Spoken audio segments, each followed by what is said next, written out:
A very good morning to you and welcome to New Day on Signature Television. Today is the 21st of June 2026. It's a Sunday, the day the Lord has made. I am Chigichiago, I'm your host, and we are transmitting live from ENUGU Studios. Don't forget that we are also live on SLTV, channel 265, and of course on free-to-air television. Don't go anywhere. Up next, newspaper headlines and review. Stay with us.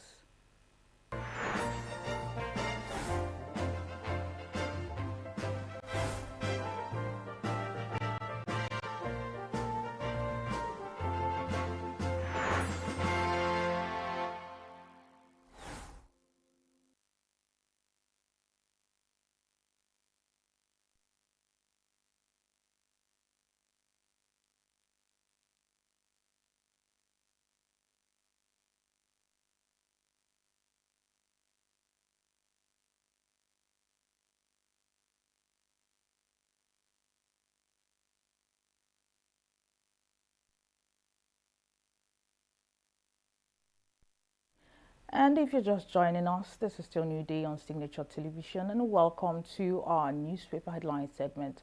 First up, Sunday Tribune. Bated breath as Ekiti waits for Guba poll winner, pages 4 and 5. With riders, Oyebanji upbeat about victory, wins own Fayemi and Fayose, Bamidele's ADC candidate, Bejide's polling units.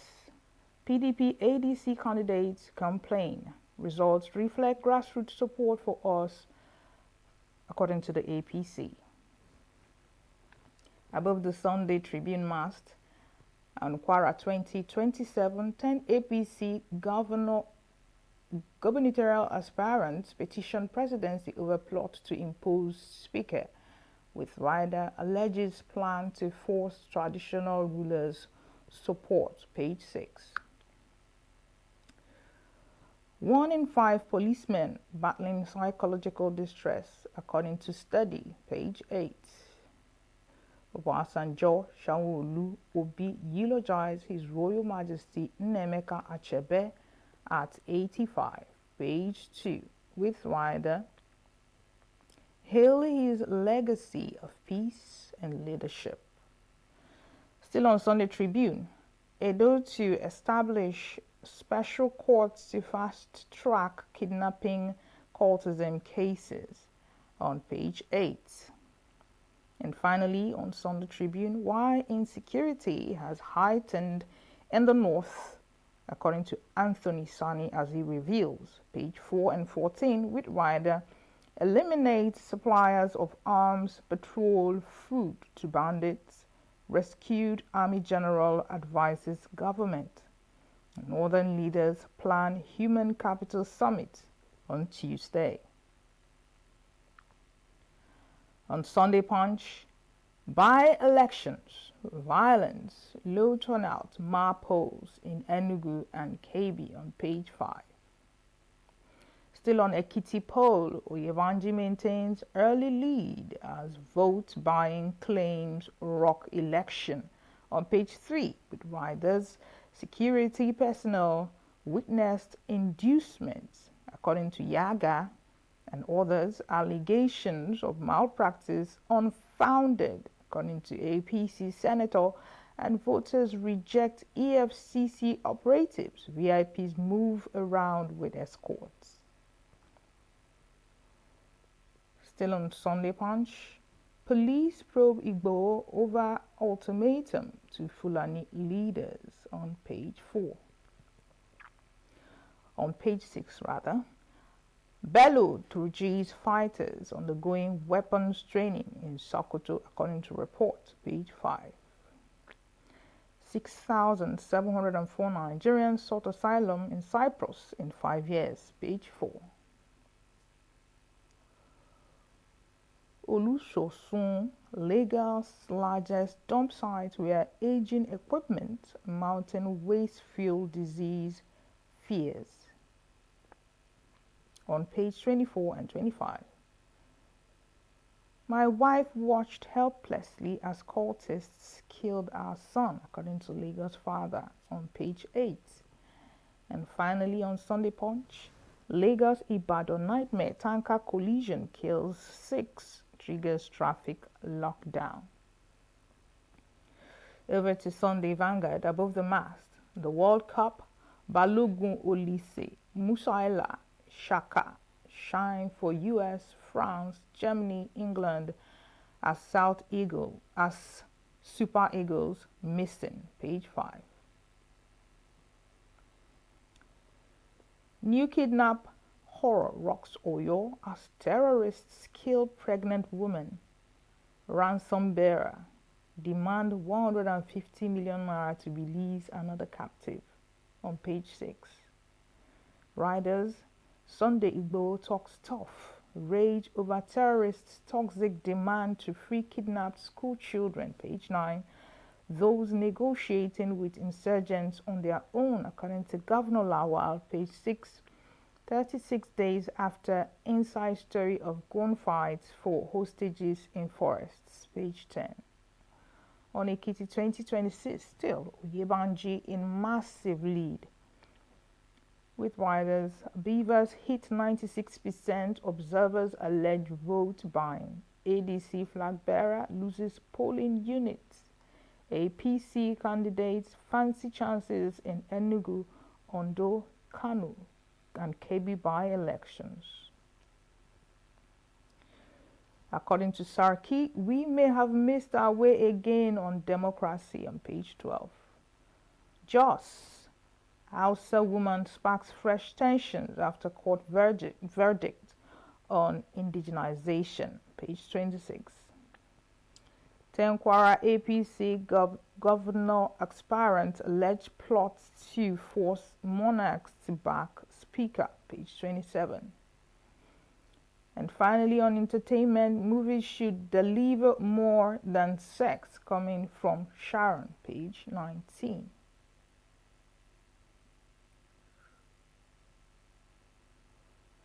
The Wheel.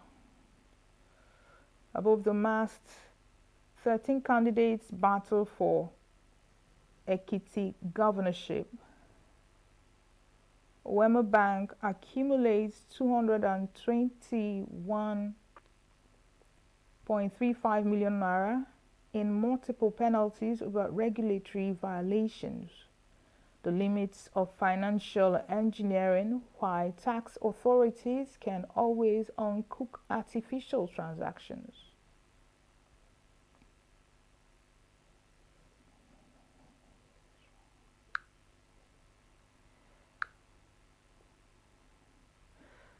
Next up, Sunday Sun. Babachir Lawal, Muslim ticket spiked banditry and terrorism, on pages 20 and 21, with riders why I won't support Tinubu, Atiku and Obi, and how Tinubu balkanized northern Nigeria. Yari denies links with anti-Tinubu protests, says allegation false, reckless and disingenuous. Expectations rise as governors and NAS intensify moves to adopt state police, page 5. Tanker explosion sparks over 24-hour gridlock on Lagos-Ibadan Expressway, page 25. And below the Sunday sun masts on Ekiti Guba, Oyebanji leads opposition kicks. Good turnout, vote buying allegations, Beavers glitches, security concerns trail poll. On 2027, fresh worries for opposition parties as court ruling deepens ADC crisis and sends shockwaves to Accord and others. There's nothing to worry about. ADC Accord assure Nigerians, pages 18 and 19. Finally, on Sunday Sun, my upbringing instilled in me discipline, integrity, and service to others, according to Mary Ikoku, entrepreneur, page 3.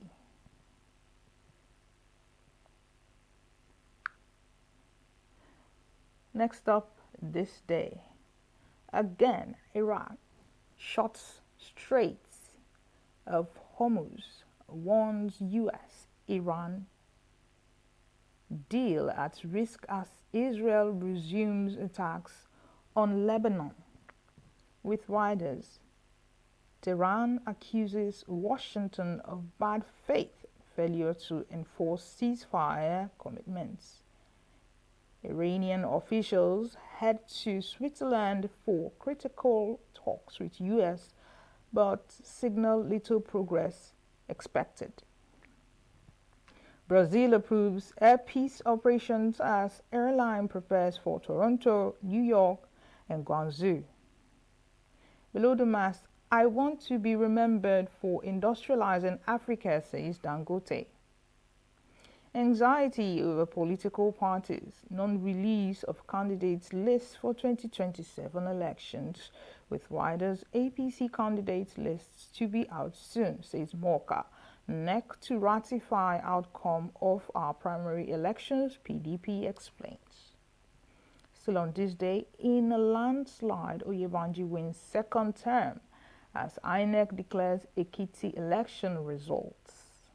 With riders, Governor Fayemi commends smooth conduct and voters' turnout.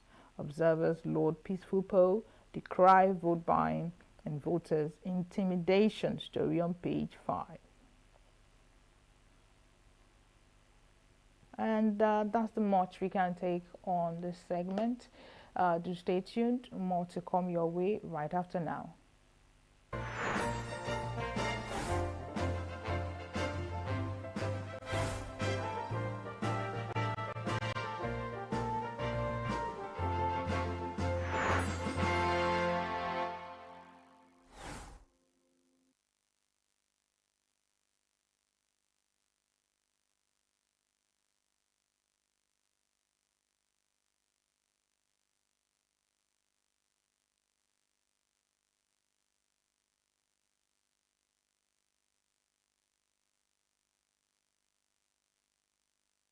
About childhood respiratory illnesses in Nigeria, prompting calls for stronger intervention.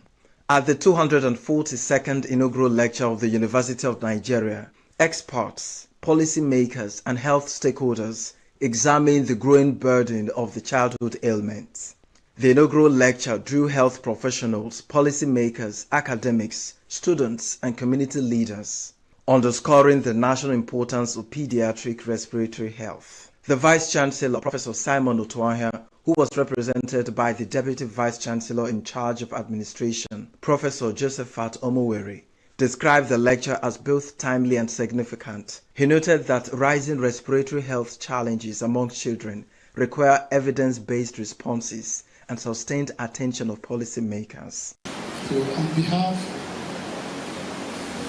of my boss, the Vice-Chancellor of University of Nigeria, Professor Simon Uchenna Otuahia, I declare this inaugural lecture open. Thank you. Delivering the lecture entitled Pediatric Respiratory Care in Nigeria, Pulling Down the Mountain and Building the Ladder, a professor of pediatrics and pediatric pulmonology, Joy Nkiru Eze, highlighted the growing burden of respiratory diseases among Nigerian children. Professor Eze called for greater investment in prevention, diagnosis, treatment, and healthcare infrastructure.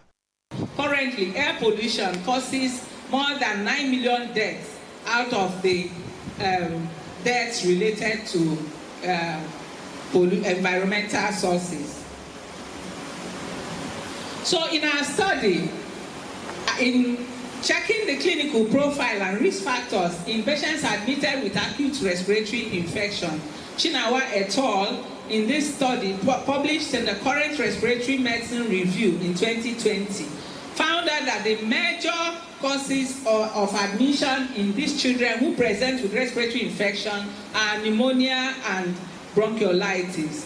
We are asking for support. We want the government to prioritize treatment, diagnosis and treatment of pediatric respiratory, and even prevention, because they say prevention is better than cure. If we're able to prevent respiratory diseases, we will prevent the long-term effect, which is lung damage. ENUGU State Commissioner for Health, Professor George Ugu, praised the inaugural lecturer's contributions to child health care, describing her as a distinguished scholar whose work continues to shape pediatric practice and research in Nigeria. Joy has always been strong, promising, and exceptionally brilliant, unassuming, and works exceedingly hard. So it's more or less expected that today we were waiting for today and today has come. She has excelled in all the realms of academic and professional life, and that is what it means to be an icon in medicine. Colleagues and stakeholders commended the depth of the lecture, noting that its recommendation provide valuable insights for addressing persistent respiratory health challenges and improving outcomes for children nationwide. One thing I have learned is to keep on working hard. Mind and remember that the children should be allowed to live. They should be allowed to exist. For family members, the occasion was both a celebration of achievement and a reflection on years of dedication, hard work, and service that could inspire future generations. I thank God. I thank God for her. Huh? Today I want her. I thank God for her. But today I thank God for her. Huh? That's my child. It's very, very, very, very have brain. Huh? It's a primary school. It's a wonderful. Huh? And the school. All the school know her. About know the thing where so, I thank God for her. I'm very, very happy. Like the day where I born her. I feel very happy for this day because it's a celebration of realization of hard work coming to fruition. Is a lady, very good woman that is focused in whatever she's doing. And this is the result of her hard work manifesting to this inaugural lecture. So I'm very, very happy. And I thank God for that. The event climaxed the presentation of certificates, award, and gifts to the inaugural lecturer in recognition of her academic excellence and contributions to medicine and child health. Health experts agree that tackling pediatric respiratory diseases will require stronger policies, improved healthcare funding, expanded access to specialist care, and sustained public awareness to protect the lives of Nigeria's children. In Enugu, Christopher Lele, Signature TV News. We are local. The international community is observing The main market is in chaos. People are... We are national. Those in support of this motion as amended say aye. Aye. We have taken it by default. We are international. Israeli airstrikes. Donald Trump left us the worst unemployment.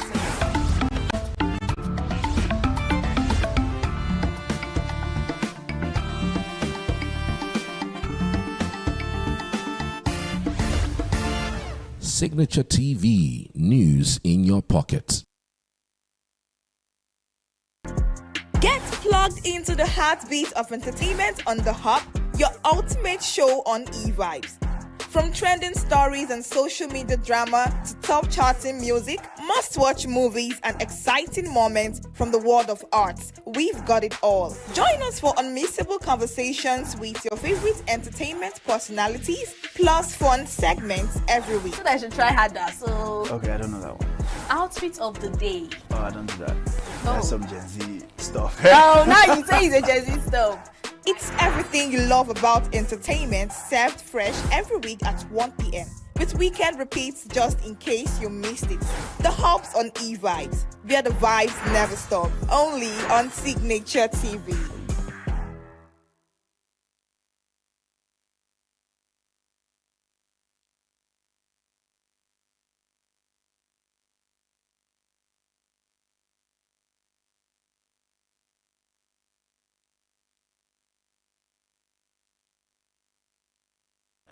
Whether you're managing a condition, staying informed, or just living your best life, Inside Health is your trusted guide. I'm Chigichi Agorum, and I'll be with you every week on Inside Health, only on Signature TV.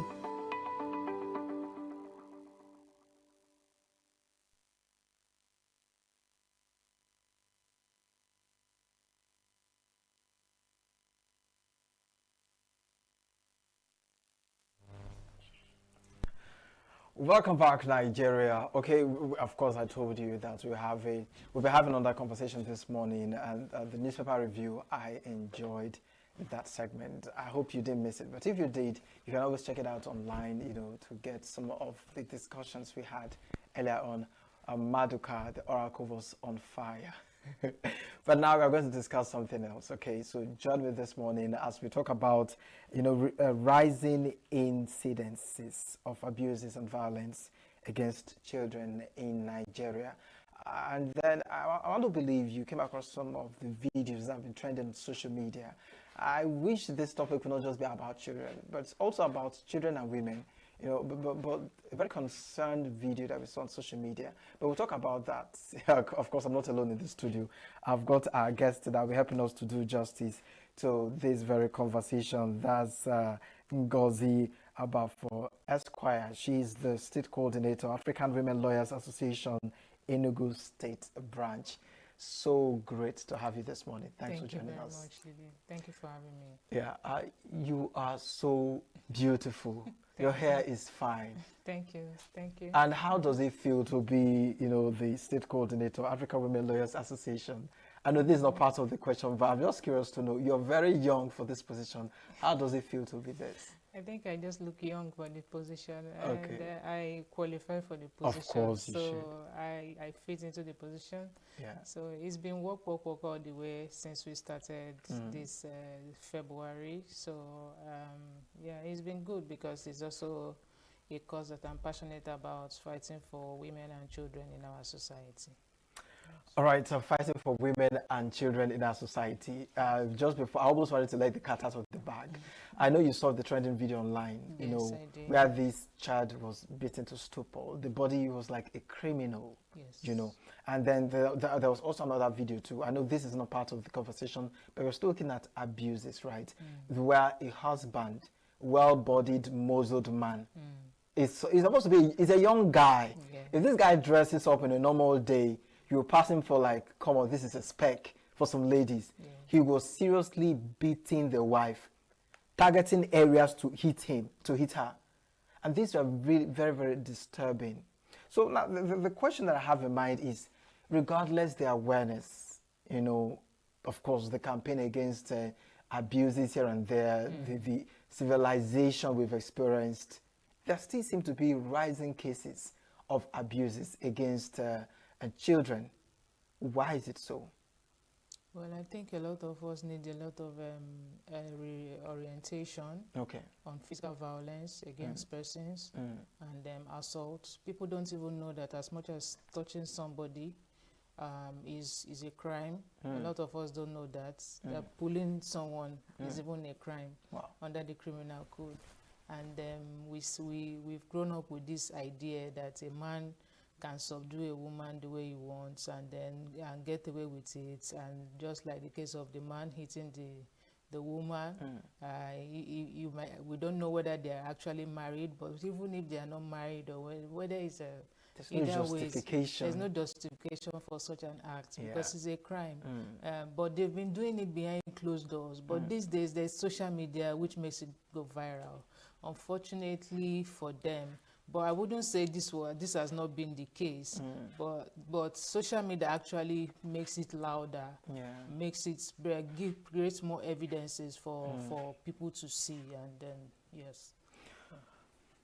So there's a lot of orientation that needs to be done. That part of orientation was actually where I wanted to come in, because you mentioned something. You said even dragging someone's hand, it's a crime on its own. Yes, forcing someone. Yes. But these are some of the information that most people don't know, and they feel it becomes a crime when maybe the person is dead or so beaten that the face is dysfunctions and what have you. Yes.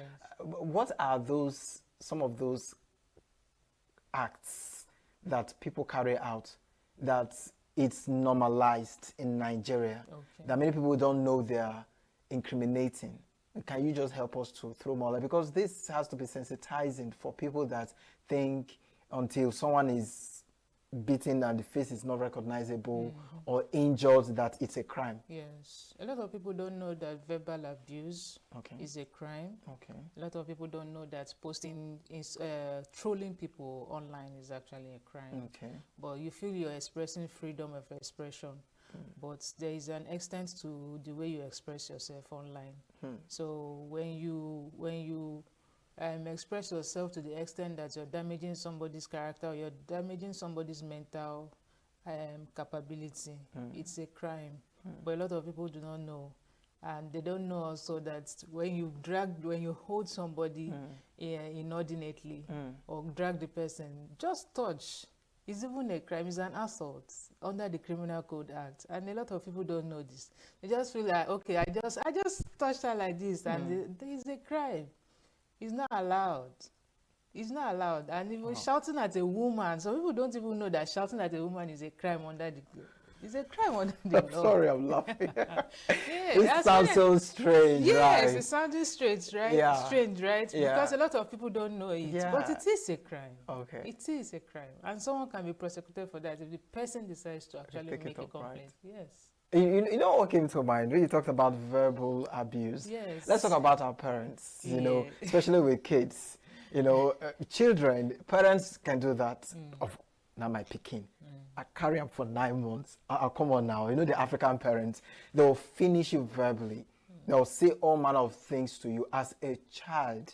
Not even as an adult, even as a child. Can such parents also be held accountable?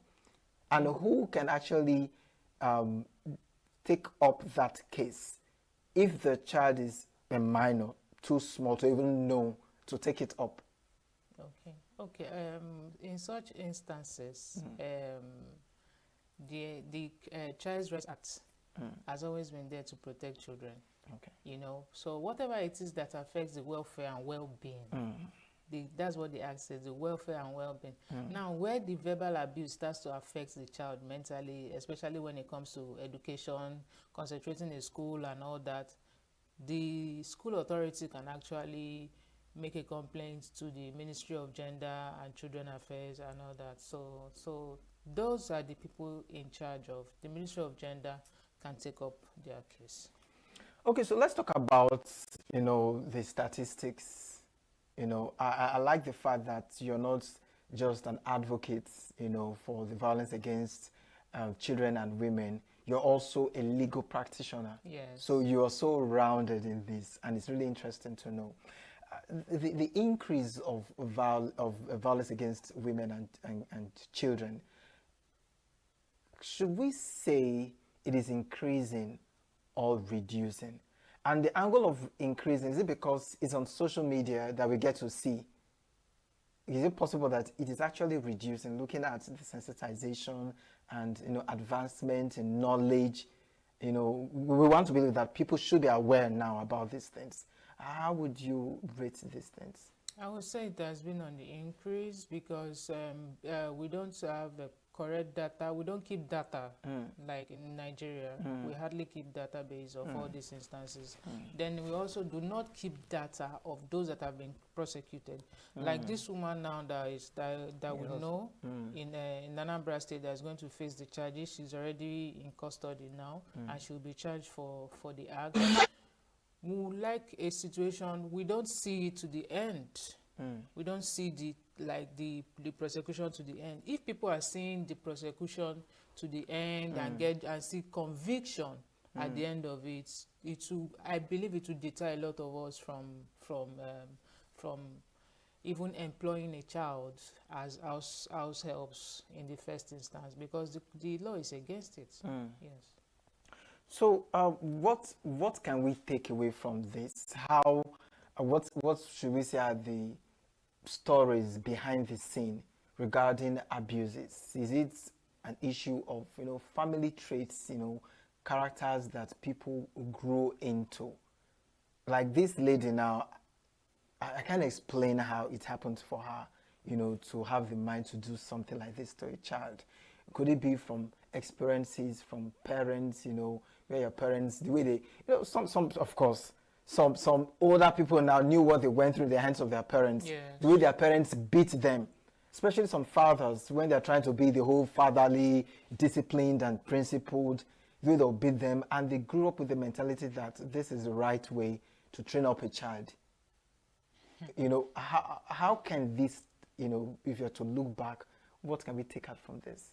I think what we can take out of it, I think a lot of things we need to go to ask. We've been asking these women what is the reason behind them actually perpetrating all these acts. Some of them are in an abusive marriage and they transfer the aggression on the most vulnerable in that family. And for example, the most vulnerable here is that child now, your son. So I think women have to, is either you don't stay in such marriage, instead of transferring that aggression on a helpless child, you leave that marriage than to transfer the entire aggression.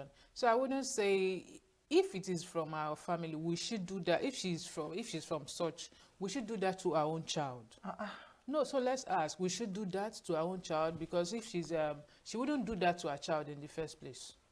So why transfer it on somebody else's child? And you're seeing the effect, you're seeing the blood, you're seeing everything, and you still go on. So was it that you wanted to kill the person? So which means something is mentally wrong somewhere.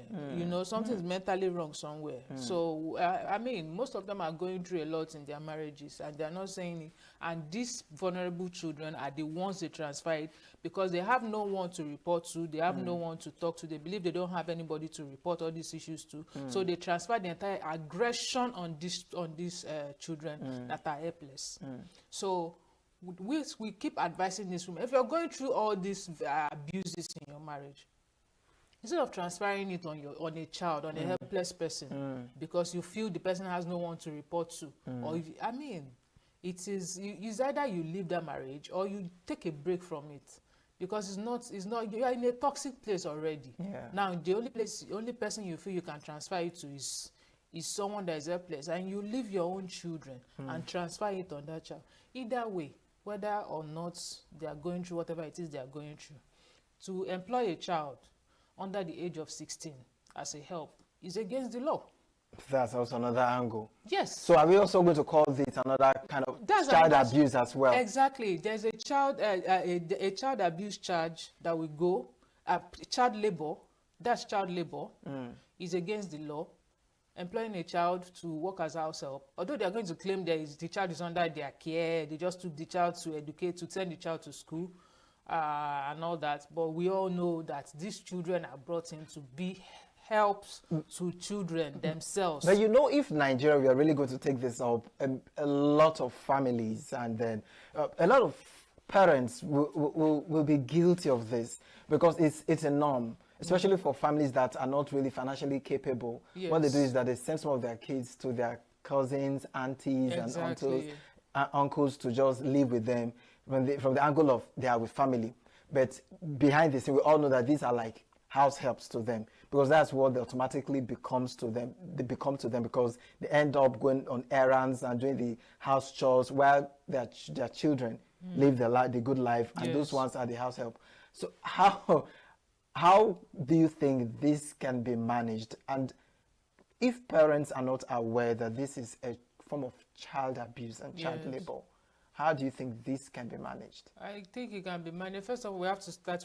That's why we want to start a reorientation, where we bring women and tell them this is against the law. Sending your, like, even in the law itself, it's supposed to prosecute though the person that sends the child and the person that receives the child. If you don't prosecute both the parents, the parent that sends the child and the one that is receiving, because they will keep sending. Like we have a long way to go in Nigeria. Exactly, we have a very long way to go, and we have to keep raising that awareness now. So I mean, we have to keep raising that awareness. It's very important we keep talking about this. It's very important we keep raising that awareness. Let people know that even you sending your child, you are violating the law, because the Child Rights Act is protecting every child. Whatever institution that is being set up, whatever it is that is being done, must have in mind that if it affects the welfare and well-being of a child, it's not supposed to stand. Yes. Okay, so let's look at it from the angle of the economy. Yeah. You know, even if nothing justifies any means, but can it be an excuse? Can it be understandable, or shall I say, can it be understood that because of economy, that's why these things are happening? Let's take a look at the boy that was beaten, you know, beyond recognition, so to speak. Yes. Do you think the trauma of the economy could also be another effect that people may be experiencing, and parents sending their kids, you know, to live with people, to cut costs at home, and to even help them send them to schools? Because most of these helps, you know, they end up sending these people to schools, even if it's government school or something. Do you think the economy also has a major role it is playing, you know, affecting the abuse as well? Yes, the economy has its role. However, we advise parents, please give birth to the children you can bring up. It's not, we've always had this orientation that is God that trains children. I mean, but God did not ask you to open your leg now. Abi, you opened it voluntarily and you conceived. So it's very important that parents start to give birth to children that they can bring up. But you go to all these places, they don't welcome planning, child planning. They don't welcome it. They always, you know, go ahead with it. They have 7 children, even some even have up to 11, and they cannot take care of those children. Yes, the economy is harsh, but knowing fully well your status in the economy to start with, and then you're busy having more children that you can rear and leaving it to God. God will not come down and train our children for us. It is also give birth to these children that will take care of them. So we need to start looking at that angle as well. People should welcome this birth control and child planning. Okay, so we have other countries in the world, because, you know, when you mentioned the whole childbirth thing, you know, give birth to the number you can take care of, in my mind I was like, this matter go long go. Like, we never finish the other one, this other one don't they enter? Because the normal typical African woman, let's not even talk about the woman now. Let's talk about the father, the husband, that would say, unless you've given me a male child,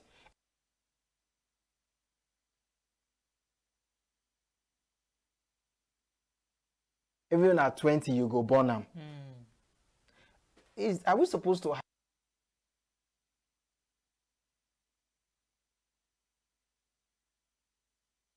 have some sort of law that restricts the number you're supposed to give birth to, especially when it's not evident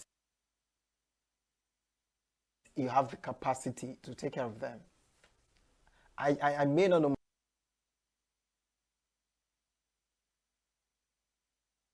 much about the law. You are the law, right? Do we even have anything like that? And if we don't, how do you think the government can come in at this point? I don't think there's a law that restricts a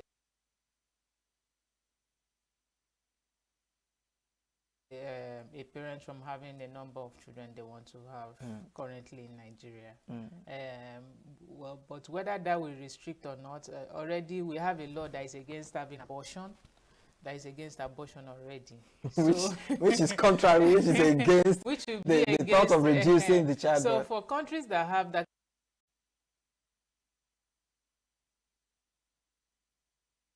kind of law, I think they admit, they welcome abortion very well. So so that when such happens,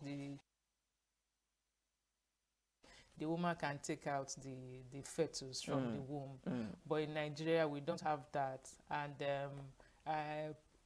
if government puts benefits, like in some Western world, what they do is they place benefits for children of one, like if you have 1, 2, 3, or 1, 2, your first 2 children will enjoy so and so benefits. The rest will be on you. That could actually minimize it could actually control. You think so? Yes. I mean, people will end up burning like 10 because you know very well. That's what I'm saying. They'll give birth to like 10 because you know that 2 is plus minus 2. If okay. So they technically have like 8 to cater for.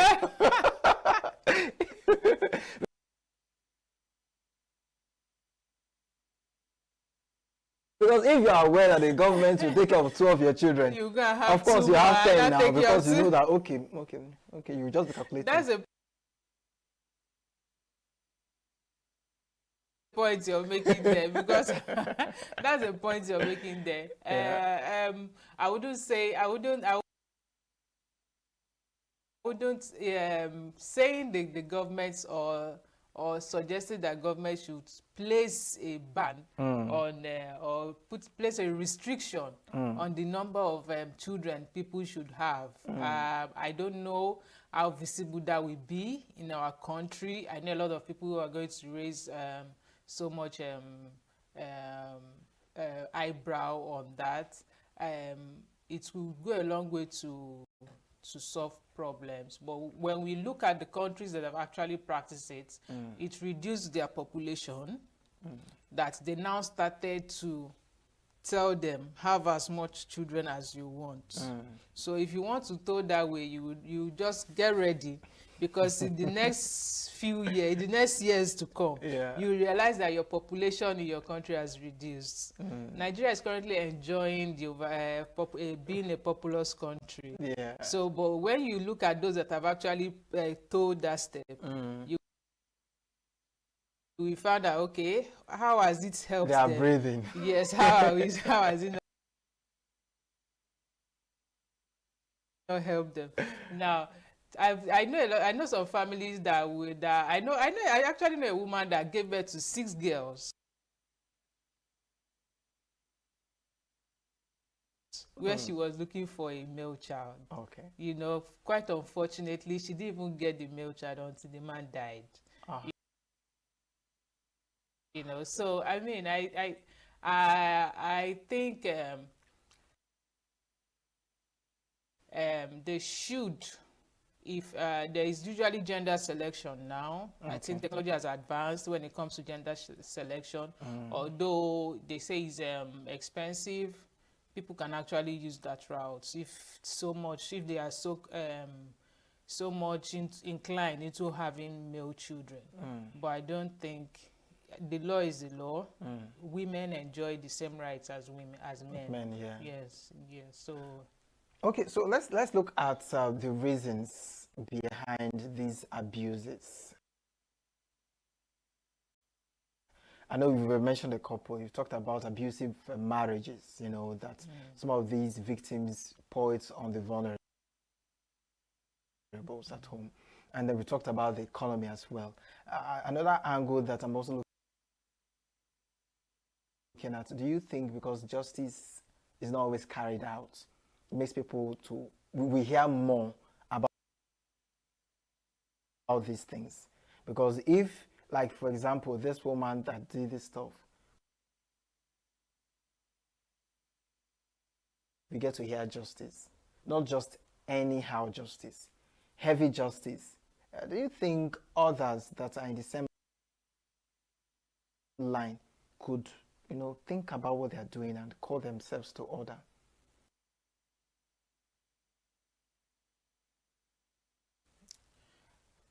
For now, people will wait until they see injuries such as that of that boy before they raise alarm.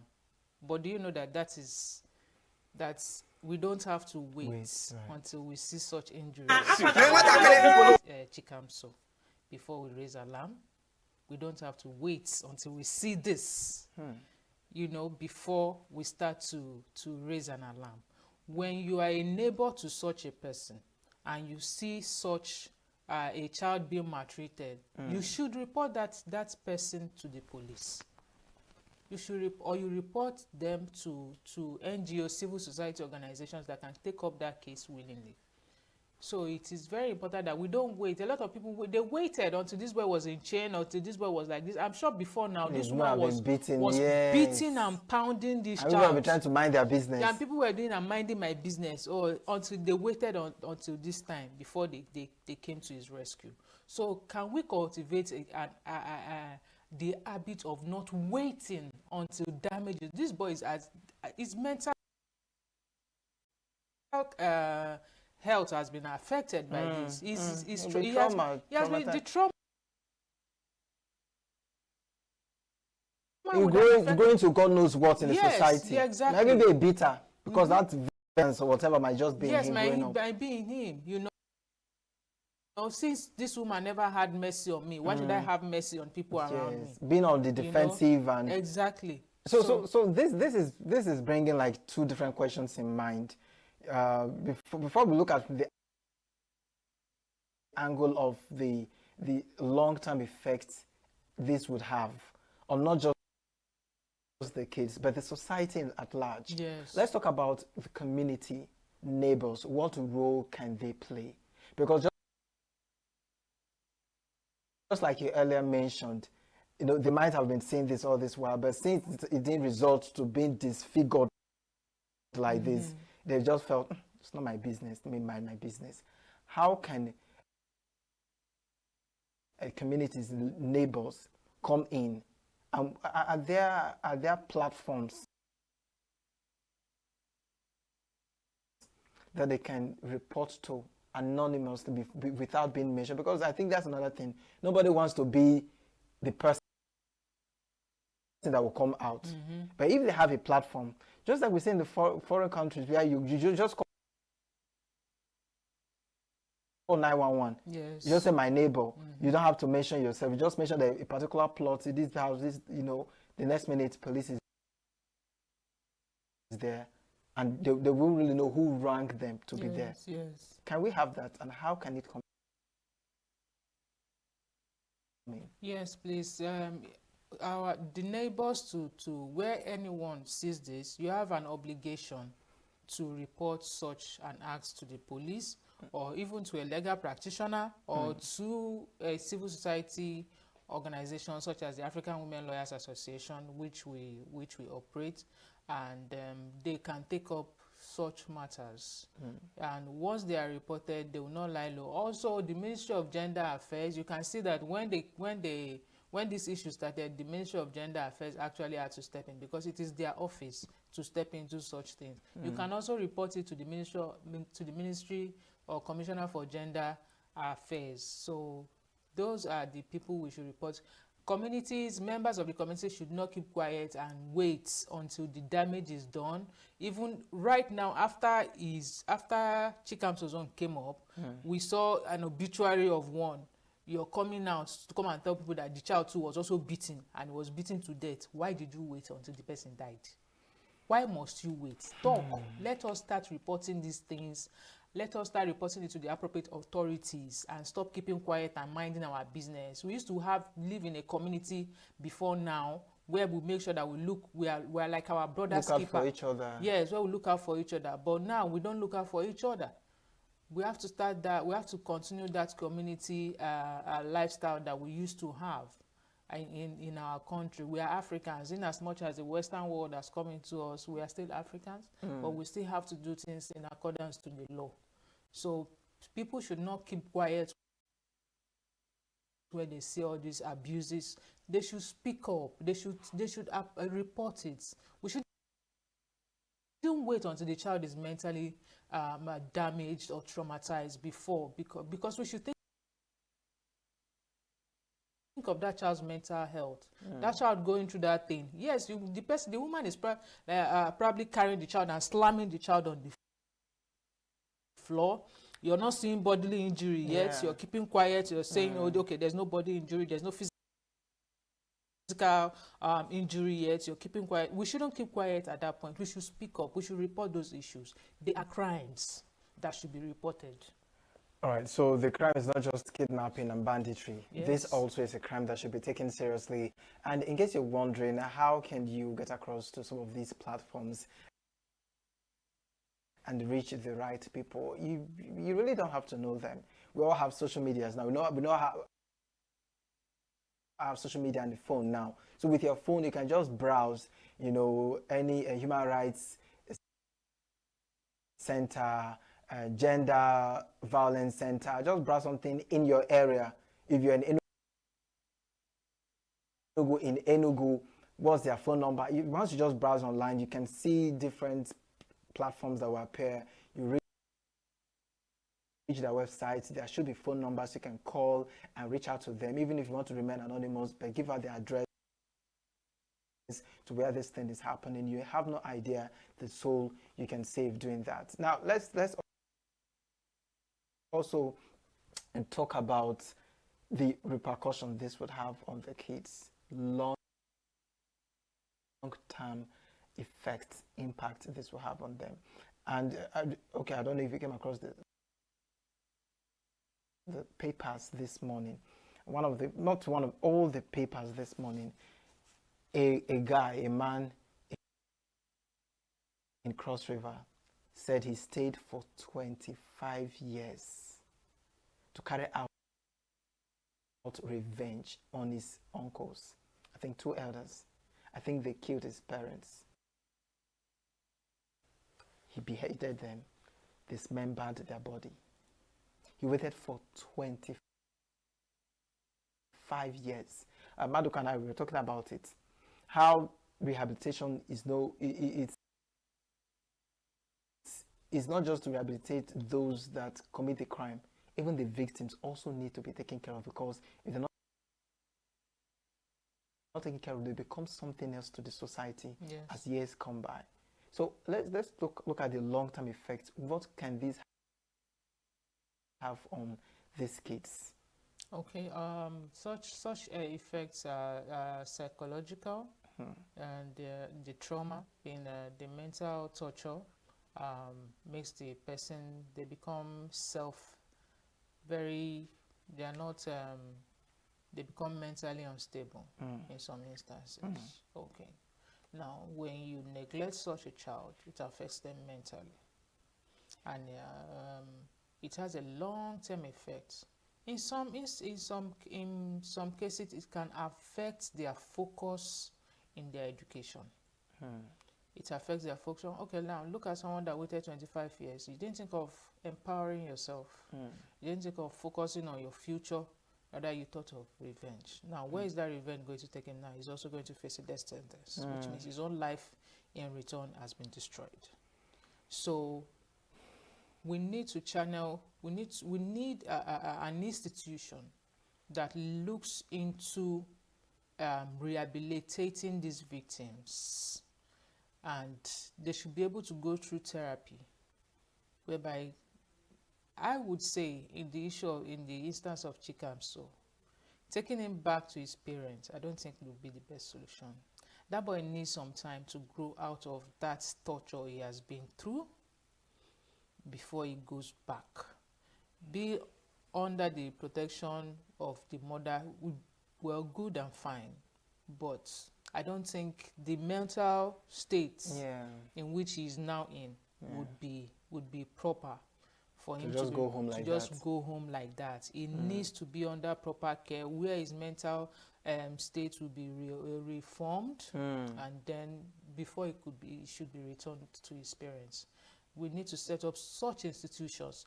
The Ministry of Gender should look at setting up that institution for victims like that, so that they can reorientate them, rehabilitate them before they now release them to the society.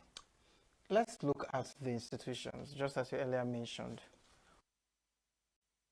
What does this tell about the system in Nigeria, where people see these things, they are reluctant to call the law because they don't see justice coming anytime soon? Sometimes, even these platforms we talk about, when you send them messages, they have a very poor customer care attitude. You call them, they will not pick calls. You know, these lines are meant for emergencies, but rather they will not pick, because either they're not on duty, or they're reluctant, or they're just God knows what. So how can this be managed? How can the system be trusted that you can report your challenge? Because we're talking about this abuse. Of course, this is about beating. There could be a child somewhere that somebody's abusing sexually, that they could not say because it's embarrassing. Yes. They are ashamed of that. How can they trust the system to manage their situation? The system will have to make sure that they show they are working for people to also trust them. Once the system shows that they are working, the people will be able to put their trust in them. Like you said, we call, and sometimes the receiver of that call is not being courteous when answering such calls. I know it has generated from maybe when you give the public your number, some call, they will laugh, ha ha ha, you know, they're like, I mean, you're not having an emergency and you're trolling the emergency line like that. I know there are people like that, but then people that are on that call should know that this is Nigeria. We'll definitely grow out of all this eventually. In abroad, when people make such calls, they actually storm your house. Yes. And they give you charges. It's like a movie. It's reality for them. Yeah, they storm your house. Whether if you go and make that call and you say they will storm your house, and they will even give you charges if you are joking with them. If you are joking with them, yes. they'll press charges. Yes. So if we get to that stage where we can press charges against people who just make calls and just laugh, I say how many million, you know, those to just play on the phone, while people are probably waiting on the line to make that call. You're busy blocking it and making jests and wasting people's wasting time and making fun of it. So I know there are people like that, but the people that are the system should also know that they can actually, you know, do something about all those things. And, you know, let us grow out of this attitude and move and forge ahead in this country. We need to. Okay, so earlier on we talked about the first question I asked you is regardless the awareness, the civilization, these things still, you know, we still hear these stories even increasing. Yeah. Are we now going to say that this supposed civilization, the awareness that we have so far, are we saying that we as a people, it is not affecting us that angle? Then where is it affecting us? If we are not educated as we should be about things like this, people are not better off. So why the persistence? Why do we keep hearing this? And what can really be done about it? Yeah, you talked about reorientation and the likes, but this will take a while because, you know, what you've lived all your life to know and become, just a day or two messages cannot just take it away. Yes. But this is an emergency that needs to be taken care of right now. How can we manage it? I think first of all, knowing fully well, we Nigerians are actually reactive and not proactive. That's number one thing we are. And then the systems, the prosecutors and all that, I think it's time they start making their prosecutions public. It's not time where you prosecute such an offender and keep quiet about it. It should also be in the news so that people would know that, oh, this offender is being prosecuted for it. It's just like we now want to be raising that the awareness of prosecuting rape and all that. We should also learn to also prosecute these women that abuse these children and make it public as well, so that the people, it will be a deterrent to most people that commit this offense, because most of us are reactive and we are not proactive. We only wait when the damage is done before we start reacting. We don't see things and now try to see how we can mitigate those things from getting worse. Okay, so I have two questions that you will help me to answer and just wrap it up. All right. The first question is family. Okay. You know, most of these abuses are done within the family. Yes. Like this story now, I think this is the sister of the. Exactly. How, most they end it up with a family. You start with your family gatherings. So will you now allow your sister, your cousin, to go to jail and be in how many years? You start feeling like you are the bad person at the end of the day because really allow your sister to be sentenced to death because she did this or she did that. How can we come in?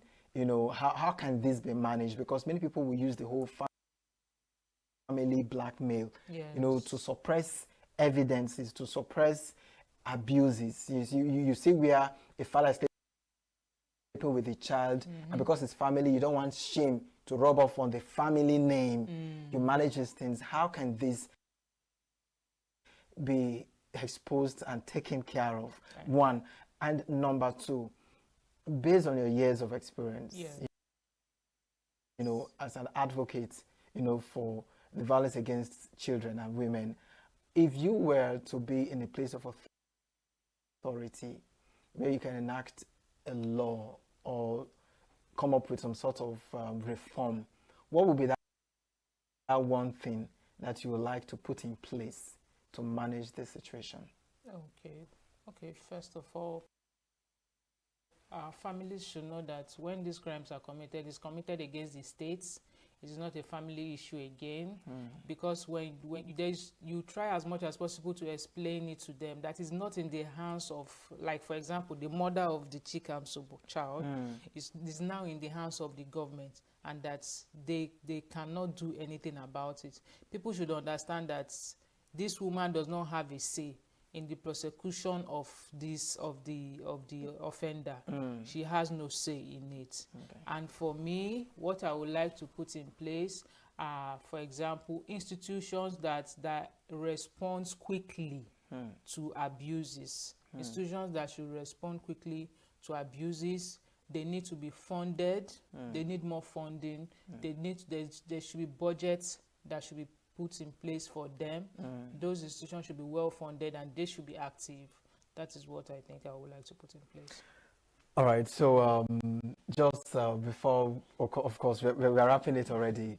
Is there anything you would like to share with me or with us, your parting shot?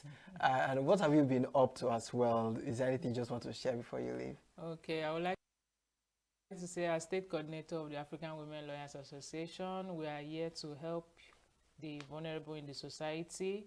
We look at empowering women. We fight for vulnerable women and children, such as the cases we're having now. So we are raising our voices and raising awareness against violence against women and children, and generally violence against some men also who go through such abuses as well. We are saying no to violence, no to child abuse, no to rape. All right, then that's it from Ngozi Abafo Esquire. She is the state coordinator, African Women Lawyers Association, ENUGU State branch. It's been an amazing time with you to do this. Thank you so much. Thanks for calling. I hope to have you some other time. No problem. I'm always here. All right, then. All right. So I'll stay with us.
The way we see the world shapes the way we change it.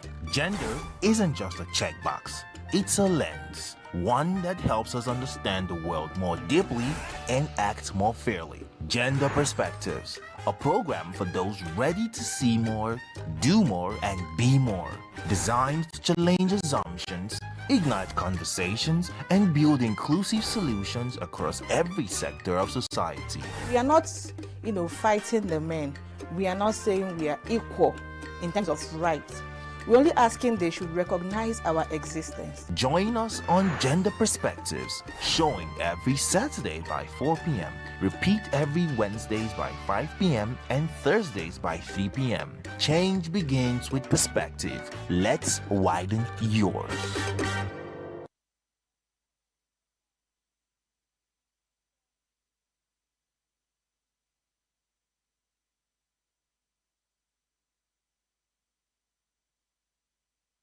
Nigeria are not practicing true democracy.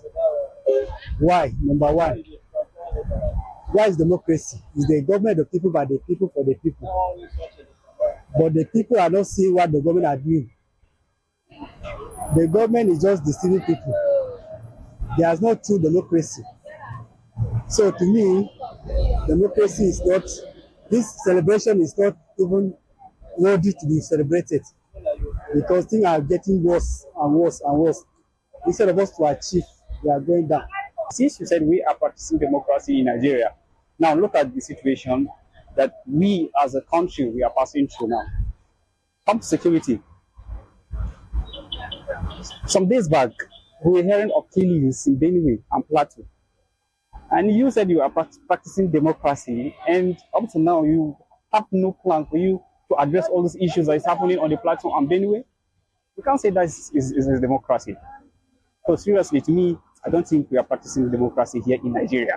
In my own way of understanding, we are not practicing democracy. We are not at all. Because what is happening is not in line with what we expect should happen in this country.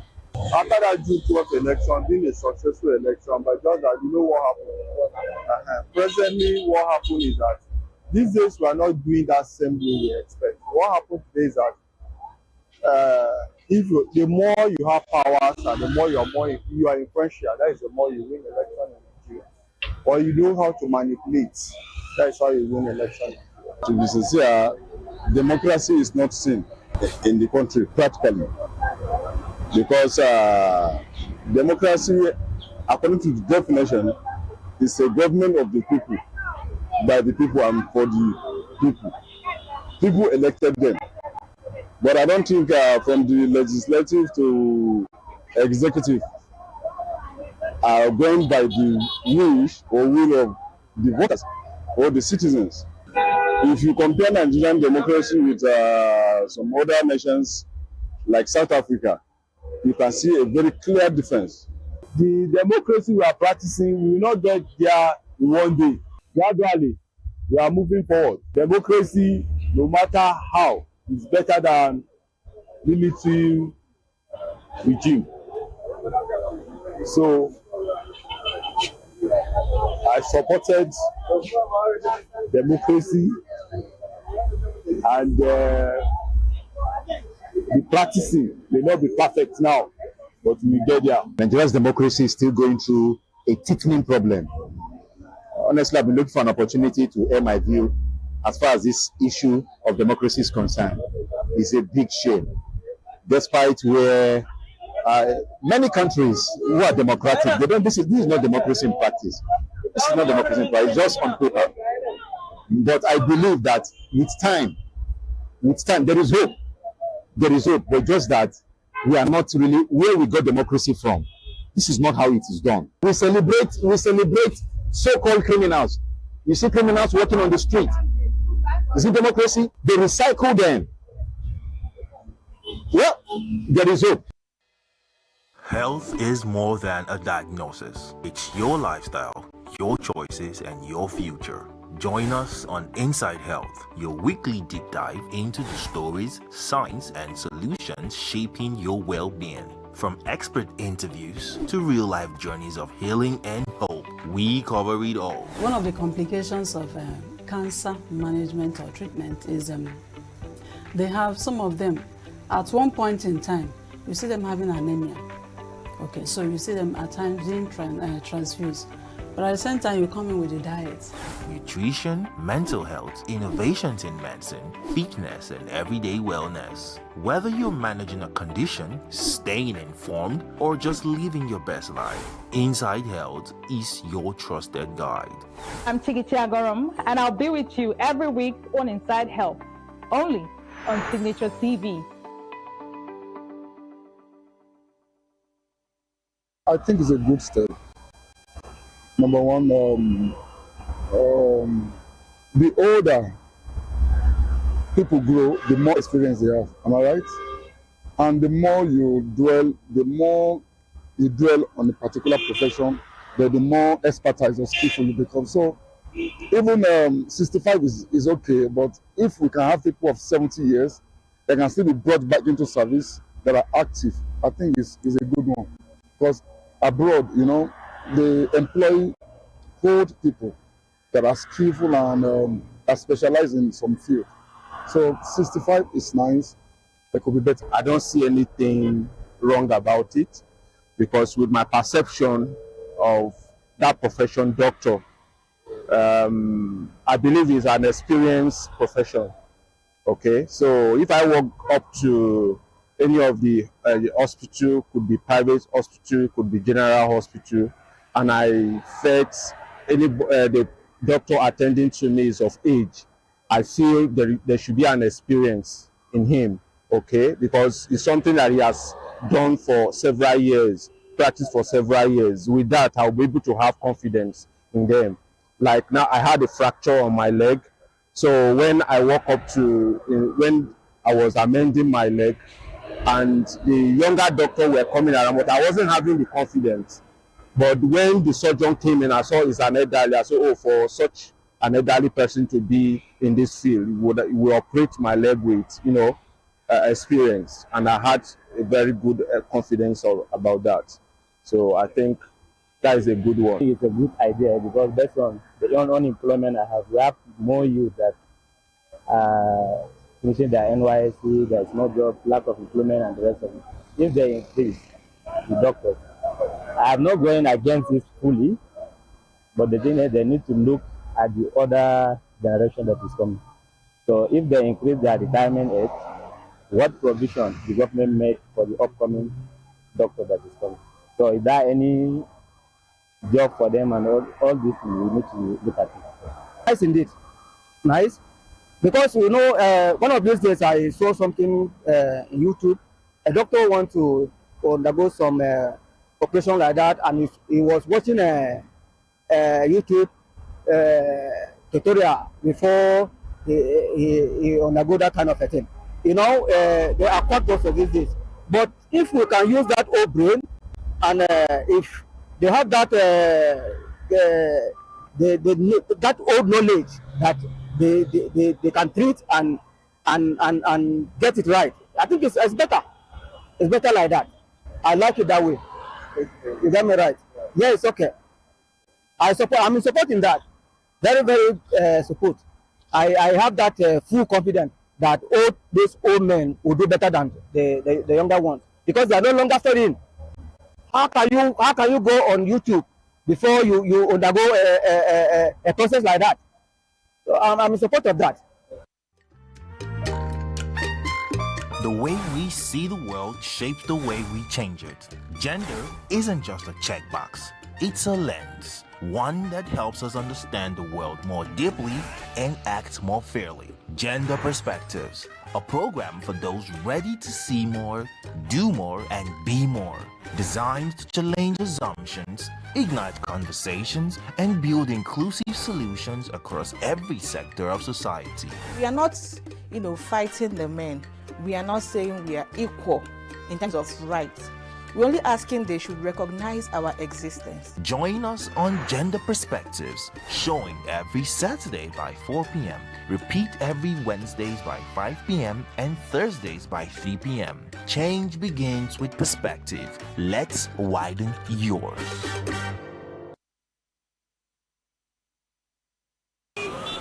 For a number of Abuja residents returning from the Christmas and New Year holidays, coming back turned to a brush with death.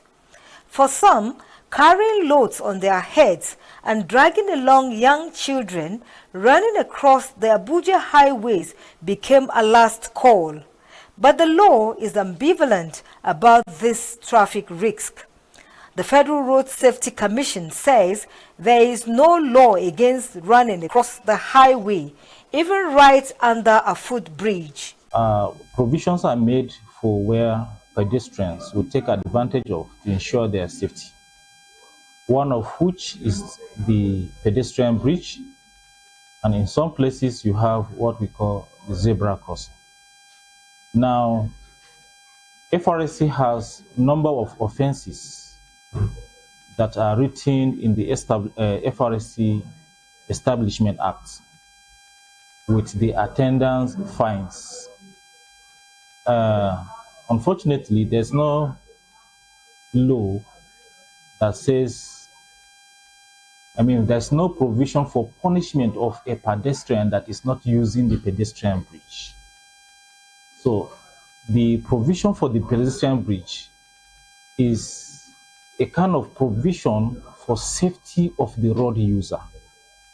But there is no law or enforcement or penalty that is to be meted on a pedestrian who did not use the pedestrian bridge in FRSC Establishment Act. That explains why even police and federal road safety officials stop vehicular traffic right under footbridges to allow pedestrians cross. However, some lawyers told our correspondent that indeed any act willfully undertaken knowing that it puts people in harm's way is a crime. It does not matter whether it is traffic related or not. You see, the whole purpose of law is social engineering. That is to say, to maintain conflicting interests and ensure that all rights are harmonized in such a way that the rights of each road user, whether a pedestrian or other road users that are using vehicles on the road or motorcycles or bicycles, are harmonized and balanced so that there will be order on the road, there will be safety on the road, and nobody put anyone in danger of accident. That is why, as part of designation of roads, especially in populated areas, it is always provided that there should be pedestrian bridges, or there should be a subway. In more advanced climes, they will do a subway to make it easier for people to go down the steps and then cross the road under the road. Uche Collins, a campaigner against the habit of crossing roads, identified the absence of zebra crossings, failure by commercial drivers to drop passengers at designated bus stops as some reasons why people cross roads. In the bid of our campaign for the safety of pedestrians, we will also collaborate with the stakeholders to that effect to mark out the areas that do not have pedestrian zebra crossings, to also put in place so that those who need to use this will also have a way of doing this.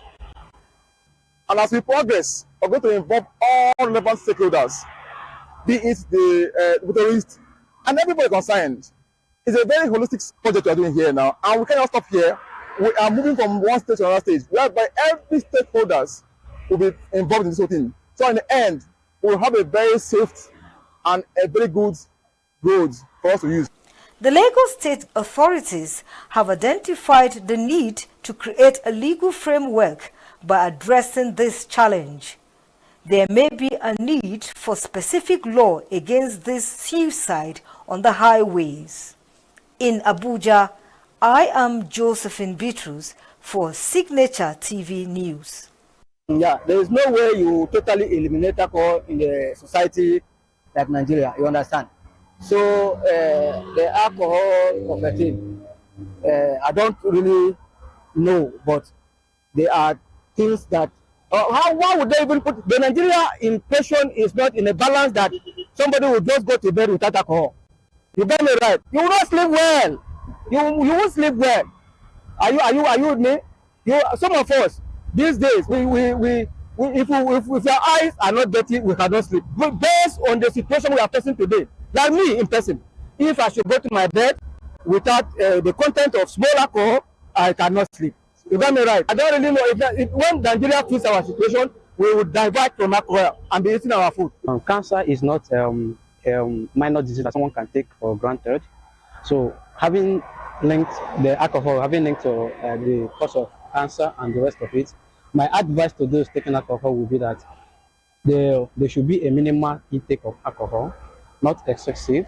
And for those that are addicted to it, there will be a kind of sensitization towards it, so that when someone is addicted to something, stopping it entirely will be very difficult. So when sensitization comes in, the sensitization will basically focus on minimizing it, the intake now. And it's also good to sensitize those that have not embarked on taking alcohol or that are not been addicted to taking alcohol. So all I can suggest is proper and thorough sensitization towards the effects or the consequences of alcohol, or taking alcohol, or too much of alcohol intake that regards or leading to the cancer problem. I think with that can minimize the rapid increase of cancer. Normally, alcohol is not that bad, but much of it is bad. So you have to. Alcohol is good for the body in some certain circumstances, but don't take much of it. It's a risk, though. But there are alcohol that is also it's a nutrient to the body. For stress, sometimes you need it. So don't take much of it. That is all. Honestly speaking, we have to see how we can incorporate, or should I say, have a lot of rehabilitation centers, and then also try to see how we can cancel all this ethanol, all this rubber drinks on the streets. Let's see how we can take them off the streets. It's affecting, and we should do it now. We shouldn't wait for any time. We should do it now. It has caused a lot of harm than good. So some people will say that they are taking it because of the situation, they find themselves, and maybe the environment is not conducive enough. People due to loss of job and all that, and some other frustrated issues. But the truth is that alcohol has never been a remedy to any issue. Yeah, and also once you continue taking alcohol due to a problem, it increases it. It doesn't reduce it. So my response to it is that, in fact, it's better to mitigate the use of alcohol entirely. And once that happens, people will begin to find solution to their immediate problem other than running to a shop or a bar to get alcohol. Every second, every minute, every day, news is breaking, events occur, and there are new developments. At Signature TV, we follow these stories objectively, bringing all sides without bias, explaining the complex issues, breaking down the numbers, and investigating the issues behind the news. Anywhere and everywhere, near or far, wherever the news is, we will be there. Signature TV. News in your pocket.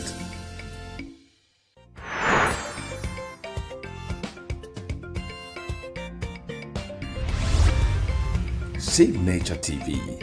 News in your pocket.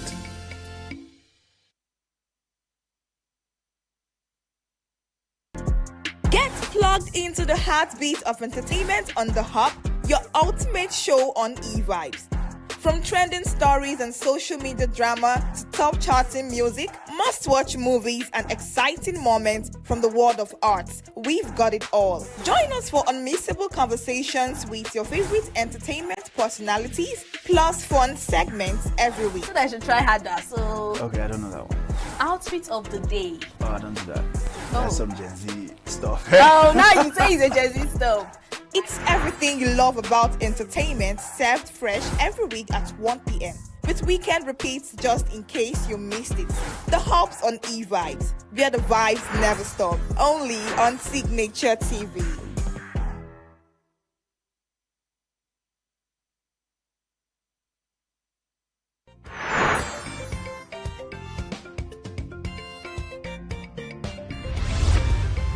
Signature TV, news in your pocket.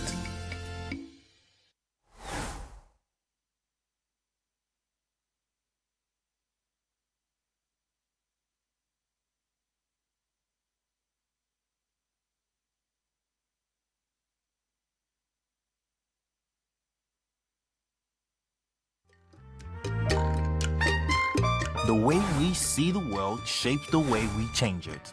Gender isn't just a checkbox, it's a lens. One that helps us understand the world more deeply and act more fairly. Gender Perspectives, a program for those ready to see more, do more, and be more. Designed to challenge assumptions, ignite conversations, and build inclusive solutions across every sector of society. We are not, fighting the men. We are not saying we are equal in terms of rights. We're only asking they should recognize our existence. Join us on Gender Perspectives, showing every Saturday by 4 p.m. Repeat every Wednesdays by 5 p.m. and Thursdays by 3 p.m. Change begins with perspective. Let's widen yours.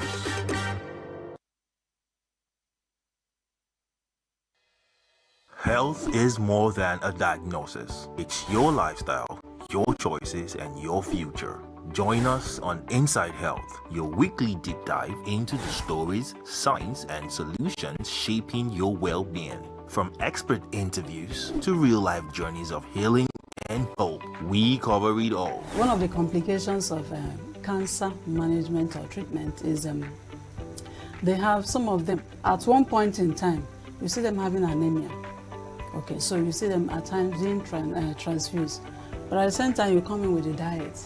Nutrition, mental health, innovations in medicine, fitness, and everyday wellness. Whether you're managing a condition, staying informed, or just living your best life, Inside Health is your trusted guide. I'm Tigiti Agorum, and I'll be with you every week on Inside Health, only on Signature TV.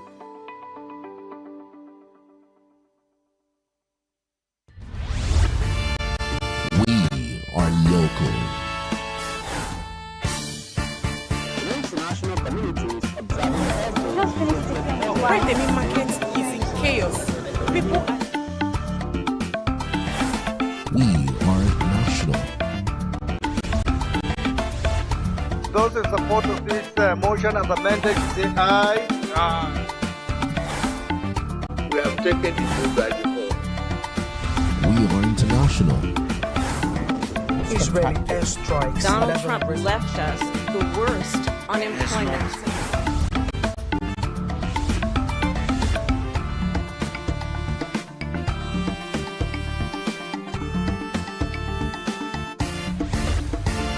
Signature TV, news in your pocket. get plugged into the heartbeat of entertainment on The Hub, your ultimate show on E-Vibes. From trending stories and social media drama to top charting music, must-watch movies and exciting moments from the world of arts, we've got it all. Join us for unmissable conversations with your favorite entertainment personalities, plus fun segments every week. I should try harder. So, Okay, I don't know that one. outfit of the day. Oh, I don't do that. That's some Gen Z stuff. Oh, now you say it's a Gen Z stuff. It's everything you love about entertainment, served fresh every week at 1 p.m. with weekend repeats just in case you missed it. The Hops on E-Vibes, where the vibes never stop. Only on Signature TV.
Health is more than a diagnosis. It's your lifestyle, your choices, and your future. Join us on Inside Health, your weekly deep dive into the stories, science, and solutions shaping your well-being.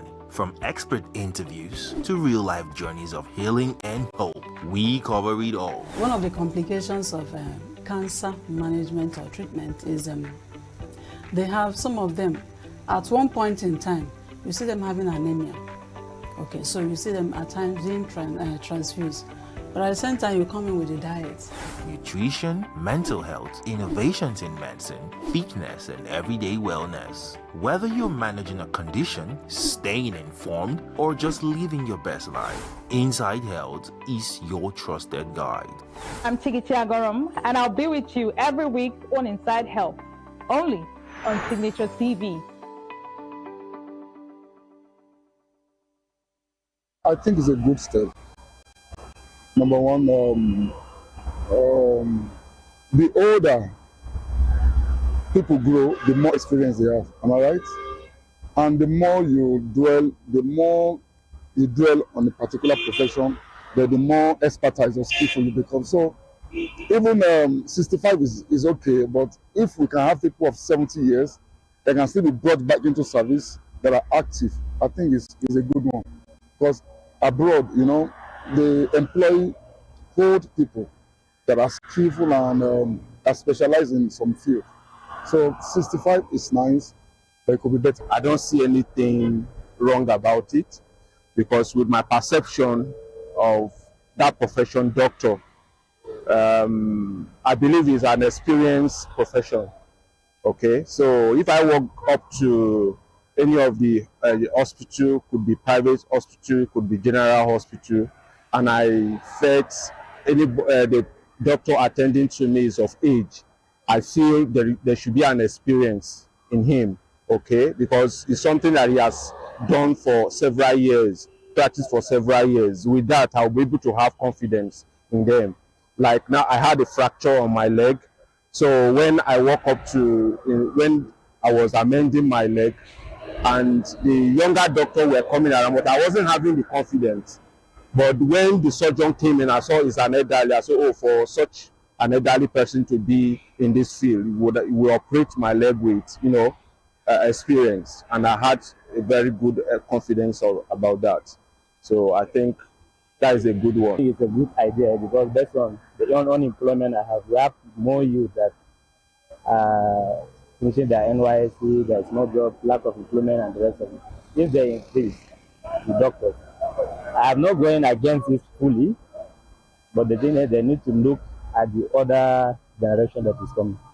So if they increase their retirement age, what provision the government made for the upcoming doctor that is coming? So is there any job for them, and all this we need to look at it. Nice indeed. Nice. Because one of these days I saw something in YouTube. A doctor wants to undergo some operation like that, and he was watching a YouTube tutorial before he undergo that kind of a thing. They are quite close these days. But if we can use that old brain, and if they have that that old knowledge that they can treat and get it right, I think it's better. It's better like that. I like it that way. You get me right? Yeah, it's okay. I'm in support in that. Very, very support. I have that full confidence that these old men will do better than the younger ones, because they are no longer studying. How can you go on YouTube before you undergo a process like that? So I'm in support of that. The way we see the world shapes the way we change it.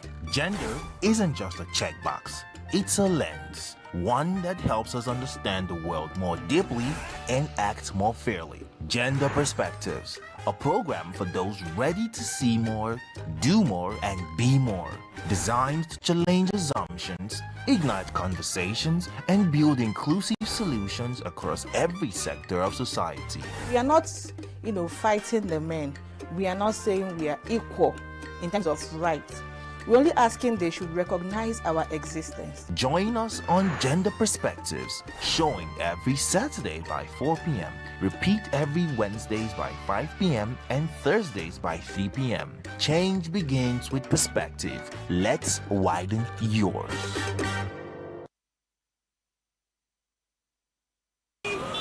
For a number of Abuja residents returning from the Christmas and New Year holidays, coming back turns to a brush with death. For some, carrying loads on their heads and dragging along young children running across the Abuja highways became a last call. But the law is ambivalent about this traffic risk. The Federal Road Safety Commission says there is no law against running across the highway, even right under a footbridge. Provisions are made for where pedestrians will take advantage of to ensure their safety. One of which is the pedestrian bridge, and in some places you have what we call the zebra crossing. Now, FRSC has a number of offenses that are written in the FRSC Establishment Act with the attendance fines. Unfortunately, there's no law that says, there's no provision for punishment of a pedestrian that is not using the pedestrian bridge. So the provision for the pedestrian bridge is a kind of provision for safety of the road user.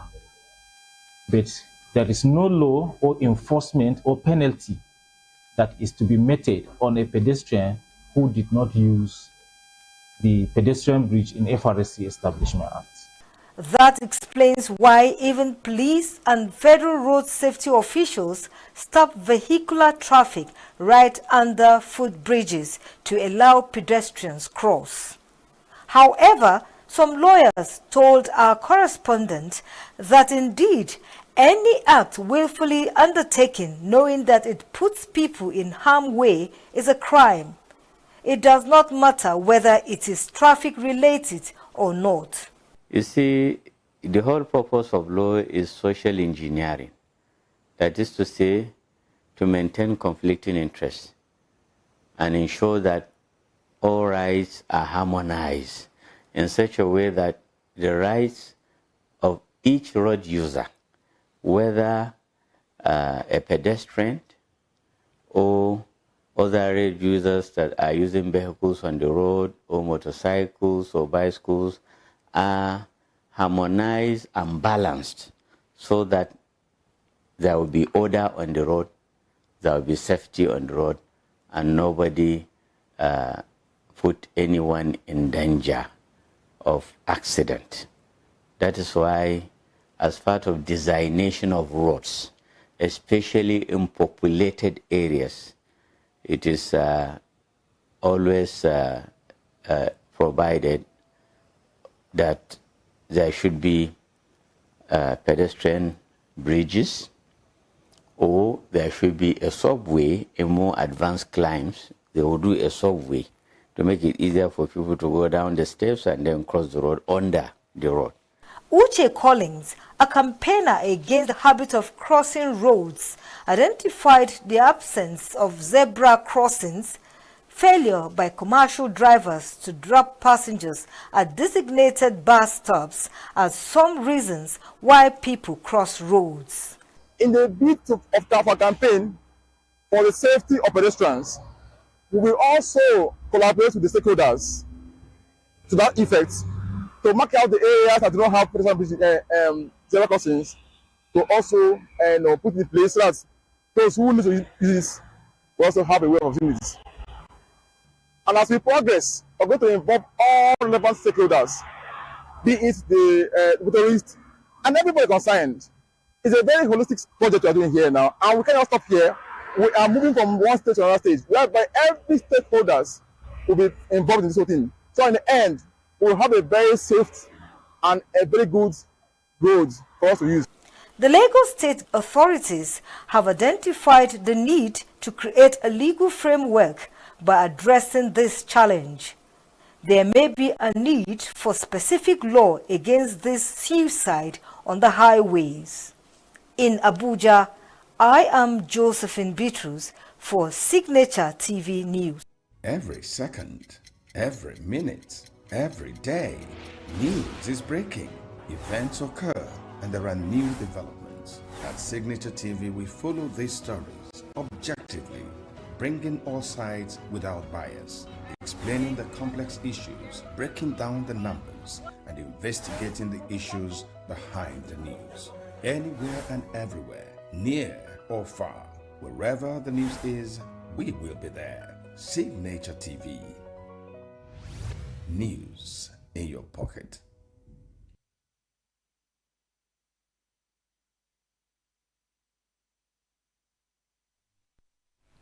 Well, thanks for staying with us and welcome to our weekend retrospect segment where we bring you highlights of some of the very important conversations we had in the course of the week from Monday through to Saturday.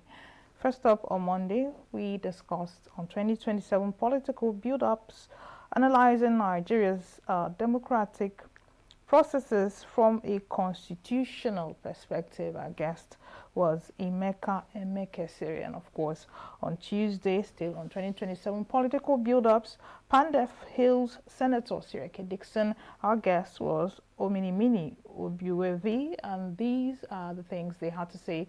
Do take a listen. The extent that when you ask somebody to give account, he becomes angry with you. I saw it. I experienced it personally. The organization I created and managing.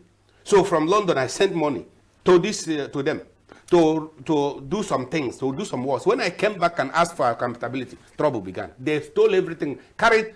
You maybe have heard about mobbing media. They carried all the properties and ran away, and I had to arrest them.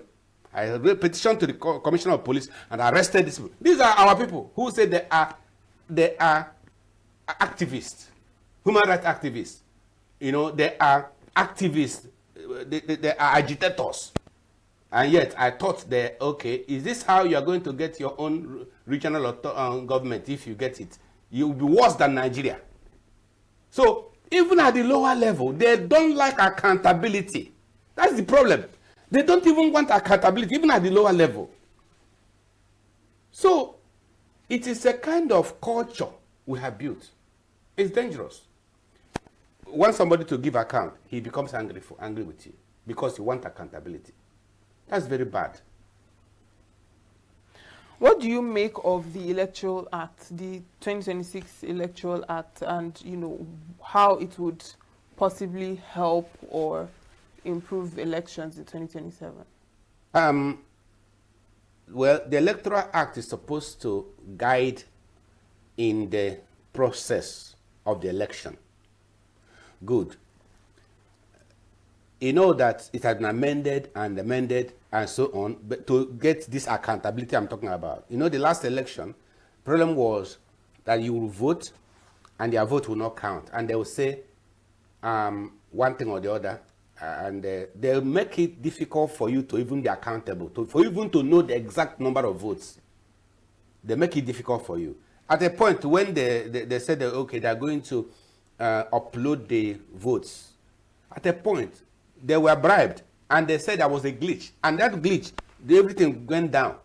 And they now imputed wrong figures. At the time, they now said, this person has won. This. But for some of us, we believe that P2B won that election in 2023. That's what we believe. But when the result came out, what happened? P2B was the last. They manipulated everything, and when they say go to court. Go to court. Then if you go to court, who is in court? You see, when somebody is fighting with you, a criminal, a thief, and tells you to go to court, that means either his brother or his father or his friend is the one in court, in charge of the court. Otherwise, that's why he said go to court if you don't want. If you don't believe in what I'm saying, go to court. Why is he saying that? Because he knows that if he goes to court, he will win. Why will he win? Because his brother is the judge, or his father, or his friend. So that is the Electoral Act still is not able to give us what we want. because of corruption that is in Nigeria. The corruption is the major problem. Corruption is the major problem. That is in Nigeria, the major problem. So, whether electoral, in fact, we have laws, good laws, but the laws are not obeyed because of corruption. Evil-mindedness, criminality has eaten up the people. And because of it now, the leaders, the rulers, those in power, they have found that, okay, for us to keep these people in slavery, we have to impoverish them. You know the psychology. A hungry man can do anything to survive. The Bible says, to a hungry man, everything looks like food. So they want to impoverish the people. They weaponize poverty and hunger so that when the time comes, they'll buy you. They'll buy the electorate. If you are here now, right? You are here. Suppose you are in charge now of the election, and they now come to you and say, pronounce me the leader. Pronounce me the winner. I will give you £100 million. And you check, you have been suffering many years, you have not got even £1,000. And now someone is ready to give you £100 million. £100 million pounds. I'm not talking about naira. How will you resist that temptation? You've checked yourself how you have suffered for many years. You're not even able to get 1 million naira. And now you have seen, and in fact, they will bring cash. That big bag, the common Ghana must go. They bring the grow cash and bring it in your parlor. Heap it in your parlor and say, this is the money. Pronounce me the president. Even though I didn't win. Manipulate the figures and pronounce that I have won. Because the Electoral Act says, whoever the electoral umpire pronounces as the winner is the winner. That's what the Act says. Whoever is pronounced as the winner is the winner. If you pronounce yourself as a winner, it is not true, it's not acceptable. The person, the electoral umpire, the chairman of the, what is it called? Is it INEC now? Okay, that chairman of the INEC or the commissioner for INEC, whatever they are called, whatever designation, is the person empowered to pronounce the winner. So, for him to pronounce the winner, you have to oil his mouth or oil his tongue. If you oil his tongue very well, £100 million, you say, okay, I'll think about it. Then he wants to reject. He goes home. His wife says, honey, darling, are you rejecting this money? Are you Messiah that will save Nigeria? I beg, let us take the money. The person that will save Nigeria will come in future. And the woman will talk to the husband, and the husband will try to reject. The woman say, if look at this is the opportunity we have. The woman will narrate all kinds of problems they have in the family. And the man may still insist or try to be righteous. Then the next thing he will get threats. Some other people will come and still bring the big one and say, this is it. And it has been agreed. It has been agreed between us and our international partners with the government of Britain, America, Russia, Egypt, Canada. They will talk and say that all the international, they have all agreed that this is the man that will be our president. And if you don't, you will not be alive by next week. If you pronounce another person, you will be dead. And listen, we will kill you and nothing will happen. And they will tell you all the people they killed and nothing happened. They tell you how they killed Delegiwa and nothing happened. They tell you how they killed the Attorney General of the Federation, Bola Ige, and nothing happened. They will even tell you how Princess Diana was killed in England and nothing happened. They will tell you J.F. Kennedy. And they will tell you that there are people that own the world and that if you don't do this thing, we will kill you and nothing will happen. And they will be saying this to the hearing of your wife.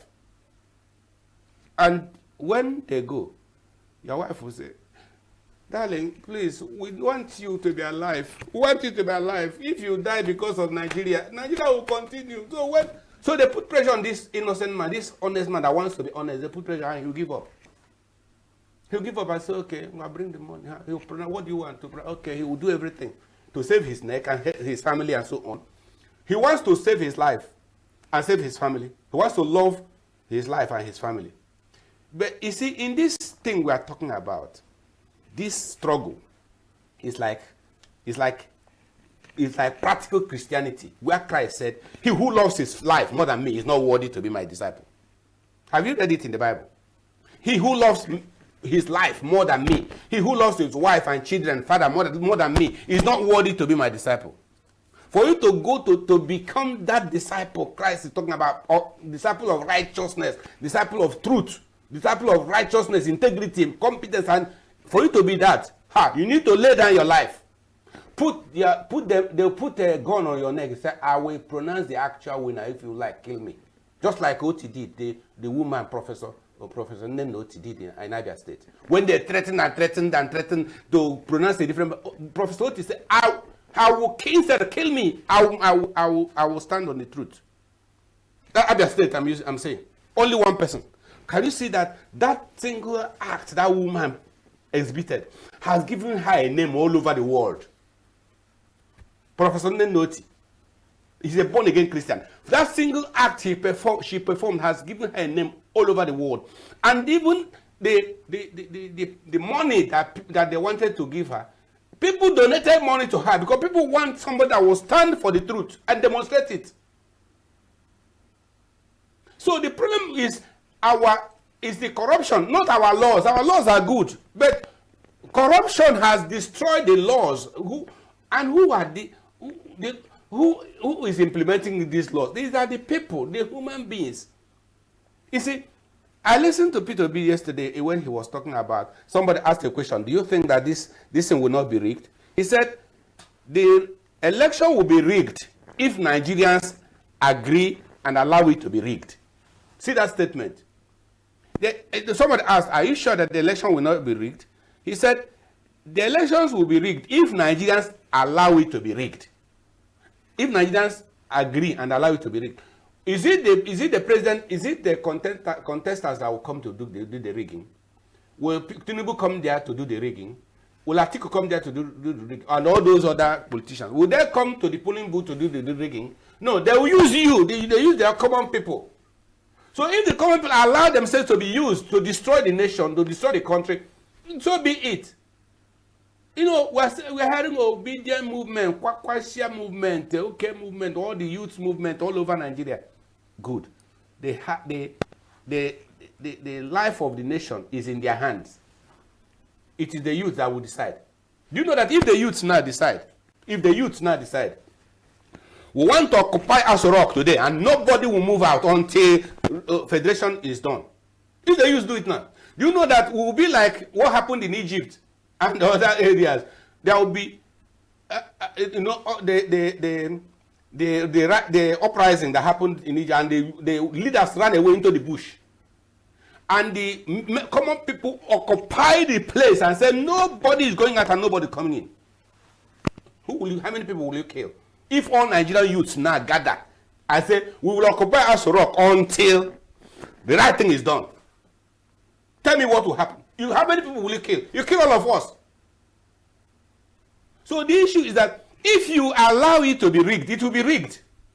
If you give yourself as instrument of rigging, you'll be used as instrument of rigging, and it will be rigged. So it's not P2B, it's not it is the people, the common man, the youths that will still do it. All right, now you've mentioned that that we have laws and the Electoral Act cannot give us what we want, that the issue is corruption. That's right. So what then can give us what we want in this struggle against corruption and implementing our laws according to how it is written? Well, that goes down to the orientation of our minds, our mindset. That goes beyond politics. It goes beyond Electoral Act, goes beyond all this thing we are talking, analyzing, and we've been analyzing and analyzing. You see, this is analyzing processes. We've been analyzing, and that's what professors have been trained to do, analyzing, and yet not able to solve a problem. Which is, our problem is the mental reorientation. The mental reorientation. We have different lifestyles. Some people were brought up to believe that you can just earn a living without working. And they were brought up that way. So they don't know the importance of working hard to make a living. That's how they were brought up. And now you are trying to tell them to go and work and make a living. It's hard for them.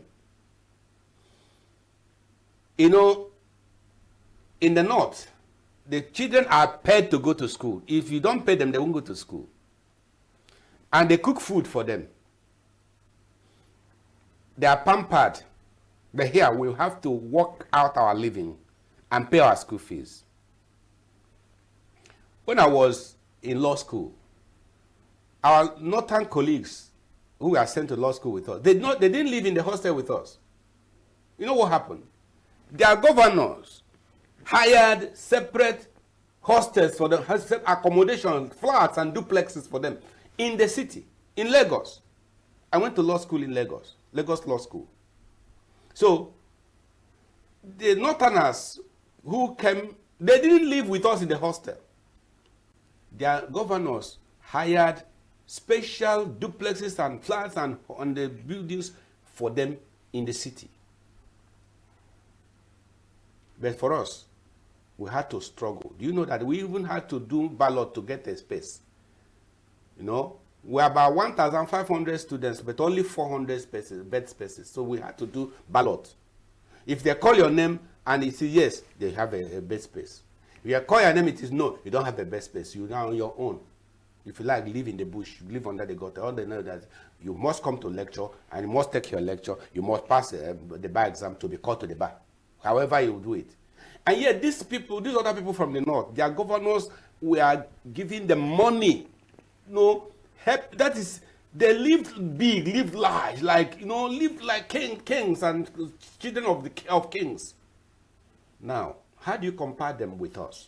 And when we graduated, by the time I knew it, they were all made directors. In fact, when I went to one of the government parastatals, I saw my classmate who was the leader. In fact, he recognized me. He said, you were in law school with me? I said, yes. But he was the head. And I was still struggling. He was the head. I was still struggling. But because he knew me, he said, okay, I know you. You're my friend in the law school. Okay, what is your problem? They now attended to me. But he's my head. He's the head. Can you see? They were given a head start. They were given advantage over us because of the advantage they have, their leaders have. They are in control. They have been ruling Nigeria for how many years? The North has been ruling for how many years?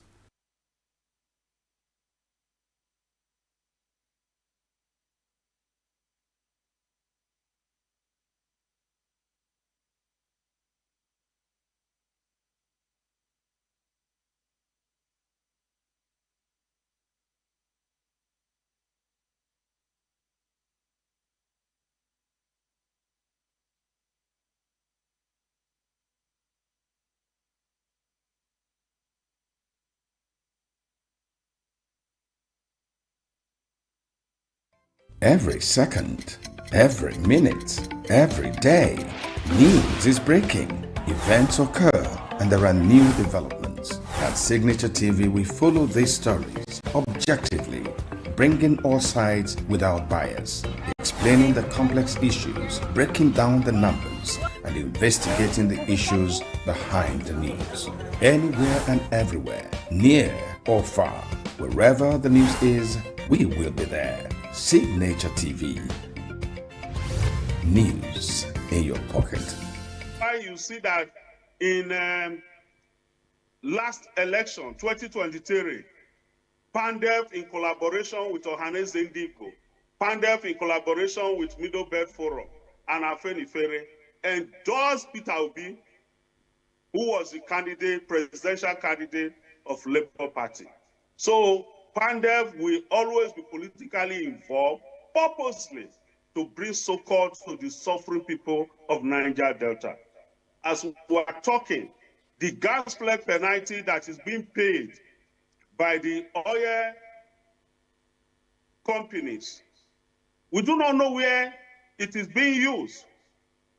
Billions have been paid to the federal government for purpose of gas flaring.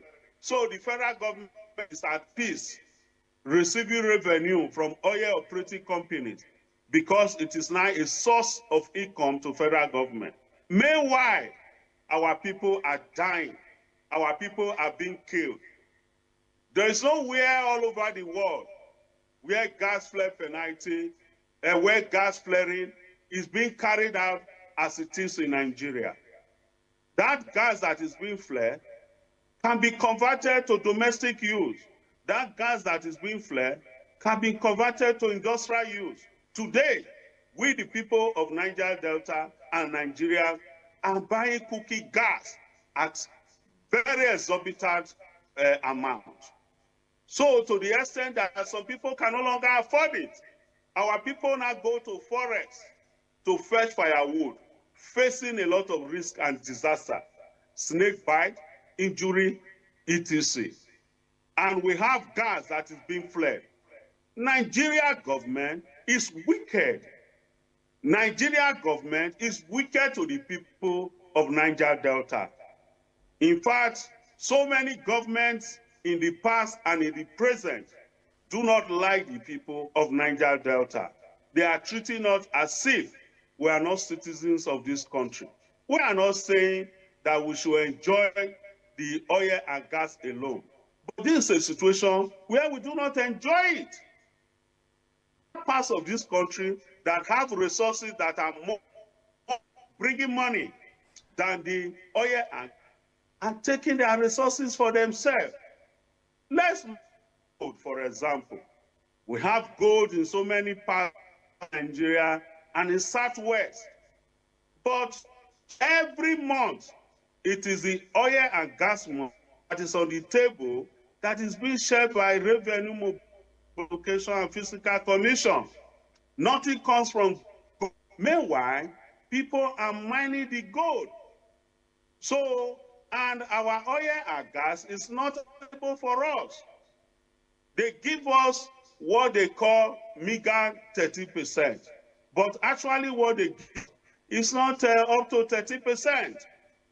However, people take the natural resources 100%. We have lithium, we have tin, we have columbite, we have iron ore, we have mineral in northern Nigeria. The people from this area, mining them.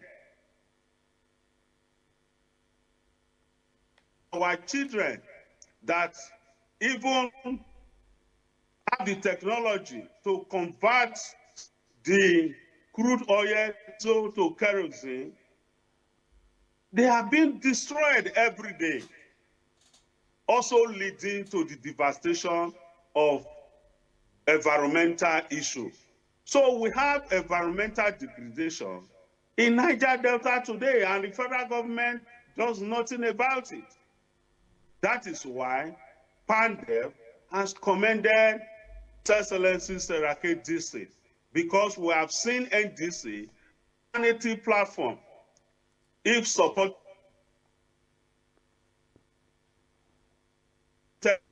by God to bring succor to the of gold, it's only those who come from that area. The Oil Act is meant for the entire area. This is unfair, and in any way, the NNPC manages the oil and gas as if it belongs to people from other regions.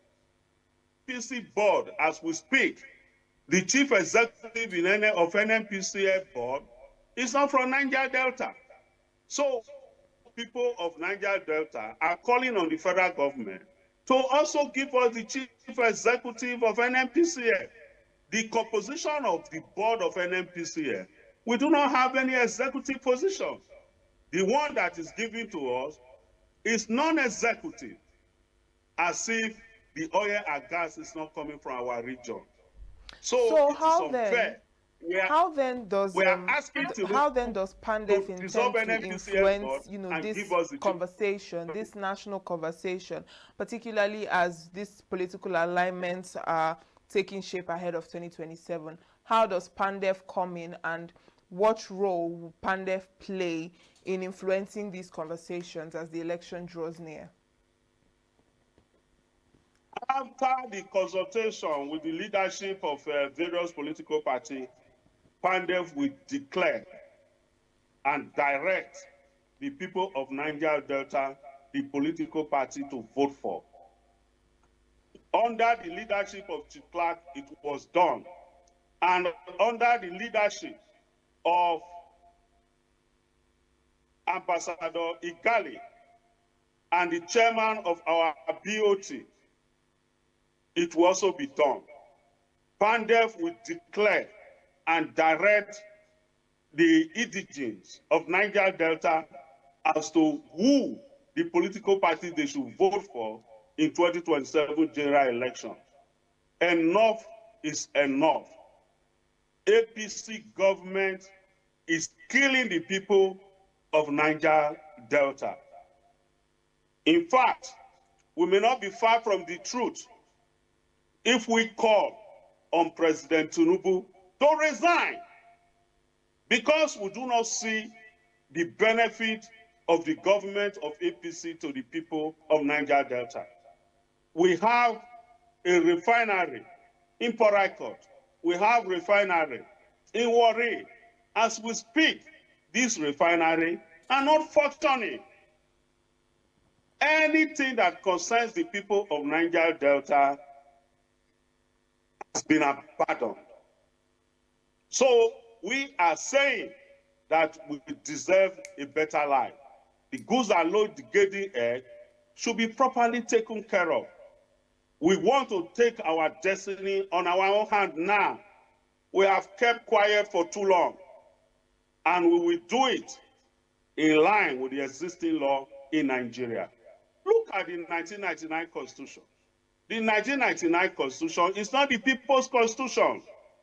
What our leaders fought for at independence was control your resources and pay tax to the center. As we speak, it is only the natural resources from Niger Delta that is feeding the entire Nigeria. Nigeria government borrows money, trillions, every to give to people. They said they have borrowed money to give to women for trade. Our women are not part of it. We do not know anybody, any woman that has benefited from that are being borrowed to give to women, that are being borrowed for trade, as it is being published in and television. So we have been benefits across boards in this country. Our people who worked in the various industries are not given proper promotions. Their counterparts from other are promoted against them.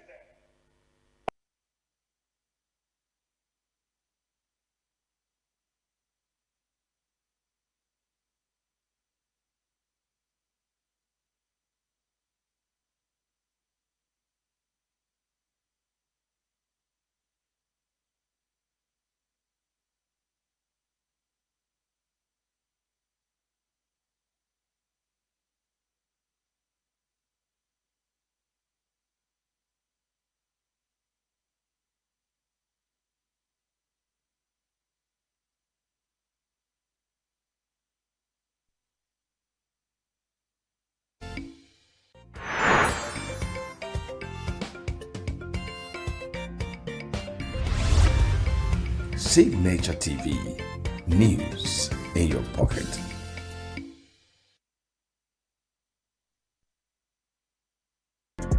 Get plugged into the heartbeat of entertainment on The Hub, your ultimate show on e-vibes.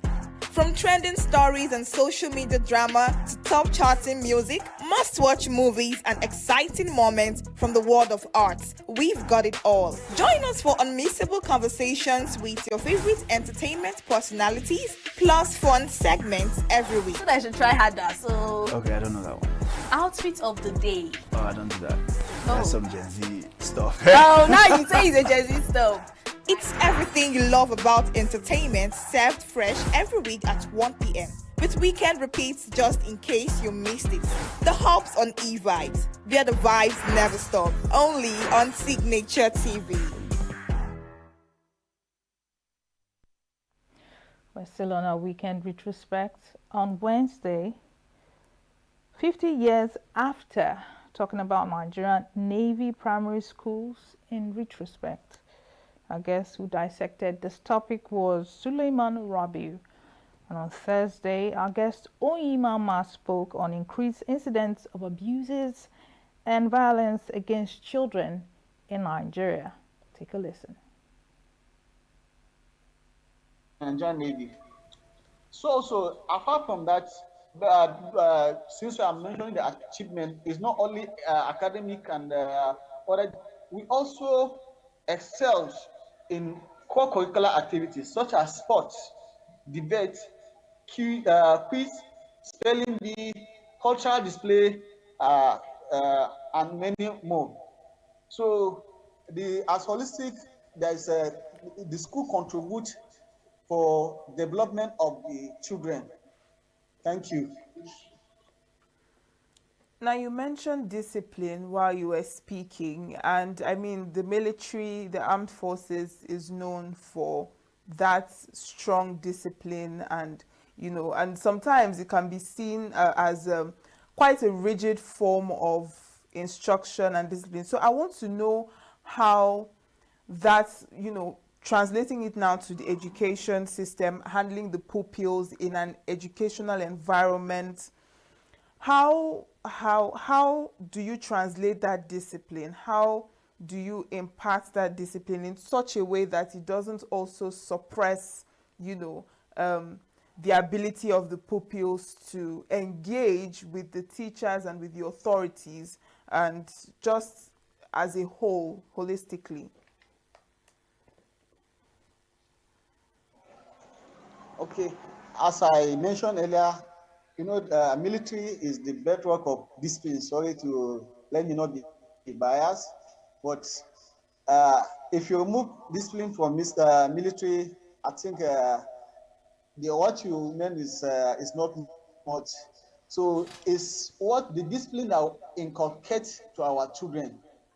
We show them the discipline, the patriotism, leadership, teamwork among the pupils, because what we have is what we are giving. So you see the discipline they will have different from other pupils outside. Because let me make example now. In our schools, when we said in Navy schools, or let me say military schools, when we said 8 o'clock, it means 8 o'clock. You see, all our children are complete. That 8 o'clock, it means 8 o'clock. That when we say, okay, we want to see all our children 8 o'clock. And not only children, because even the parents now, they have already learned, because they know where our standards. They've already learned. They know when we said, okay, this is so timing, they met to the timing.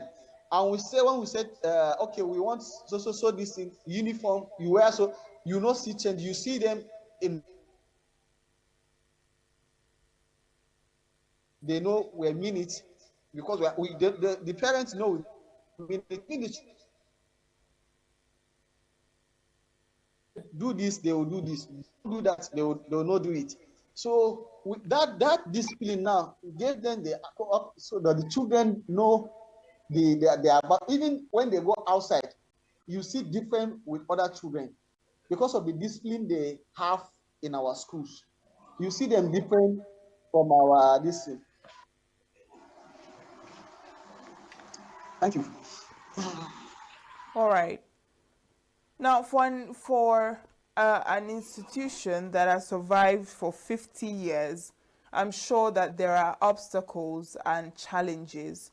So what would you say have been the challenges so far, with, the Navy primary school? What would you say are the obstacles or challenges currently facing the system that needs to be addressed?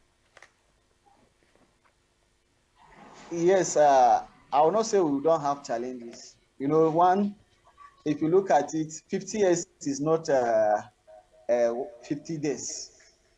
So definitely there must be challenges, although we don't have much with the effort of the Navy and the parents that we have on ground. But definitely we must have one or two challenges. If you look at it, you know, we have some, although we have employed more teachers with modern technology, modern knowledge, but you know, all these computer edge, we have some teachers that also, but we are still working hard to train them and retrain them. And although the furnitures and other things, yes, maybe is trying, where they are replacing them, changing them at intervals. The challenges that we have is not that much compared to other schools, because anywhere you have discipline, you have solved the, let me say, almost 80 or 90% of your challenges. Because the issue that you have outside, the stories that we used to hear outside other schools, issue of drugs, bullying, and other, we don't have it here. So you see, when we are able to tackle that one, handle that one, we have achieved almost 90% of our challenges.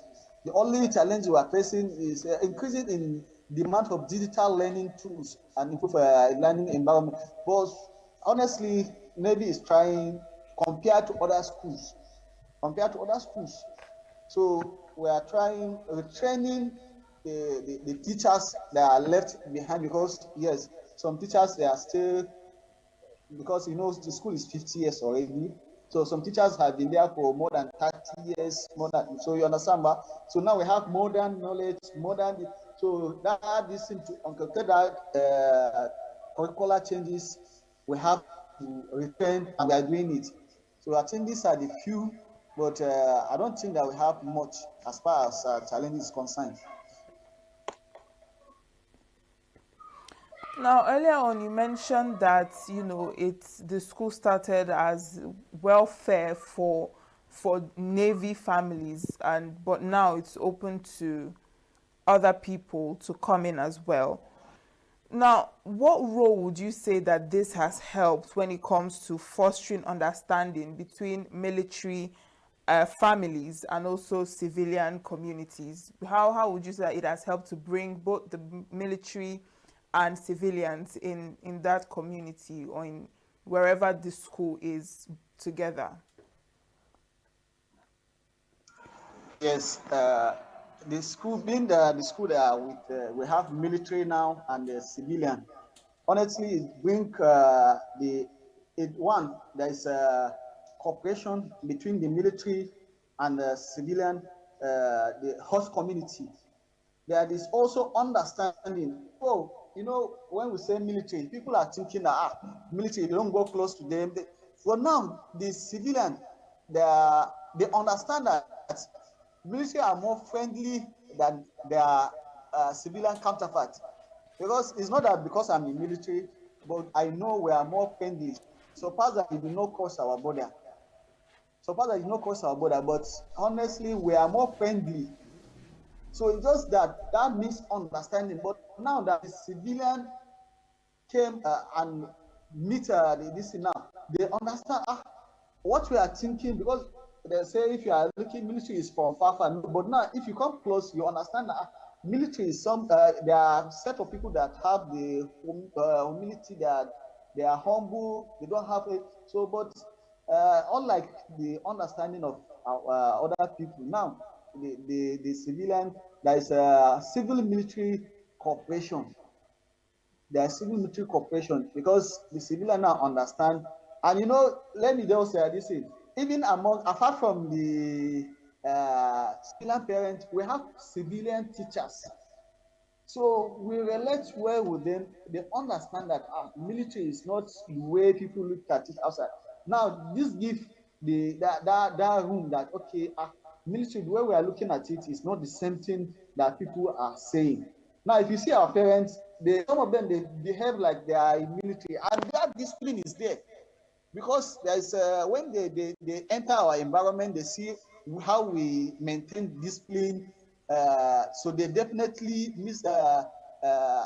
inculcate, learn from it. They definitely learn from it. They know that, oh, yes, if they go outside, our parents, they are different from other parents. Or let me say,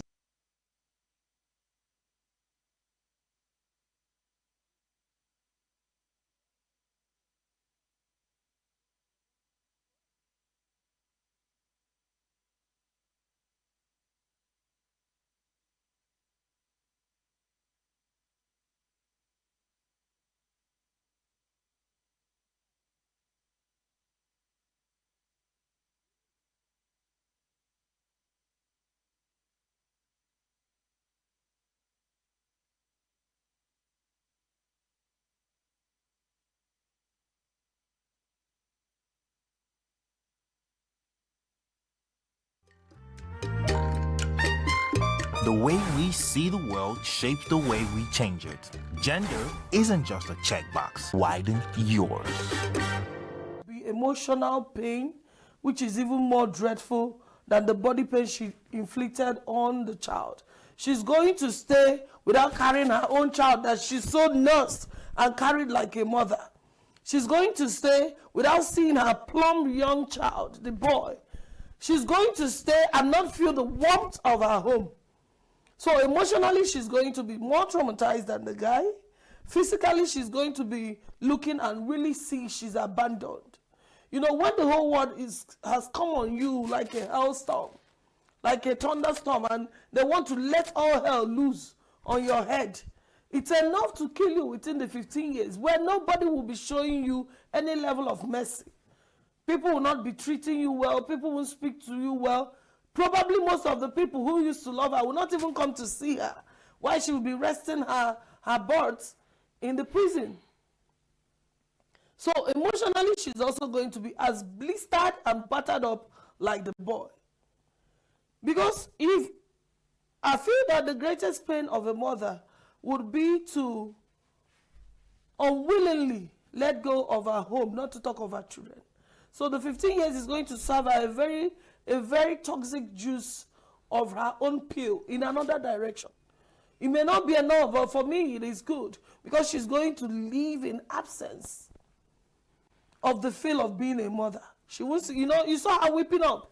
She was weeping. Please let me be with him. Let me be with the boy. He's sick. He has been throwing up since morning. You know, the probability and the probability that the son may even die. So you know about people's children dying, and you didn't know about the young chap of 10 years who you were battering up incessantly, dying also. I saw that 3 days ago the boy had 2 injuries. Two surgeries were carried out on the boy's leg. And, you know, within me, I'm still wondering, what really happened? What level of insanity is this? Who is this? How do people perpetrate such level of inhuman acts and they still breathe, sleep, and they eat well as if nothing has been happening? Because it was the action of the people who were living with them in the same residence that called out to the boy where he was abandoned in an isolated, should I call it a cubicle security house, in an isolated place. So even the cold will come hitting on the boy directly. Ants will bite him, mosquito will bite him, and you never felt an inkling of emotion to save the boy. So let her enjoy the fruits and the beauty of her 15 years without anybody reaching out to her. And I pray that blisters and some things will come up on her body, so she would at least feel what it means to carry swords unattended to. But one would wonder about, you know, the husband as well, because they are a family, so it doesn't go without the husband not being aware of something like this going on. But it seems like all the heat is on the woman alone. Should I tell you my truth? So I'm even more angry with the man. Knowing he is around, knowing he is the male figure, knowing he has a dominant role to play in calling the woman to order. So I'm so eaten up with the fact that there was even a man in that house. And I wonder what has been, you know, transpiring in that house. I wonder the series of actions that cascaded down the line that has made that man a moping man instead of a reacting man. I don't know how Nigerians are, you know, enjoying the series of movies that come out from not calling the man to speak. Tell us what you have done. Tell us how you try to intervene. Tell us if you even tried at all to salvage the matter. I mean, nobody in their normal God-given senses will look at that boy and not dare to do some things. Now, this is just one incident out of many incidents that happen across the country. And why do we see such rising cases of abuse and violence against children, particularly children that were sent out to as helps or maids and things like that? I was just driving into the quarters. I was about to enter the street and I got a call, a very tension high call. And they said, Uni mama, a child has gotten his eyes bandaged up by the auntie that she lives with. And, you know, she keeps beating up that girl to the point she got the eyes injured. And this morning, the eyes of that girl is being bandaged. 3 weeks ago, she registered her in a school. And for one day, the girl has not stepped her feet into the school. And I said again, in less than 3 hours or 3 days, this particular one is happening. Someone there injure another child's eye just this moment. And I told myself, once I leave this place, I'm going with my team to the woman's house. The woman said nobody will do anything. That the girl advising her to send the child back to her parents will not do a thing. We are coming to do something with her. Because you don't manhandle a citizen of the state. You don't manhandle a child who has a right under the child right law. So too many cases swim and travel around this society. If we come up to say it, if we come up to divulge the volume of societal nuances and ills that eat up the society, we will all lose it. We will completely not believe in humanity. But I still know that there are human beings who do things in the right proportion, who are sincere about the love they share, who are sincere about the kind of heart they have for other people. Because we all cannot turn into what I am saying today. No, it's not true. It's not true. So, but the volume of evil being perpetrated at a time in this society brings you to the point where you are even scared of almost everybody. What would you say is the reason behind this evil? Yes. So I see people who have wrong foundation. I see people who are bedeviled with the poverty situation of both their families and the society. I see people whose communication is faulty. I also see people who do not understand the tenements of the law and how to abide by the law. I also see a society where everybody gets away with some of the things they do, so they keep doing it.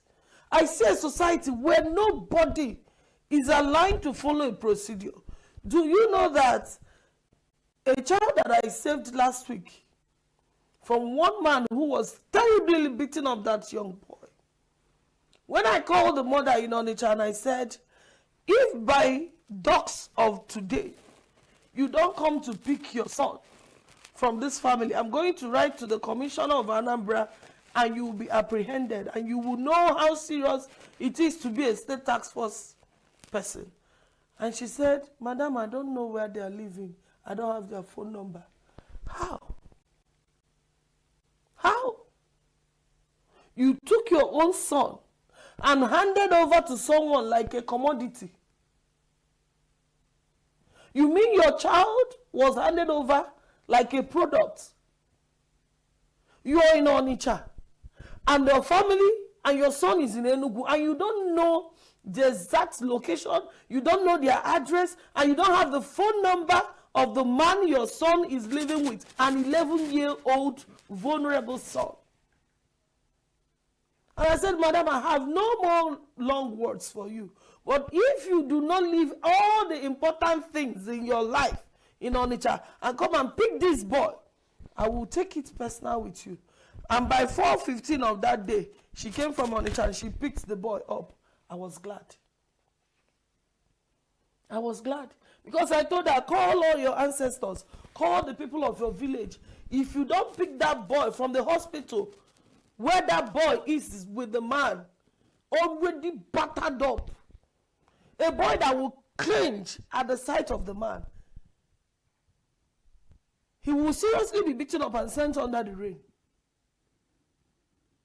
And you tell me you don't. And what shook me was when I called her initially and I said, Madam, you need to come for your son. And she said, yes, somebody has called me. I think what you need to do is to put him in the vehicle and I'll pick him up. And I will say, and I said to her, 11-year-old boy, I'll put him in the vehicle and you will pick him up. Are you saying that we live in the states where security where commuters and the people are so organized that this boy will journey safely to where you are and you will pick him up. That was where I lost it completely.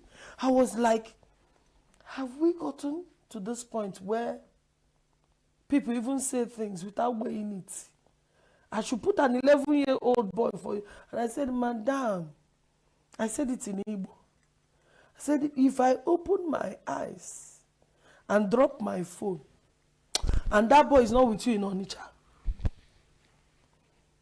the same woman who says she has already prepared her abacha to sell, she doesn't know what to do, she don't know who will help her, that we should help her. 4:15 of that same day, she picked up her son. So poverty is there. People not being careful, being in disregard of the law. There's bad foundation of believing that if you do not manhandle children roughly, they will never grow to be good adults. But not at the volume that we're seeing. And not even with manhandling. There's a level of poor communication that some parents share with their children, where their children do not let out how they feel and what they feel to the parents, because the parents are high there, the children are low, hidden somewhere, dying in their recluse. So there's a whole lot of factors. And we keep saying this. My scare is how much we've said this, where we've said it, and how we continue to say it, yet people continue to live by it. You mentioned this, just listening to this story that you just told now, and I'm wondering, isn't there a way that this idea of giving out children to people can be stopped or handled? Because I think at this point, even parents are also part of the problem. They know that their children are being maltreated, but they leave them there. Is there a way this thing can be stopped? It has been regulated by the states, by the Ministry of Children, Gender Affairs and Social Development. It has even come up as a bill in the State House of Assembly, initiated by Honorable Princess Obi Ajurugu sometime 2 years ago, that if you bring in a child, come to the ministry and administer her biodata or his biodata. Go to the police and say, I brought in this child, and you are not allowed to take a certain age for an aid or a help. So that we will understand. Did you notice something about the current case that we're talking about? The child who is being maltreated looks even smaller than the son of the woman who battered her up. So who is carrying who? Who is caring for who here?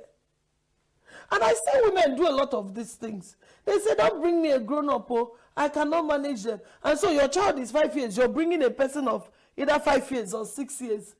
It's ridiculous. It makes some of us women look like we are the devil ourselves. Who is carrying who? That case that we intervened in Tinker's Corner, where the woman got the child's hair heated open with a nail, and they pushed her into the bedroom. It was a neighbor that called us in the next morning, and that child was saved. The woman and the husband, they are swimming their life now in the correctional center in Nsukka. That girl will work until 12, and by 12, she's still carrying a fat baby that is 1 year old, and you expect her. You expect that girl, that young girl, who is still awake by 12, not to let the baby she's carrying to slip off her hand. This is the height of... You mentioned the Child Rights Act, and I know that we have laws that are there to protect our children, but even with these laws, we still see this high rate of why do we have laws that do not seem to actually protect these children in real time? I'll tell you why. It's simple. So, we have a culture where the judiciary is slow, and the judiciary do not uphold sanction. If I know that a week or 2 weeks will not pass without me seeing an offenders register where someone is being sentenced for either maltreating, sexually molesting a juvenile, defiling or any class of abuse. People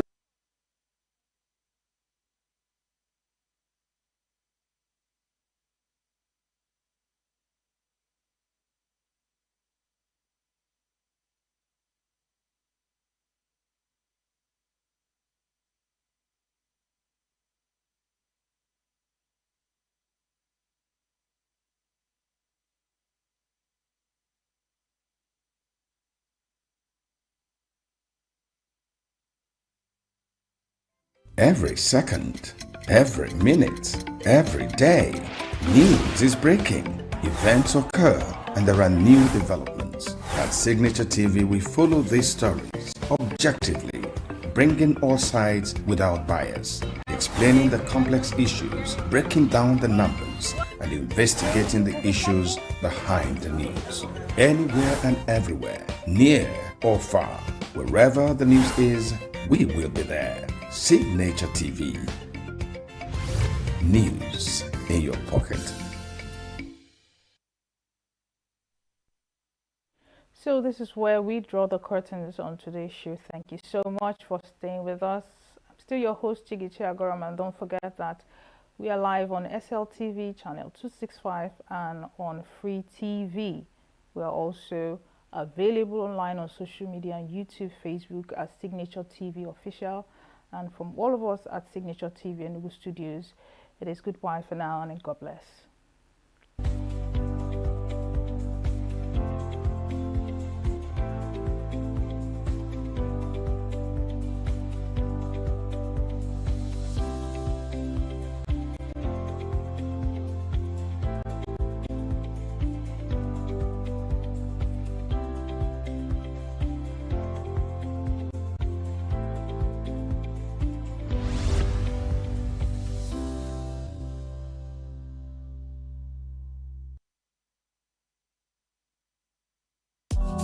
Tired of the snow?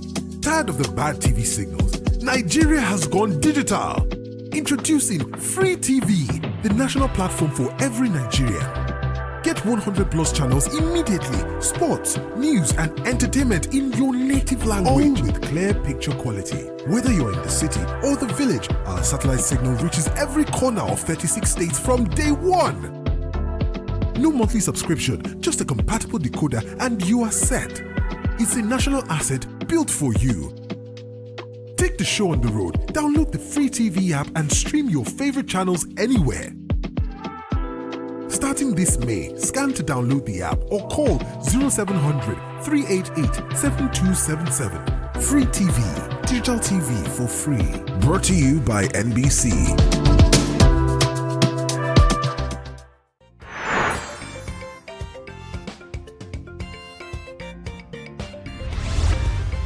Signature TV.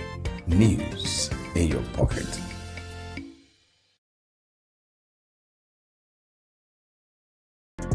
Get plugged into the heartbeat of entertainment on The Hub, your ultimate show on eVibes.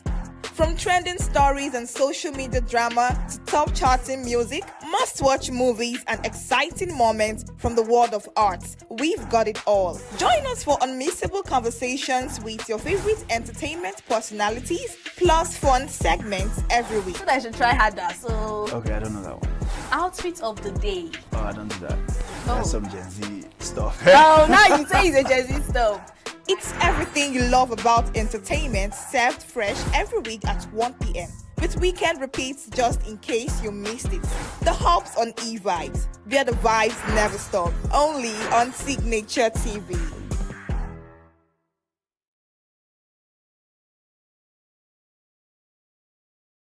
Every second, every minute, every day, news is breaking, events occur, and there are new developments. At Signature TV, we follow these stories objectively, bringing all sides without bias, explaining the complex issues, breaking down the numbers, and investigating the issues behind the news. Anywhere and everywhere, near or far, wherever the news is, we will be there. Signature TV. News in your pocket.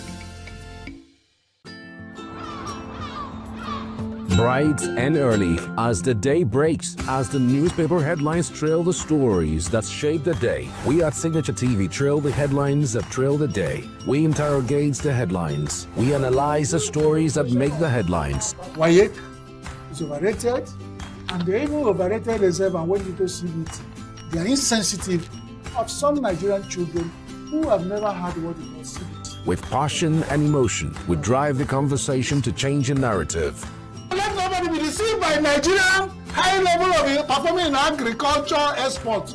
We are still where we are. Newspaper review on Signature TV every morning on Signature Morning, weekdays, and Signature New Day, weekends. Newspaper review on Signature TV. We do not just review the headlines, we make the headlines relevant to our daily lives.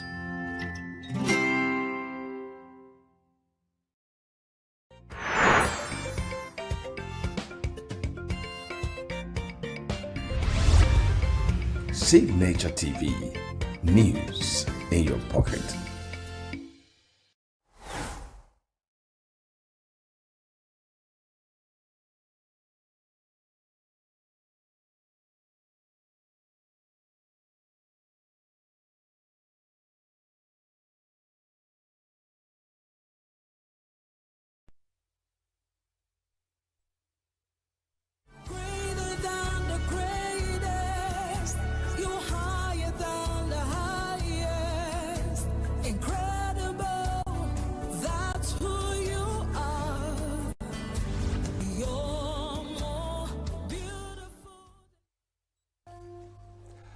Hi, how are you doing today? I heartily welcome you to Gospel Lounge on Signature TV today.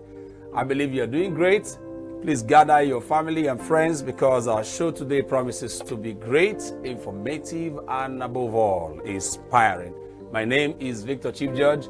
Welcome to the show. Let's just sing a song of worship to God for all that He has done for us. We give you glory, Lord, as we honor you. We give you glory, Lord, as we honor you. You are wonderful. You are worthy, oh Lord. You are wonderful. You are worthy, oh God. We give you, Lord, we give you glory, Lord, as we honor you. We give you glory, Lord, as we honor you. You are wonderful. You are worthy, oh Lord. You are wonderful. You are worthy, oh, you are wonderful. You are wonderful. You are worthy, oh Lord. You are wonderful. You are wonderful. Do it one more time. You are wonderful. You are wonderful. You are worthy, precious Lord. You are wonderful. You are worthy, oh Lord. Lord, we thank you for all the things that you have done for us. Be glorified in Jesus' precious name. Amen. One of the greatest philosophers that lived on this planet Earth, Socrates, said something, and I quote, "The unexamined life is not worth living." This emphasizes the importance of self-awareness and introspection. Therefore, in this segment, sit back and receive great words and meditate on them because it causes deep reflection. I'll be right back to continue the show with you.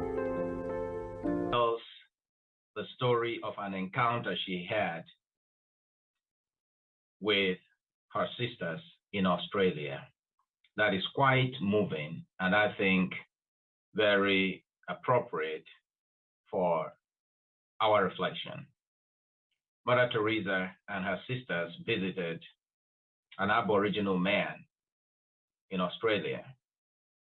when they entered the home of this man, his home was in a terrible mess, covered with dust.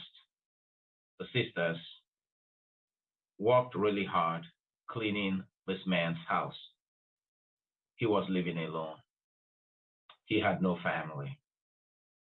And as they were cleaning, they saw a lamp, this ancient kind of lamp that was so finely designed, but it was covered in dust. So they asked the man, can we clean this lamp and light it and then share a meal with you? The man resisted and said, no. For whom shall I light the lamp when you leave? There is no more light in my life. I'm just waiting to die.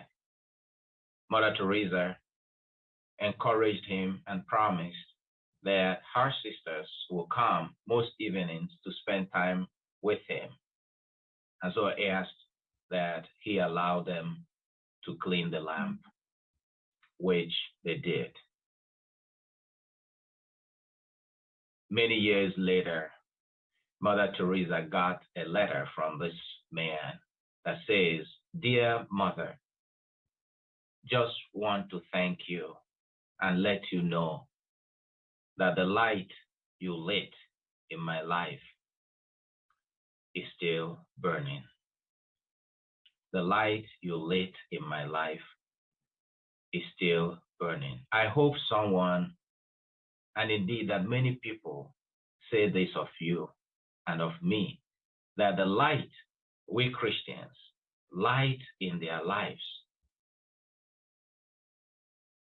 is still burning. Whenever I read St. Paul's hymn of love that we hear this weekend from 1 Corinthians chapter 13, verse 4 to 13, about the quality of love, what comes to mind for me is the story. To love someone is to light the flame of life in that person.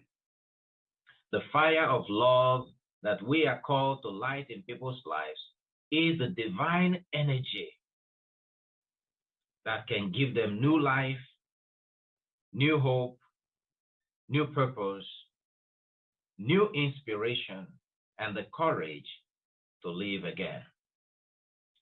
There are so many of our brothers and sisters whose lives, like the life of this Aboriginal man, are covered with dust of pain, of anguish.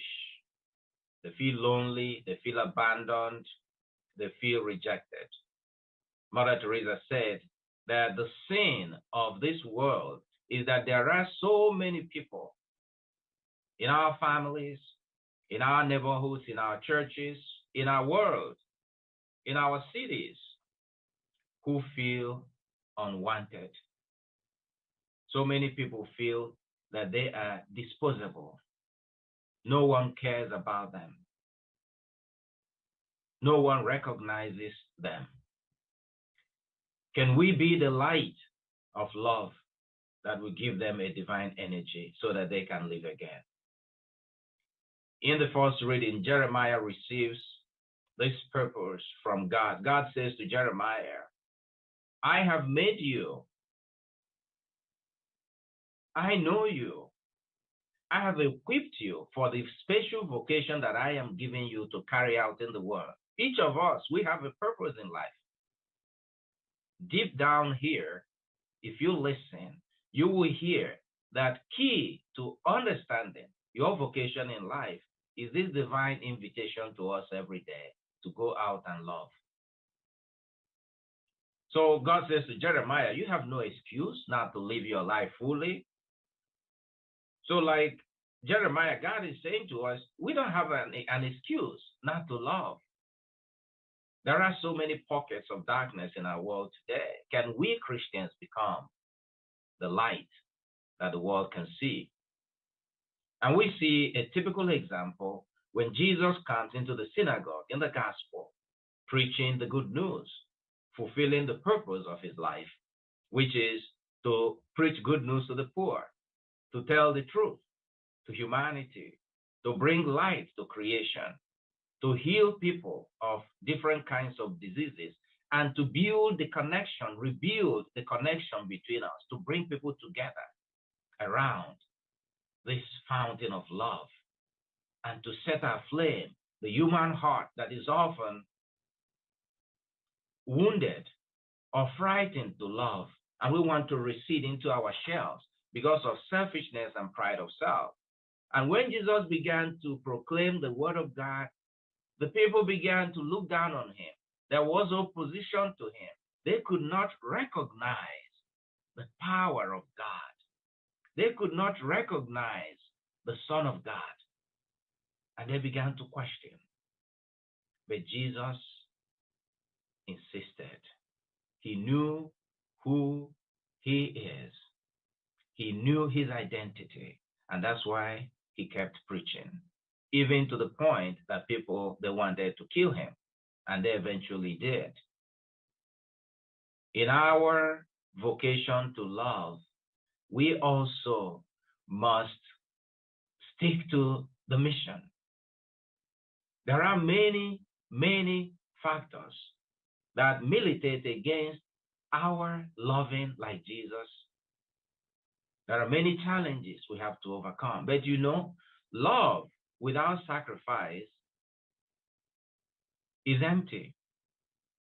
Love without pain is vain. Therefore, let us ask the good Lord to give us the strength to love. Let us ask the good Lord to give us the courage to love. Our world today is in dire need of Christians who see their vocation as a vocation to love and who make love their being, the inspiration of their lives, the purpose of every action that we undertake, and the ultimate purpose of our Christian spirituality and Christian morality. Without love in your life, without love in anything you do, like St. Paul says, you are just like a clanging gong, full of sound and fury, signifying nothing, to use the words of Shakespeare. So let us conclude our reflection by saying the immortal words of Saint Therese of Lisieux. And she says, my life is for a moment. I am only the breath of God. My life is for a moment. I am only a passing shadow.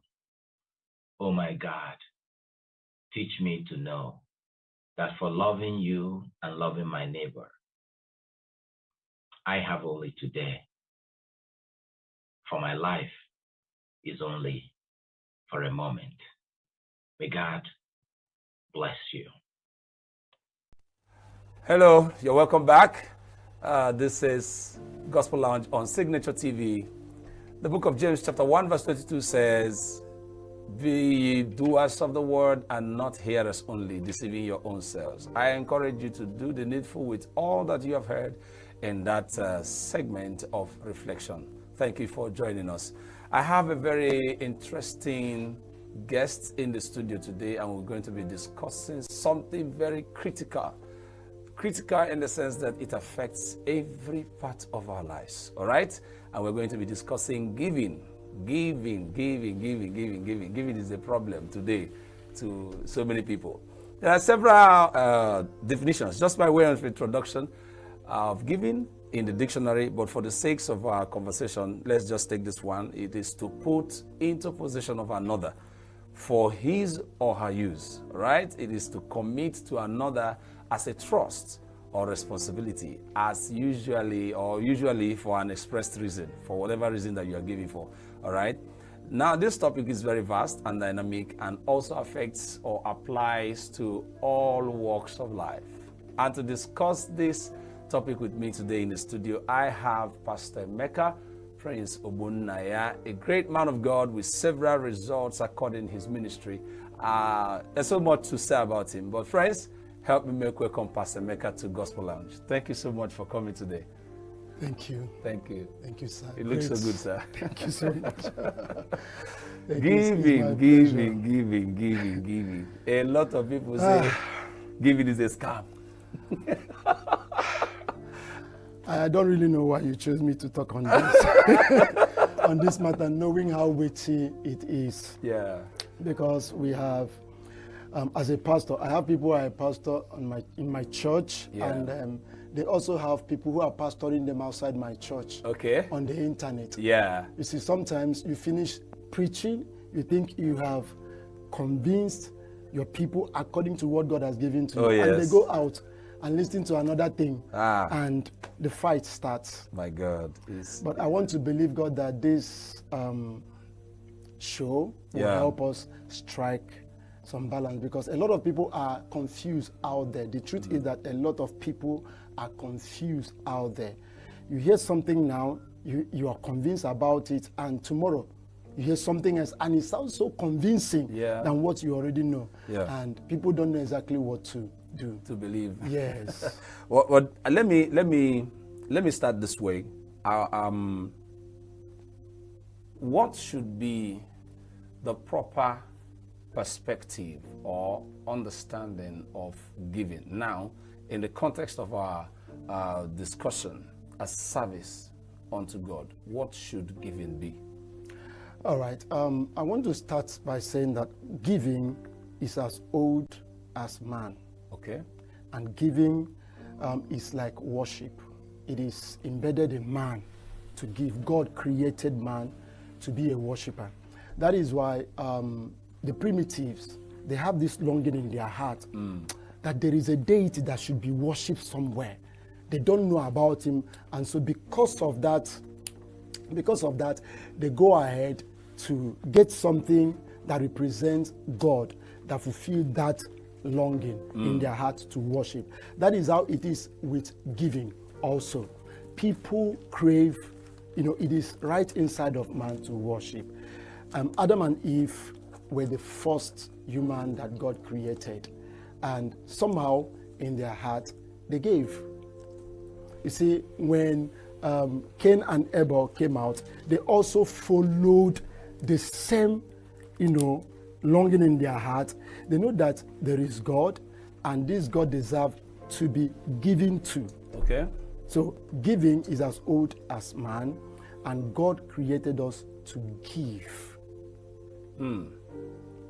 That Giving is is as old as man, and God created us to give. I hope you are getting this very powerful submissions from this great man of God. The next thing I want to ask you now is about the arguments that is everywhere.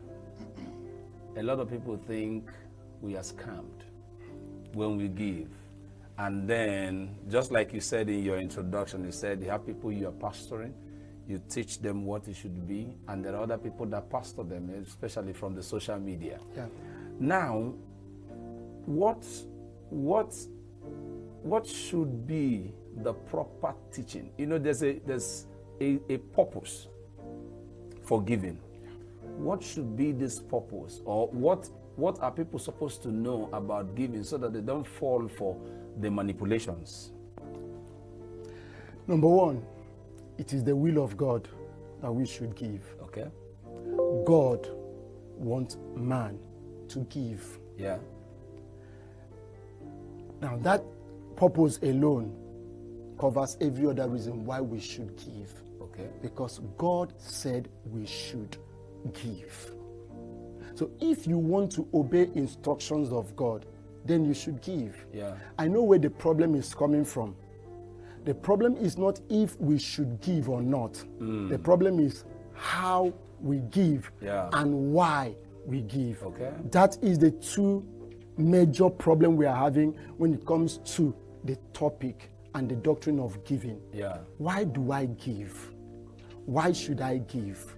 How do I give? As of giving, it is God's instruction that we should give. If you go through the pages of your Bible, you're going to see God telling the children of Israel to give. Yeah. Abraham was the first man that God called and started life. At the time, God demanded something from Abraham. Yeah. Now, Abraham gave with a purpose.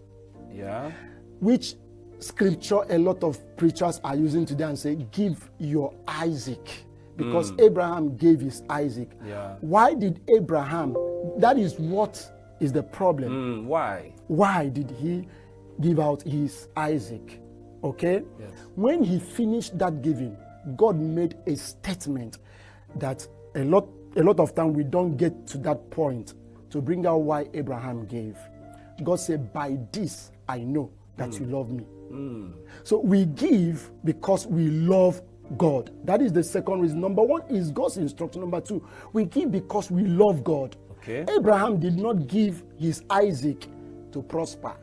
Already, he was a rich man. That's right. Abraham had 300 and something soldiers born in his own house. Wow. Men that were raised out of his servants.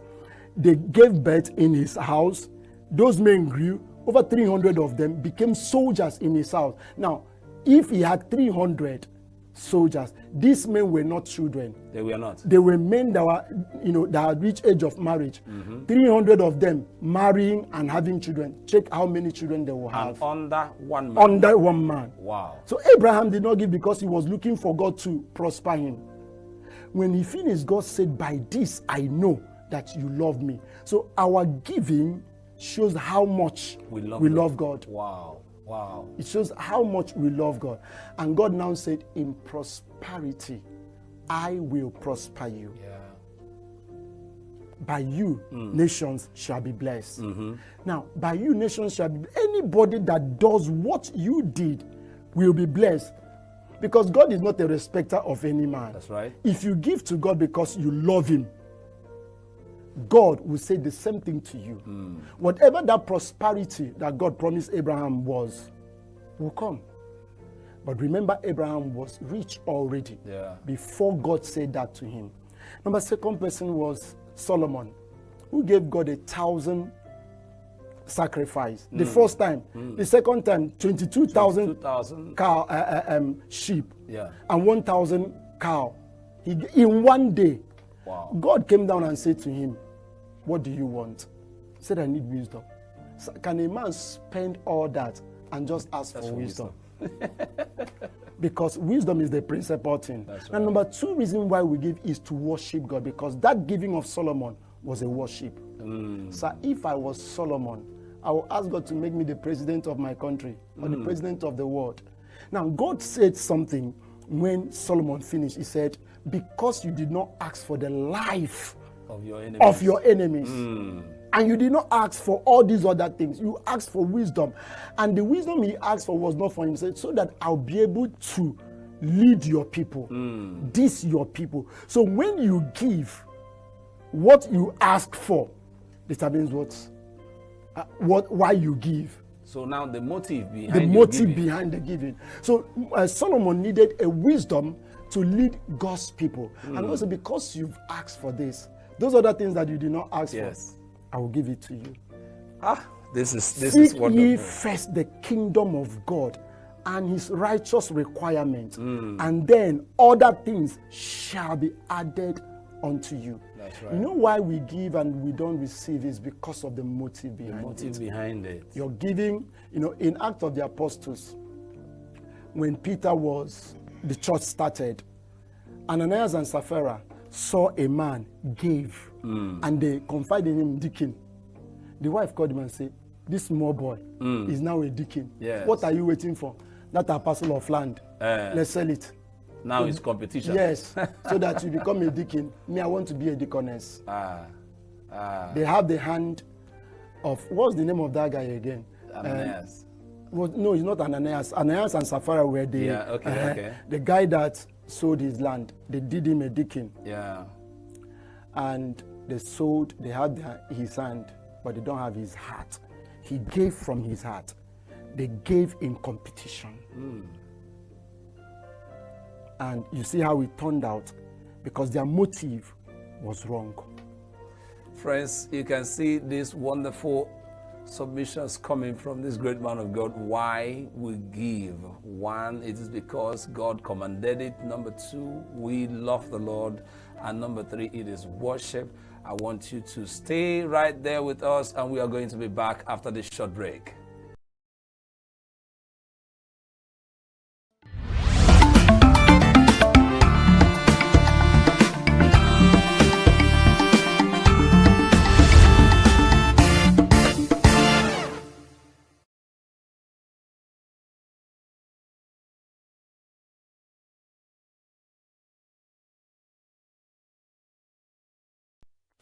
Welcome back. This is still Gospel Lounge on Signature TV, and we are discussing giving with my brother and my friend, Pastor Emeka Prince Ogbonnaya, and he's been giving us a whole lot of insightful submissions about giving.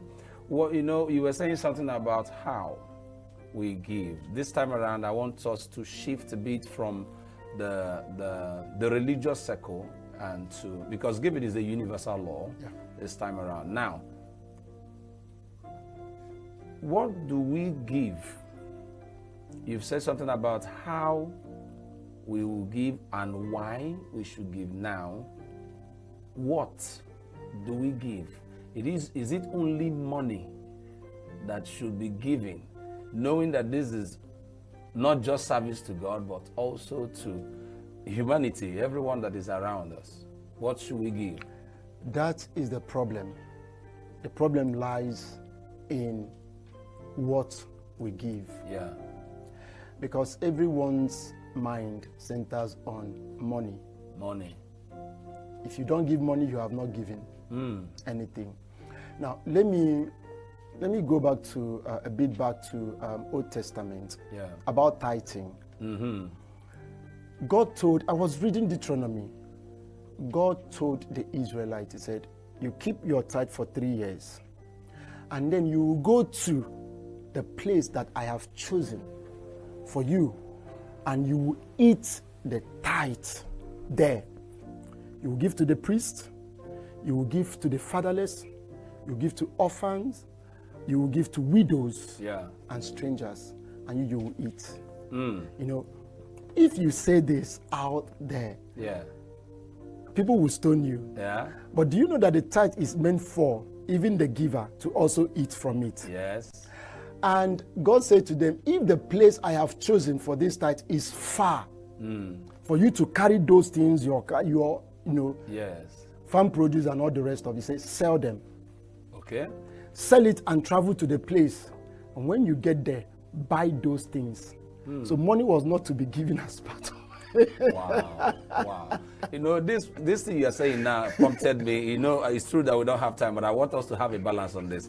The instructions of the Old Testament and the New Testament seems to be contradicting, and it has caused a lot of misconceptions and arguments, even on social media. Where should we find the balance to this? Why it is contradictory is because we want it to be contradictory. Okay. For instance, this thing I said now, it's in the scripture. And the tithing thing and giving started from the Old Testament, lapses into the New Testament, and they were practicing it. Okay. I am not a farmer. I work. I'm a civil servant and a pastor. So I don't have farm produce. So the only income that I have is money. Money. Okay. So that is why it changes. It shouldn't be a contradiction. Okay. Because I don't farm, I don't have farm produce. So my money is what I worked. Okay. That is my result, which is the same thing as a farmer that works and have a result. So he brings his cow, he brings his yam, I bring my money that I am paid at the end of the day as what I use. So that's the balance. It is what you work that you use. Okay. In those days, people were not doing white collar job. Yeah. So all they were having is their animals, their farm produce and all that. And so God cannot ask them to give what they don't have. Wow. So it is what they had that they gave. So it is what we have now that we give. Now, if a pastor insists and say that your money, use it and go and buy yam, fine. That's right. Fine. It is still you that worked the money that you use and buy the yam. So now, because the money will be used for something else in the church, you bring what you worked for. There should be no contradiction. It's people that want to contradict themselves. This is very simple. Yeah. This is very simple. I don't have a farmland where I will go and, harvest yam and bring to the church. So that is the balance. What you work for is what you bring out of it. Friends, this is so wonderful, and I can bet you this will be a continued conversation, but I call you to service now. Giving is divine, as you've heard, is a command from God, is an instruction from God to humanity. This giving surpasses money. You can hear what he's saying now. It's not only money. Whatever you are working, whatever you are gaining, that's where you give from. It involves time, it involves energy, it involves so many things, all right? Every religion on earth has one of their tenets on giving. So you give. Give to yourself, give to your family, give to God, give to humanity, give to whoever that is around you, because it is an instruction from God. And understand what he said. We give because we love God, we give because it's God's command, and we give because it is worship. Thank you so much for coming on the show today. It's been an insightful time of conversation with you. Thank you, sir. Thank you, sir. Thank you for having me. For all of us here, we wish you all the best. Thank you so much. I want to thank Signature TV for having me, and you've been a wonderful host. Thank you very much. Thank you so much. And to you, my wonderful friends, thank you so much for being there. I am going to see you right after this break.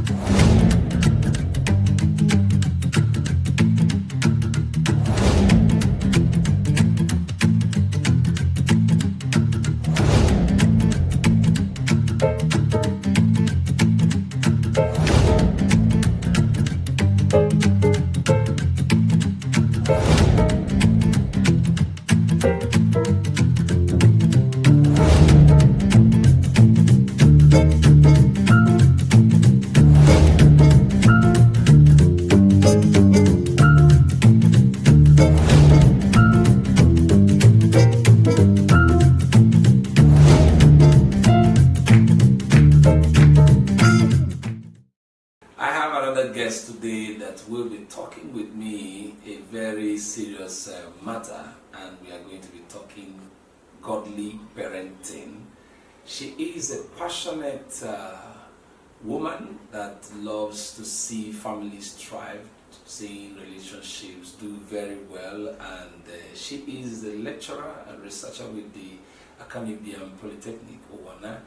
Is a whole lot to say about her. Friends, help me make welcome Dr. Nancy Chukwu Obinna to Gospel Lounge. Thank you so much for joining us today. All right, thank you for having me once again. Thank you so much. It's a pleasure. Yeah, it is a very wonderful thing to talk about. You know, parenting is a very complex and multifaceted role that involves providing care, support, guidance to children as they grow, right? Talking godly parenting now is a little bit different from the general knowledge that we have. It has to do with teaching children or raising children in a way that honors God and makes them to serve Him very, very well.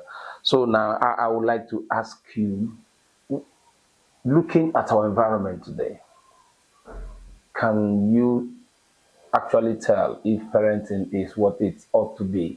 On the scale of 100%, how do you rate it? Okay, having explained in the fair details what parenting is all about, both godly parenting and parenting itself, I think trying to rate it by percentage, if it is actually what it ought to be, I can say it is. Rating it, I can rate it by 50%. Okay. Why I say so is because children are gifts from God. Yeah. Yes.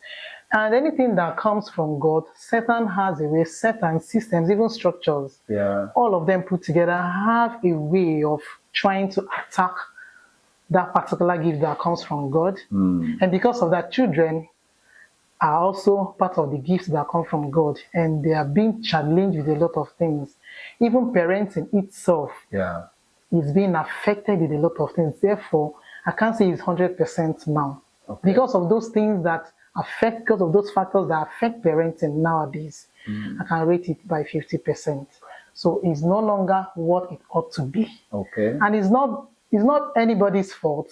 It's just the system that we find ourselves. Okay. So that is that. And talking about these systems now, I just want to place side by comparison or maybe contrast, however you want to look at it this time around.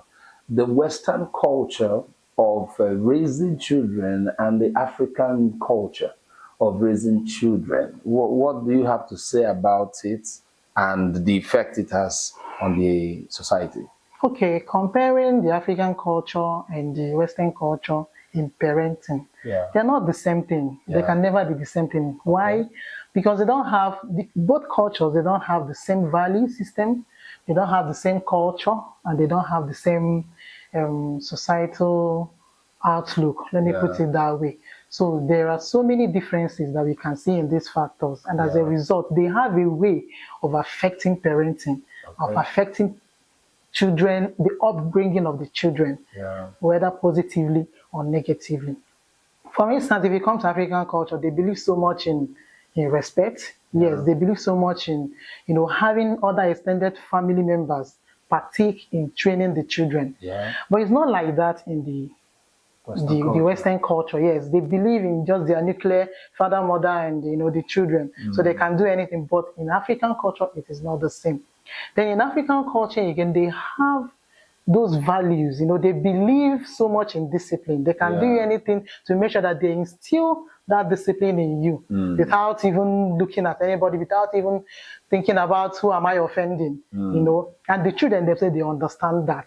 But in the other way around, where in the Western culture, it's not like that. You can see children do anyhow, do anything, and they even, threaten the parents. And sometimes the parents are just at the mercy of the children because anything can happen. That's right. Yes, but it's not like that in the African culture. There is this value of respect and discipline that is being upheld in the African culture in terms of parenting. Okay. Now, another instance in trying to compare them is that looking at the aspect of socialization. Okay. Over there in the Western culture, they are free. There is this level of freedom they have to do whatever they, to mingle and to relate, without anybody, watching what is going on. But here, you see, in African culture, it's not like that. There's this restriction where children are kind of monitored to know the kind of people they relate with, the kind of people they talk with. You understand? So these are some of the differences that we see in trying to compare the African parenting style and the Western parenting style. So they can never be the same thing. So in whichever way, the value system, the culture, and the societal outlook of the whole, these are some of the factors that affect the parenting styles.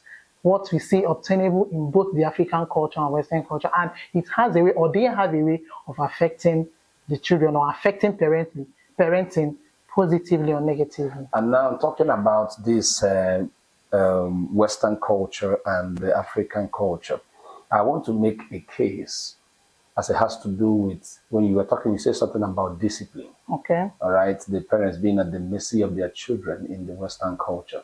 First, I want to ask you, which of these practices would you recommend? The culture of the Western culture, or the African culture? And then number two, I wanted to bring it to a point where, as we're looking at godly parenting, in spite of the factors that are around us, what should be the proper position of the parent as it has to do with the training or the raising up of a child? Okay, we are looking at godly parenting, and that one has to do with using biblical teachings, biblical standard, Yeah. whatever it is, however we want to see, there is a biblical standard. There's a scriptural way in which we can train our children. Yeah. So we can, no matter the culture we come out from, it does not matter. The thing that matters, what does the Bible say? What does the Word of God say concerning the way we are raising these children? And that is the most important, that's the key. So that way, we look at it from that angle.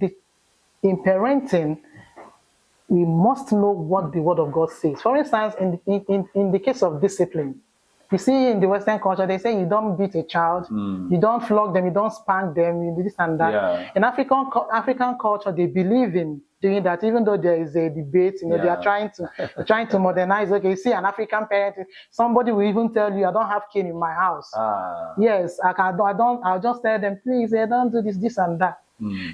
But forgetting the part of the scripture that said when you spare the rod, you spoil the child, whether you like it or not. That is the word of God. Now, some persons believe that the rod could be cane, physical cane. Some believe that it could be the word of God.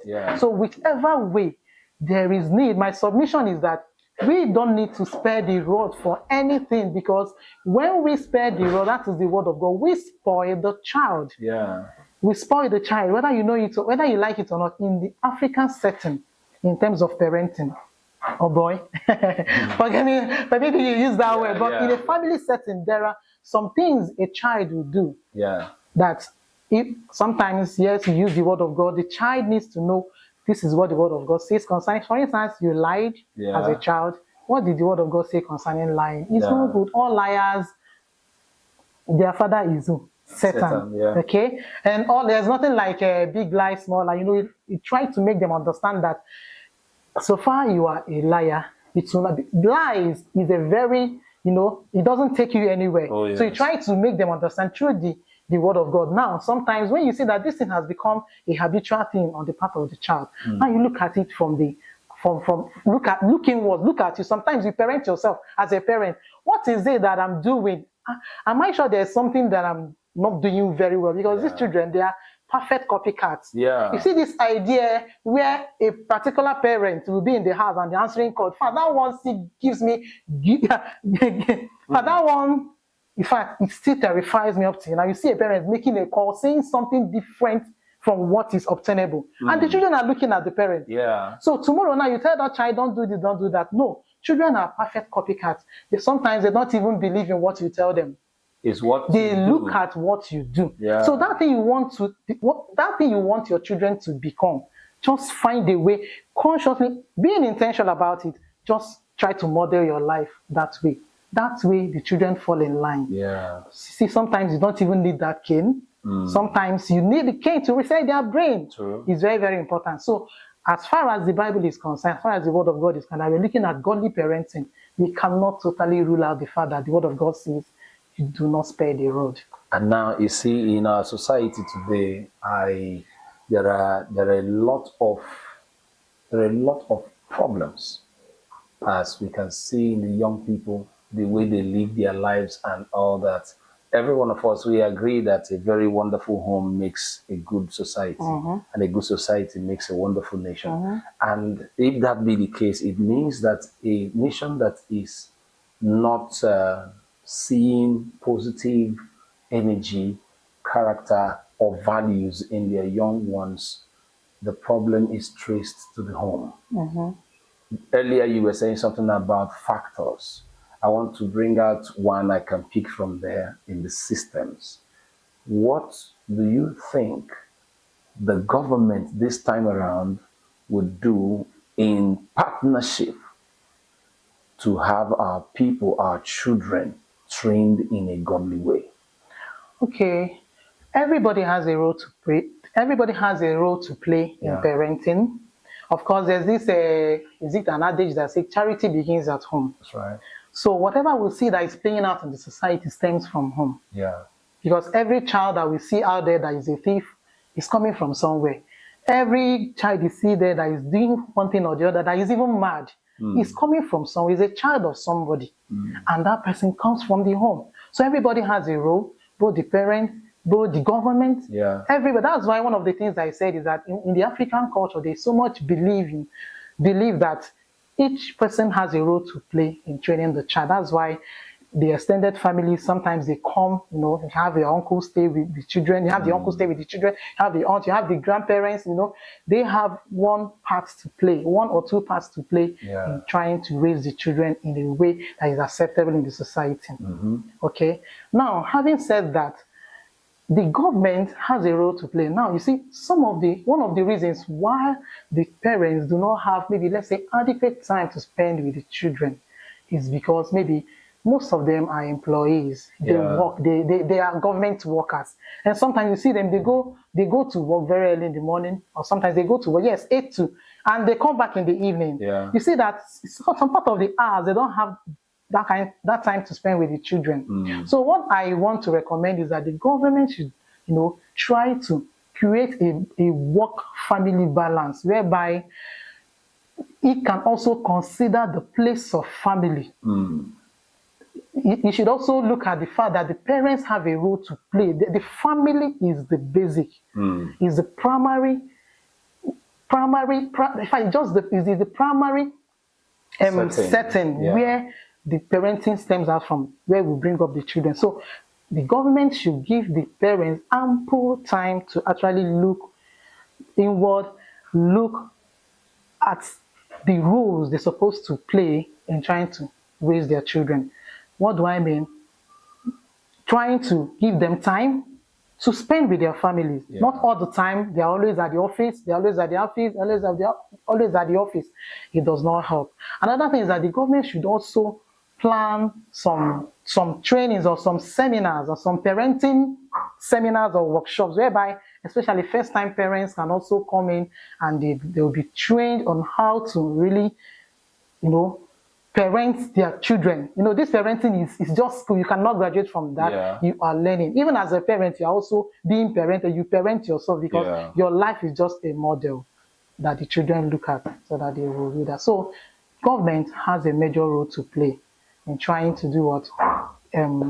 Make sure that this parenting aspect, this godly parenting, yes, we cannot rule it out, that these children are modeled in the way that God wants it and that will be acceptable in the society. This is so wonderful, and I can tell you that it's been a very powerful conversation with my friend Dr. Nancy. But before I let you go, because we are short of time now, before I let you go, I want to make a case, all right? Because truly this is going to be a continued conversation, but I want to make a case concerning this godly parenting.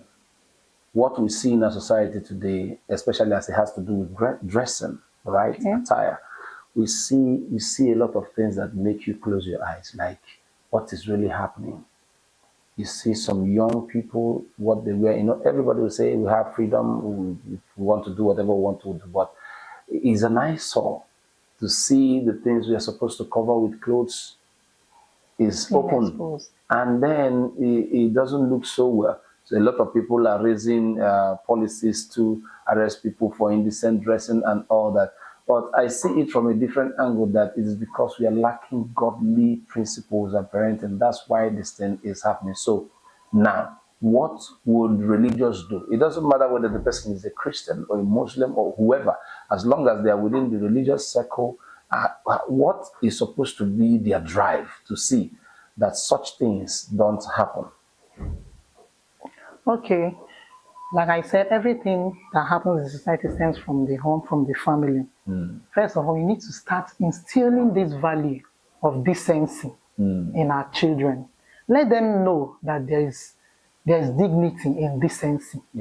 That you mustn't expose yourself to the sin. Let them know that things that are exposed are open to so many things to come and perch on them. That's right. And can just use that to liken to our dressing. There are some sensitive parts of your body that needs to be covered. So those parts should not be open or should not be exposed for any reason. It can be fashion, that someone else is doing it from another family. Does not make it right. I do tell my children that you see some small children, their mommy will wear them bomb shot. They'll wear it and becoming their lives will be showing. Paka does not mean that me, as your mother, will wear you the bomb shot to come out. No, I uphold decency, and as such, you should also learn it. So, parents should intentionally instill this value of decency into their children. That way, they will understand, and they will know that this is what it is. By so doing, they will not be moved to do all those things. They believe that decency is a value and they will uphold it. This is so wonderful. I'd like to thank you so much for coming on the show today and having this conversation. Great insights that you have given to us. Thank you so much for coming. Thank you for having me once again. To spend with their families, not all the time. They're always at the office. They're always at the office. Always at the office. It does not help. Another thing is that the government should also plan some trainings or some seminars or some parenting seminars or workshops whereby especially first-time parents can also come in and they will be trained on how to really, parent their children. This parenting is just school. You cannot graduate from that. You are learning. Even as a parent, you are also being parented. You parent yourself because your life is just a model that the children look at so that they will do that. So government has a major role to play in trying to do what? Make sure that this parenting aspect, this godly parenting, yes, we cannot rule it out, that these children are modeled in the way that God wants it and that will be acceptable in the society. This is so wonderful, and I can tell you that it's been a very powerful conversation with my friend, Dr. Nancy. But before I let you go, because we are short of time now, before I let you go, I want to make a case, all right? Because truly this is going to be a continued conversation, but I want to make a case concerning this godly parenting. What we see in our society today, especially as it has to do with dressing, right? Attire. We see a lot of things that make you close your eyes, like what is really happening. You see some young people, what they wear. Everybody will say we have freedom, we want to do whatever we want to do, but it's an eyesore to see the things we are supposed to cover with clothes is open, and then it doesn't look so well. So a lot of people are raising policies to arrest people for indecent dressing and all that. But I see it from a different angle, that it is because we are lacking godly principles and parenting. That's why this thing is happening. So now, what would religious do? It doesn't matter whether the person is a Christian or a Muslim or whoever, as long as they are within the religious circle. What is supposed to be their drive to see that such things don't happen? Okay. Like I said, everything that happens in society stems from the home, from the family.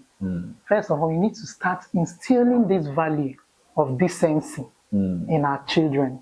Let them know that there is dignity in decency. That you mustn't expose yourself to the sin. Let them know that things that are exposed are open to so many things to come and perch on them. That's right. And can just use that to liken to our dressing. There are some sensitive parts of your body that needs to be covered. So those parts should not be open or should not be exposed for any reason. It can be fashion, that someone else is doing it from another family. Does not make it right. I do tell my children that you see some small children, their mommy will wear them bomb shot. They'll wear it and becoming their lives will be showing. Paka does not mean that me, as your mother, will wear you the bomb shot to come out. No, I uphold decency, and as such, you should also learn it. So, parents should intentionally instill this value of decency into their children. That way, they will understand, and they will know that this is what it is. By so doing, they will not be moved to do all those things. They believe that decency is a value and they will uphold it. This is so wonderful. I'd like to thank you so much for coming on the show today and having this conversation. Great insights that you have given to us. Thank you so much for coming. Thank you for having me once again. Exposed are open to so many things to come and perch on them. That's right. And can just use that to liken to our dressing. Mm. There are some sensitive parts of your body that needs to be covered. Yeah. So those parts should not be open or should not be exposed for any reason. Yeah. It can be fashion that someone else is doing it from another family. Does not make it right. I do tell my children that you see some small children, their mommy will wear them bomb shorts. They'll wear it and becoming their lives to be showing. Paka does not mean that me, as your mother, will wear you the bomb short to come out. No, I uphold decency, and as such, you should also learn it. So, parents should intentionally instill this value of decency into their children. That way, they will understand, and they will know that this is what it is. By so doing, they will not be moved to do all those things. They believe that decency is a value and they will uphold it. This is so wonderful. I'd like to thank you so much for coming on the show today and having this conversation. Great insights that you have given to us. Thank you so much for coming. Thank you for having me once again. All right, friends, that has been a very wonderful conversation with my friend, Dr. Nancy Obinachuku, on godly parenting. Every one of us, we can agree that a godly home gives birth to a wonderful society, and a wonderful society gives birth to a great nation. So please do well to raise your children in godly manners. Since our journey begins from the home, parents, we beg you, do well to inculcate godly values in your children, because when they have this meeting everyone in the society, there's going to be a very wonderful energy in the society. The mess we are seeing around will be curbed, all right? And I would like to call on the government and also the religious leaders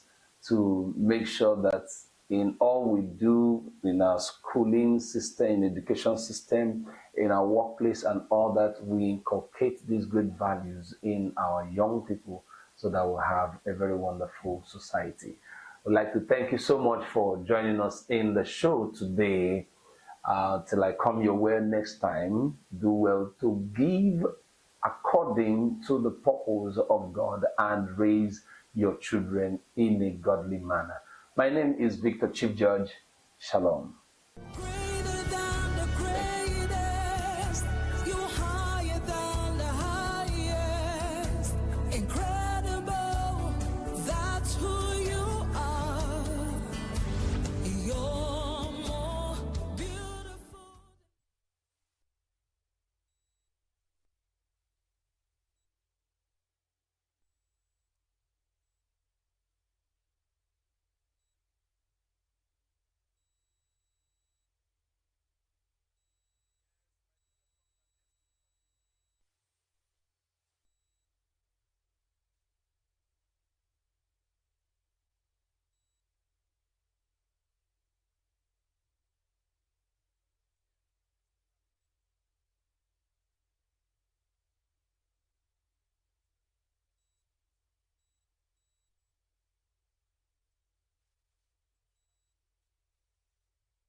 miracle.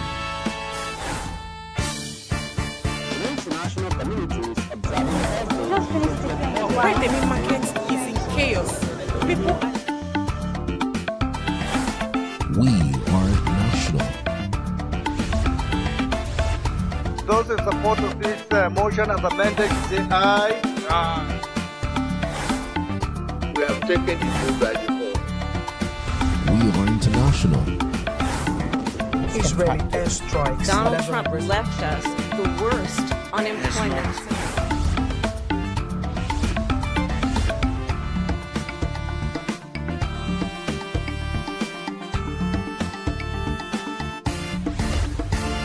Signature TV, news in your pocket.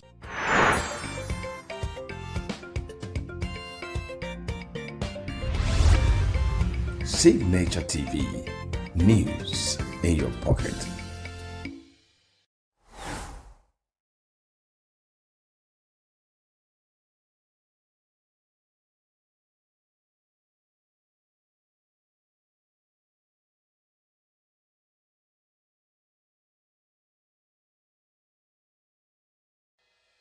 Health is more than a diagnosis. It's your lifestyle, your choices, and your future. Join us on Inside Health, your weekly deep dive into the stories, science, and solutions shaping your well-being. From expert interviews to real-life journeys of healing and hope, we cover it all. One of the complications of cancer management or treatment is they have some of them at one point in time, you see them having anemia. Okay, so you see them at times being transfused. But at the same time, you come in with a diet. Nutrition, mental health, innovations in medicine, fitness, and everyday wellness. Whether you're managing a condition, staying informed, or just living your best life, Inside Health is your trusted guide. I'm Tigiti Agorum, and I'll be with you every week on Inside Health, only on Signature TV.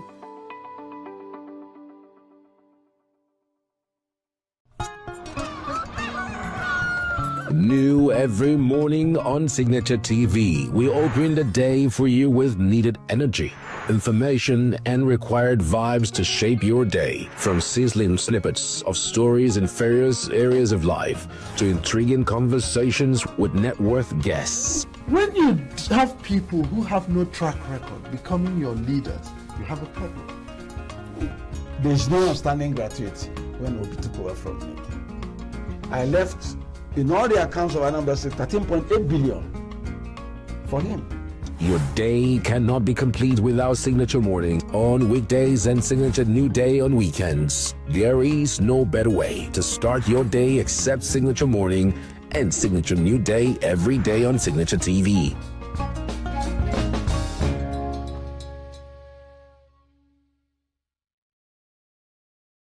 Every second, every minute, every day, news is breaking, events occur, and there are new developments. At Signature TV, we follow these stories objectively, bringing all sides without bias, explaining the complex issues, breaking down the numbers, and investigating the issues behind the news. Anywhere and everywhere, near or far, wherever the news is, we will be there. Signature TV. News in your pocket. Health is more than a diagnosis. It's your lifestyle, your choices, and your future. Join us on Inside Health, your weekly deep dive into the stories, science, and solutions shaping your well-being. From expert interviews to real-life journeys of healing and hope, we cover it all. One of the complications of cancer management or treatment is they have some of them at one point in time, you see them having anemia. Okay, so you see them at times being transfused. But at the same time, you come in with a diet. Nutrition, mental health, innovations in medicine, fitness, and everyday wellness. Whether you're managing a condition, staying informed, or just living your best life, Inside Health is your trusted guide. I'm Tigiti Agorum, and I'll be with you every week on Inside Health, only on Signature TV.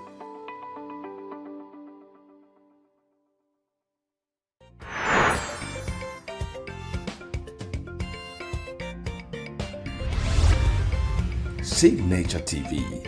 News in your pocket.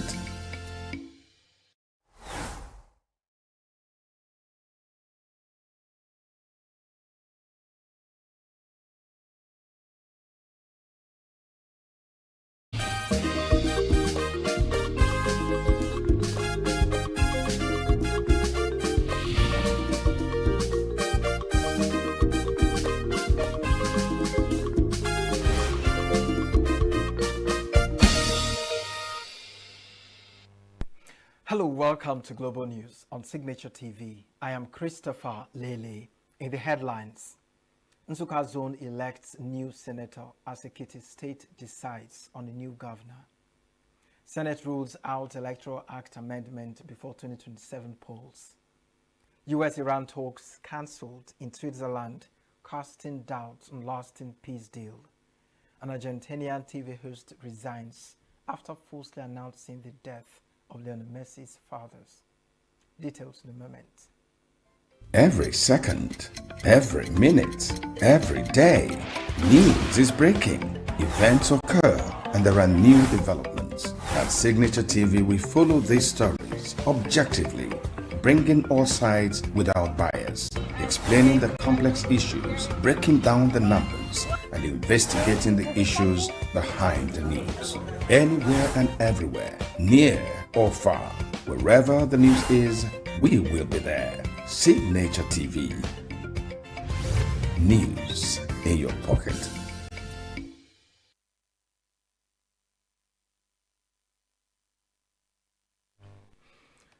There was a large turnout of voters in the ENUGU North Senatorial District by-election held on Saturday. Some of the polling units witnessed a steady influx of voters who turned out to exercise their franchise.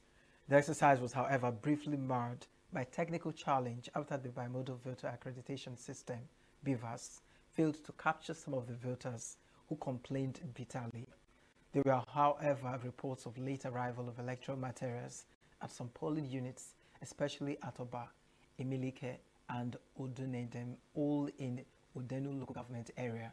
There was also an unconfirmed report of alleged result sheet snatching by suspect identified as Akadigbo by people who said they knew him as a thug, while a similar report of result sheet snatching at Umuakara Village Hall in Oba was denied by the presiding officer, who said the result sheet was with them. There was reports of violence in Obolo Afo, where the presiding officer, an NYC member, alleged the thugs came at about 12 noon, shot guns and collected every of the materials and disappeared, while some thugs also carted away ballot materials, including Beaver's machine, with the residents pointing accusing fingers on a commissioner who hails from the area. Some PDP members in the area alleged that they were harassed and intimidated by state government officials who also instigated violence in the area, while men of security agencies looked helplessly.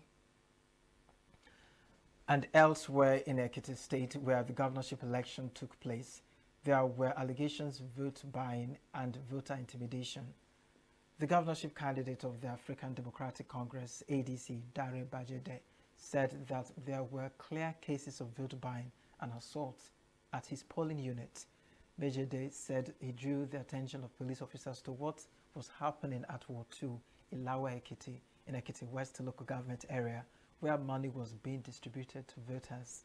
For his part, Wole Oloyede, candidate of the People's Democratic Party, alleged voter suppression and harassment of party supporters by security operatives.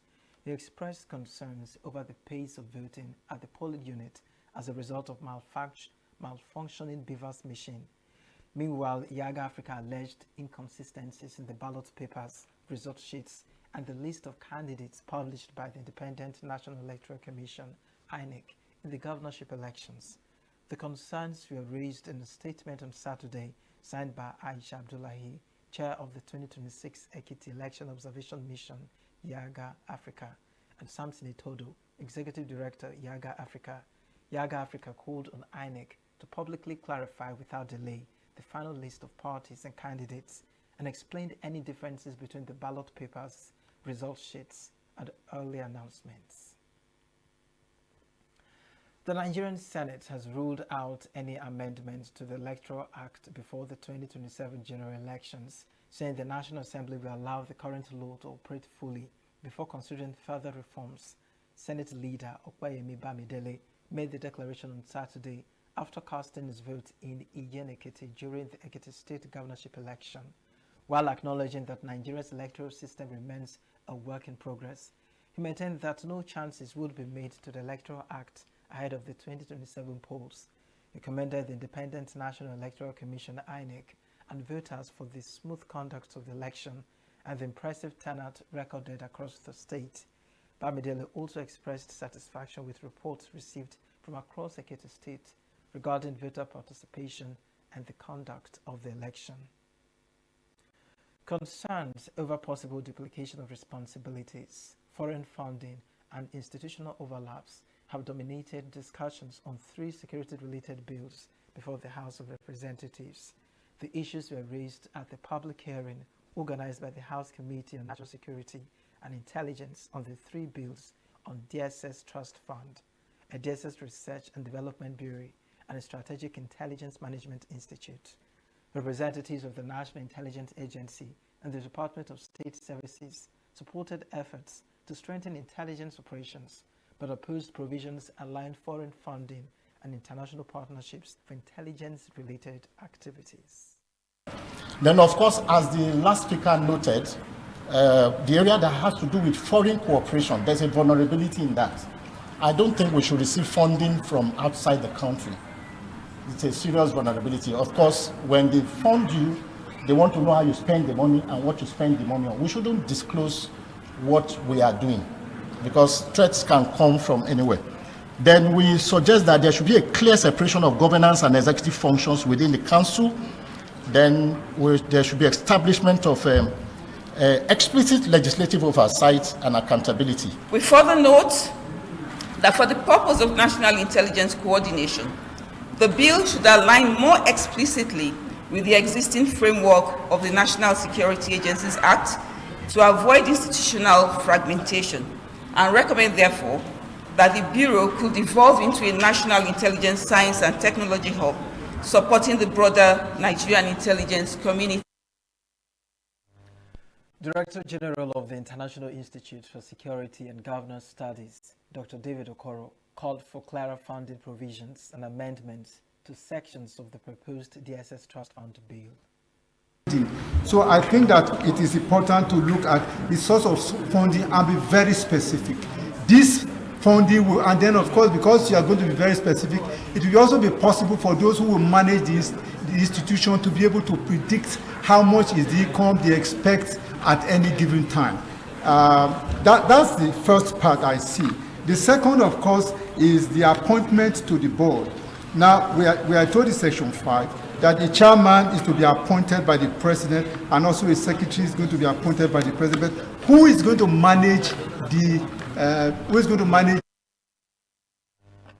Speaker of the House of Representatives, Tajuddin Abbas, represented by the House Leader, Julius Ihobere, said the bills are aimed at strengthening intelligence funding, research, and professional development to tackle emerging security threats. A critical component of this is the issue of sustainable funding. Intelligence operations require consistency, flexibility, and the capacity to respond rapidly to evolving threats. Our security forces operate in an increasingly complex and dangerous environment and require the support of certain resources, including modern equipment, logistics, and welfare structures. Chairman of the House Committee on National Security and Intelligence, Ahmed Satami, said the proposed legislation seeks to improve funding, training, and indigenous research capacity within the country's intelligence architecture. Troops of the Joint Task Force Northwest Operation Fasad Yama have rescued 22 kidnapped victims in separate operations carried out in Sabon Birni and Isa local government areas of Sokoto State. A statement issued on Saturday by the Media Information Officer of the task force, Lieutenant Colonel Aliyu Danja, said the rescue operations were conducted following separate terrorist attacks in the affected communities. It said the first incident occurred along the Sabon-Birni Chinkafi Road at Kura Mota village, where terrorists reportedly blocked the highway, attacked 2 civilian vehicles, and abducted several passengers, while 1 civilian was killed. The troops, according to the statement, acted immediately after receiving intelligence on the incident and launched a coordinated pursuit operation backed by area surveillance, which forced the terrorists to abandon their captives and flee, resulting in the rescue of 17 kidnapped passengers. The statement added that the troops responded to another terrorist attack at Chohi village, where armed terrorists attempted to abduct farmers working on their farmlands, but that an aggressive pursuit led to the successful rescue of 5 kidnapped farmers, who were thereafter reunited with their families, the statement added. President Bola Tinubu has directed the immediate and permanent reinforcement of security at the National Institute for Policy and Strategic Studies, KURU, in Plateau State, following a recent attack on the institution's perimeter that claimed the lives of 2 soldiers and a police officer. The directive was conveyed by the Vice President Kashim Shettima during a visit to the institute, where he addressed participants of the Senior Executive Course 48 on behalf of the President. Shettima said the attack has strengthened the federal government's resolve to protect critical national institutions, support security personnel, and ensure that similar incidents do not occur in the future. He expressed the condolences of the federal government with the families of the fallen security personnel and assured them of government support. Earlier, Plateau State Governor Caleb Mutfwang expressed appreciation to the federal government for its support and the Vice President's visit, describing it as a demonstration of empathy and solidarity following the attack. The Director General of NIPSS, Ayo Omotayo, presented an incident report to the Vice President and appealed for additional security support, including the deployment of more personnel and the installation of surveillance infrastructure, such as CCTV cameras, around the institution. The Inspector General of Police, IGP Tunji Disu, has appointed ENUGU as the new Public Relations Officer of the Nigerian Police Force. The appointment is contained in a statement by the outgoing police spokesman, Anthony Placid, who described the new PRO as a seasoned police officer with extensive experience in public communication, operational policing, intelligence management, institutional accountability, and administration. The statement added that ENUGU, a native of Iten local government area of Akwa Ibom State, holds a Bachelor of Science degree in pure chemistry from the University of Uyo and has undergone several professional trainings in investigative interviewing, crime scene management, human rights-based policing, strategic communication, and intelligence analysis. Before his appointment, ENUGU was the head of the Complaint Response Unit at the Force Headquarters, Abuja, where he coordinated public complaint management and championed initiatives aimed at strengthening transparency, accountability, and public trust in the Nigerian police force. The new police spokesman has also previously served as Public Relations Officer of the Police College of Information Technology, Kobakwe, Ogun State, among several operational and administrative appointments across the country. Still to come, UK Prime Minister Starmer vows to fight any challenge after leading rival Boran wins big. Israel and Hezbollah agree ceasefire, US says, as more Lebanon strikes reported. Details shortly. We are local. The international community is observing Why the main market is in chaos. People We are national. Those in support of this motion as amended, say aye. Aye. We have taken the vote by default. We are international. Israeli airstrikes. Donald Trump left us the worst unemployment.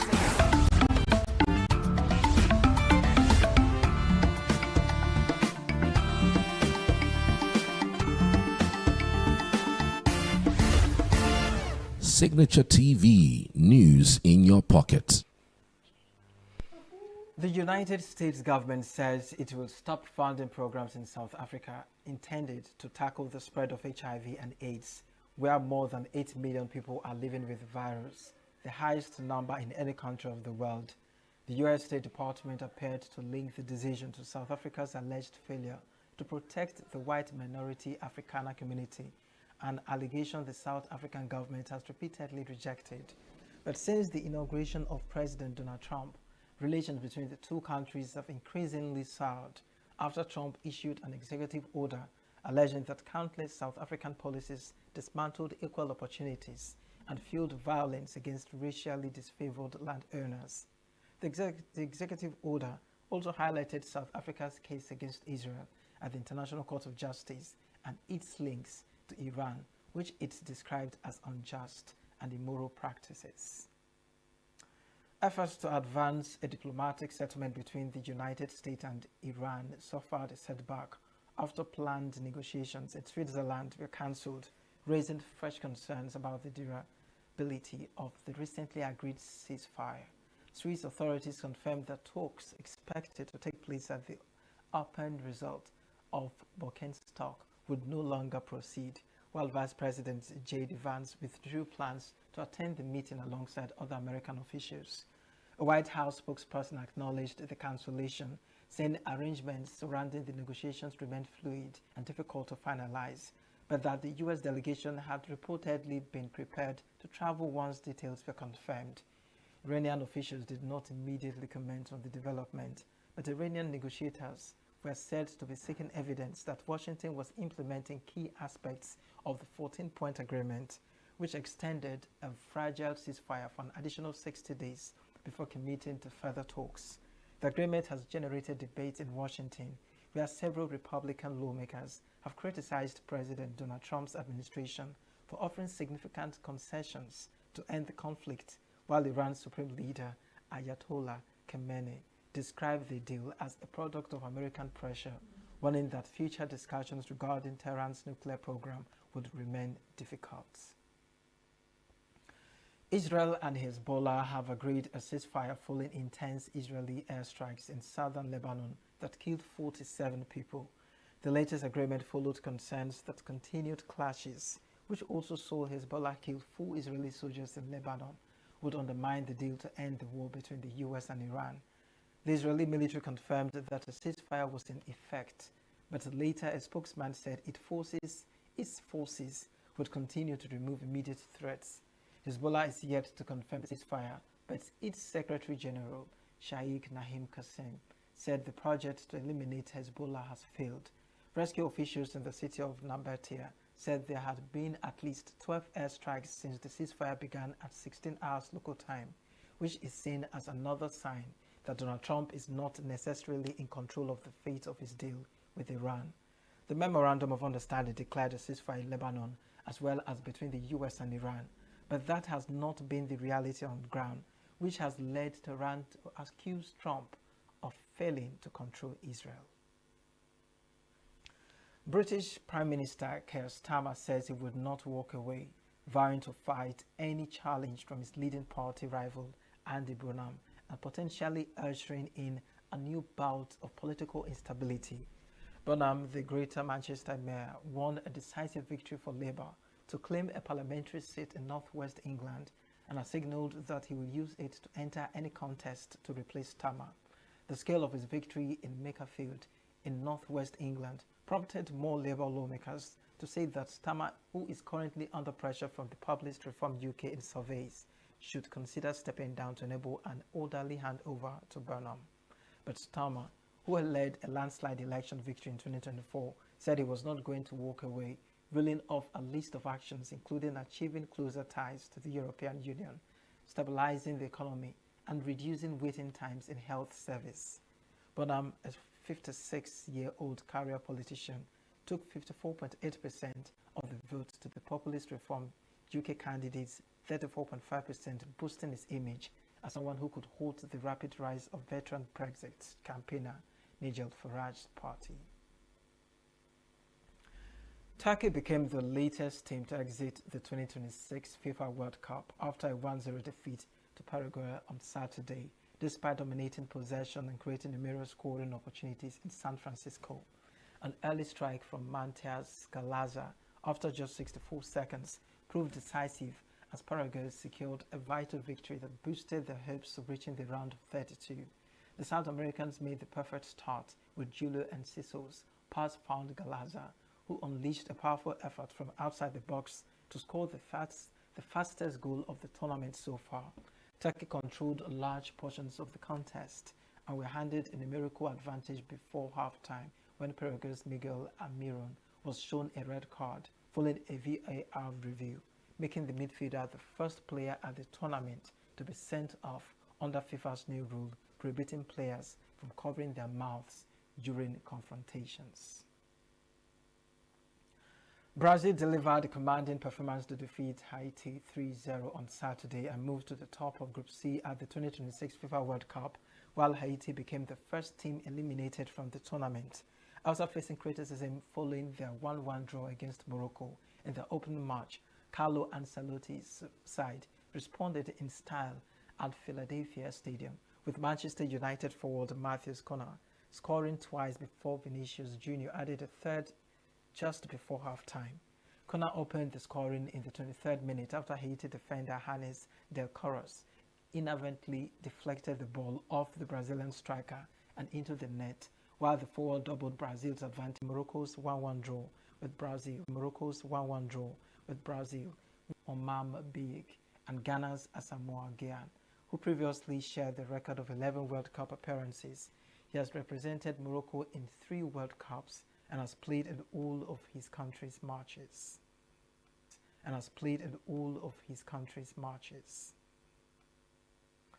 Florencia Pena, a TV show's host in Argentina, has resigned from her job after she falsely announced the death of Jorge Messi, the father of Lionel Messi, the 8-time Ballon d'Or winner. Pena, who had worked on Luso TV, confirmed her exit from the streaming service in a post on X. Earlier in the week, Pena reported on air that Jorge had died and added that the situation might affect Messi's participation at the ongoing 2026 World Cup. Messi family had to issue a statement to debunk the death report, explaining that Jorge was in hospital with an undisclosed medical issue and was progressing favorably. In the post announcing her resignation, Pena said the false information was fed to her during the broadcast as verified by the show's production team and apologized to the Messi family for what she described as awful moment they are going through, adding that she was deeply ashamed to have been the vehicle for their. On his part, Nicolas Ocherto, founder of Luso TV, said that the streaming channel's management decided to terminate the employment of all those responsible for airing false information about the Messi family. And that's the wrap on Global News. I am Christopher Lele. Thanks for your company.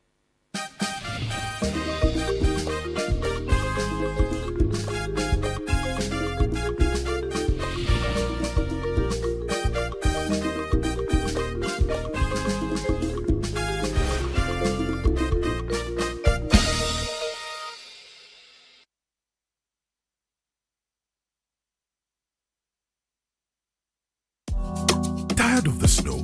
Tired of the bad TV signals? Nigeria has gone digital. Introducing Free TV, the national platform for every Nigerian.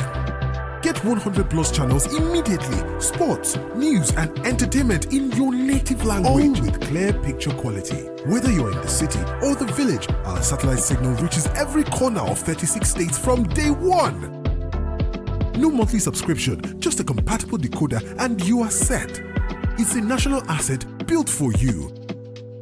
Take the show on the road, download the Free TV app and stream your favorite channels anywhere. Starting this May, scan to download the app or call 0700 388 7277. Free TV, digital TV for free. Brought to you by NBC.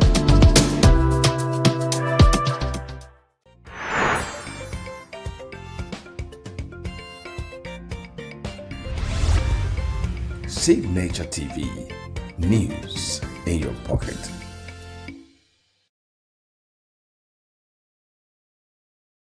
If I tell you that I had to sell one of my properties to raise over $300,000 just to fund my movie, you would not believe it. I'll tell you about it in this video.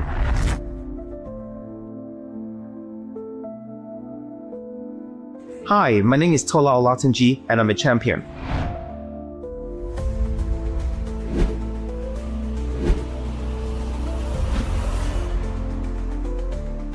Well, first of all, I'm a filmmaker, right? And part of what we do is tell stories, educate, change cultures, and so many other things.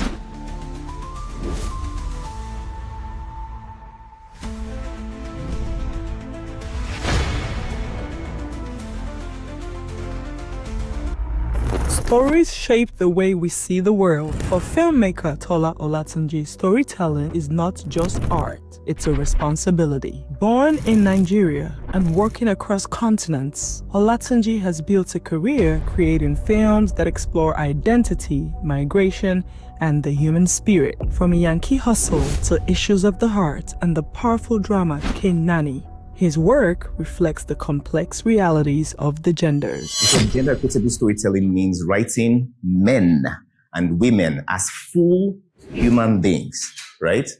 With equal depth, agency, flaws, strength, consequences, instead of defaulting them to stereotypes. I like that word, stereotypes. The fact that women are actually half.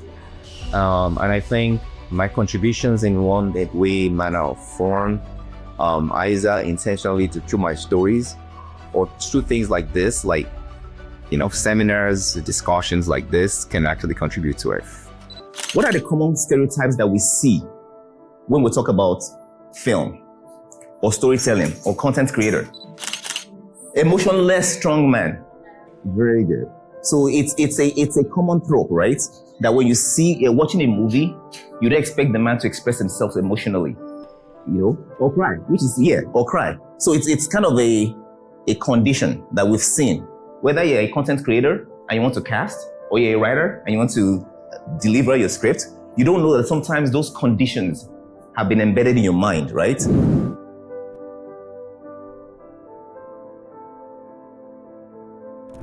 Side woman, the supportive side woman. Okay? Somehow, for some reason, we always assume a woman should be supported, right? Okay? The overly emotional woman. Okay? Yeah. I was just waiting for someone. That's the perfect one I was waiting for someone to say. You bring it to the Nigerian context. What is it that we always have to say mother-in-law is bad? How do we get to that point? Huh? Thank you very much. Somebody must have taught us, right? Somebody definitely taught us at some point. Filmmakers are actually the platform that we need in the society to tell the story that we want to see in the society. What we want from the younger generation, what we want from the people around us. We are the ones to tell the story. We are the ones to shape the society. A lot of people are the way they are because of what they've seen. So we need to start telling what we want to see in the society. You already assume that's what her role is going to be. And we've been conditioned that once you say mother-in-law, the first thing that comes to your mind is she's trouble, right? Right? But human beings are way more complex than that. Way more complex than that.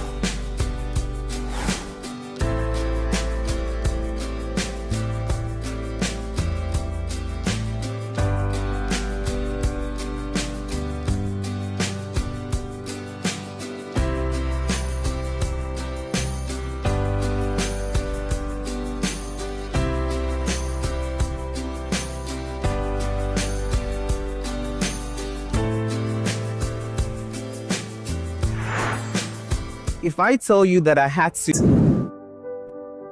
present ourselves in a very narrow way, very narrow, and it is affecting us. Let's go back to the first one.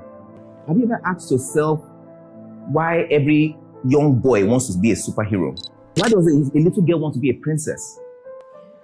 Why? Who?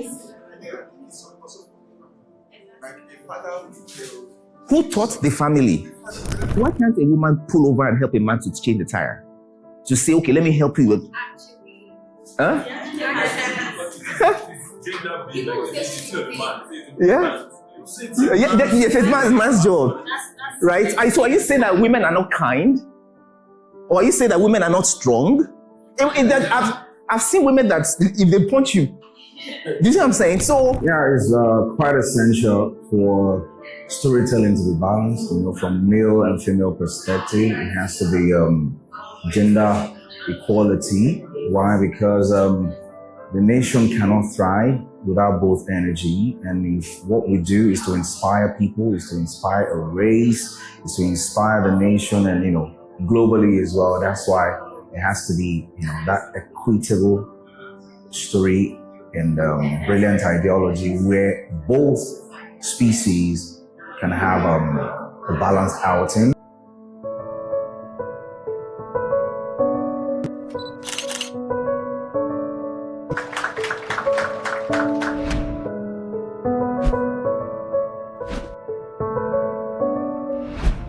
Thank you very much. So basically for me, to be honest with you, I didn't necessarily choose to have women cast in my film. It wasn't by intention. It was just, so I don't want to take the credit for it. So my first, second, third film actually had female leads. And that wasn't by design. So years after, somebody asked me and said, how come you're always casting women in all your roles? And I was like, that's true. How did that happen? You must have had a woman in your life that was a strong character, and that's true. We want to know about it. My mother was a very strong person, very, very strong personality. Obviously, she had her challenges as well.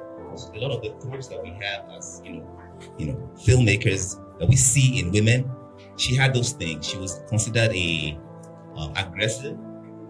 She was considered a business person, but at the same time, she was still a mother. So for some reason, I found myself doing that, and I started casting women in all my stories. It wasn't because I did that by intention; it just happened. For Tola, film is powerful. He says that when you tell stories that reflect people's real lives, you give them visibility and sometimes even hope. In Kenani, he confronts the harsh realities of human trafficking, telling the story of both men and women navigating systems that often silence them. Here, a man is sold into slavery in Libya and a woman into prostitution in the United States. A rarity from the way we often see trafficking stories told. His work challenges audiences to rethink who gets to be seen and whose voices deserve to be heard. We went for a role at an event recently in New York, and somebody was there. It was at the Tribeca Film Festival, and it was about gender equitable storytelling. And all the things that I learned there, now that I know, I'm able to revert that back to saying, wow, God was actually calling me for a purpose, right? And that's where all my films have been. So yes, I definitely agree that I believe that women should have better roles. I believe that the complexity when it comes to women's role in film is not addressed enough. If women are put into buckets, that's my personal opinion.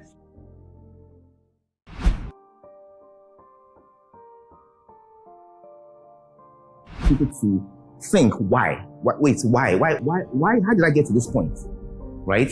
Who taught me this? Why am I directing like this? Why have I decided to do my content creation in this way? Once you start to ask those questions, which is the reason why we're doing this class, then you're now starting to be real filmmakers, real actors, right? Because you have a right as an actor to say, why is my character being led this way? Good. Yeah. No, it's everywhere. You have to. I'm just being honest. Why do we have that?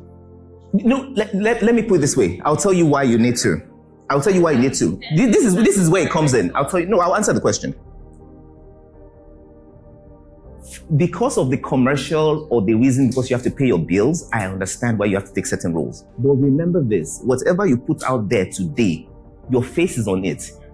the trajectory of everything that you put out, your children's children are going to be participants of that information. So you took dirt. You took what was bad, that you knew was bad, but you also became a vessel for that. So you had a choice. Sitting in this class, I think I've been given an assignment right now, so I'm going to go back to all of those scripts. And I think because in the class I was actually tracking back to all of the scripts that I have, and I think that I actually have a lot of work to do on trying to edit all of those things here. So it's like I was watching a movie, and in the movie, two characters, I think it was by DiCaprio. DiCaprio was in a movie, and they were like two different characters, mostly than white. And at some point, they had children. And in the process of doing that, they had to leave their children. And what came to my mind was, if somebody has to leave the child, it should be the man to go. But the woman left. But in my head, I was like, why did I assume that the woman has to leave, right? Why can't the man be the one? So we assume that women always have to be mature. But it's not true. Women are a lot more complex than that. Our role should be given every opportunity like the male characters as well. You look at your own why, does it align? If it doesn't align, you have a choice. But if you now say, okay, my only reason for doing this is because of financial reason, at least you've answered the why. You've answered the why. That's it. It's as simple as that. You don't have to take every project. But if you don't have a why, everything they throw at you, you will take. It was great being here. I was speaking to the host, Tola Olatunji, about how it's full circle for me because I was at the premiere of Kanani a few years ago. And so now coming to this workshop, learning more about gender equitable stories and also why we're doing what we're doing has helped me kind of like hone down on my why and why I'm actually making films.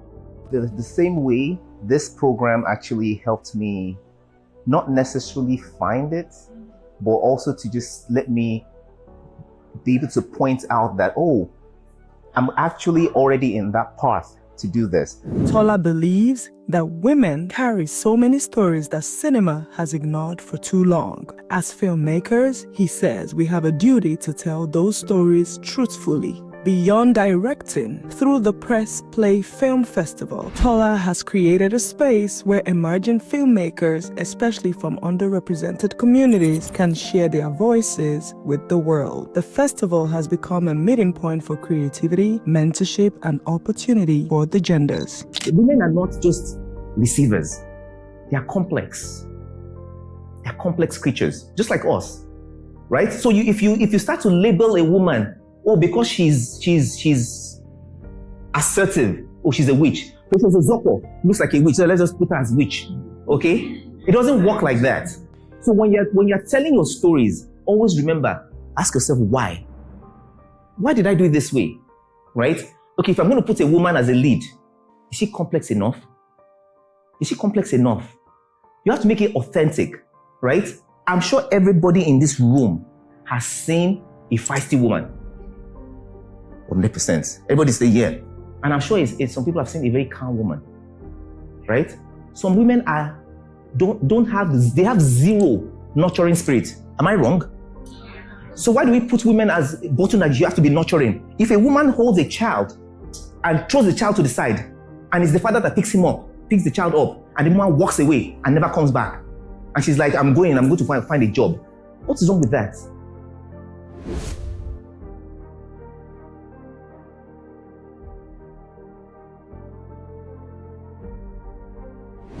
Part of the thing that I've learned on this is that I found out that it doesn't only apply to the film, the actual content that you're creating, but it also in the way you actually cast and your production crew. And I'll give you a quick example.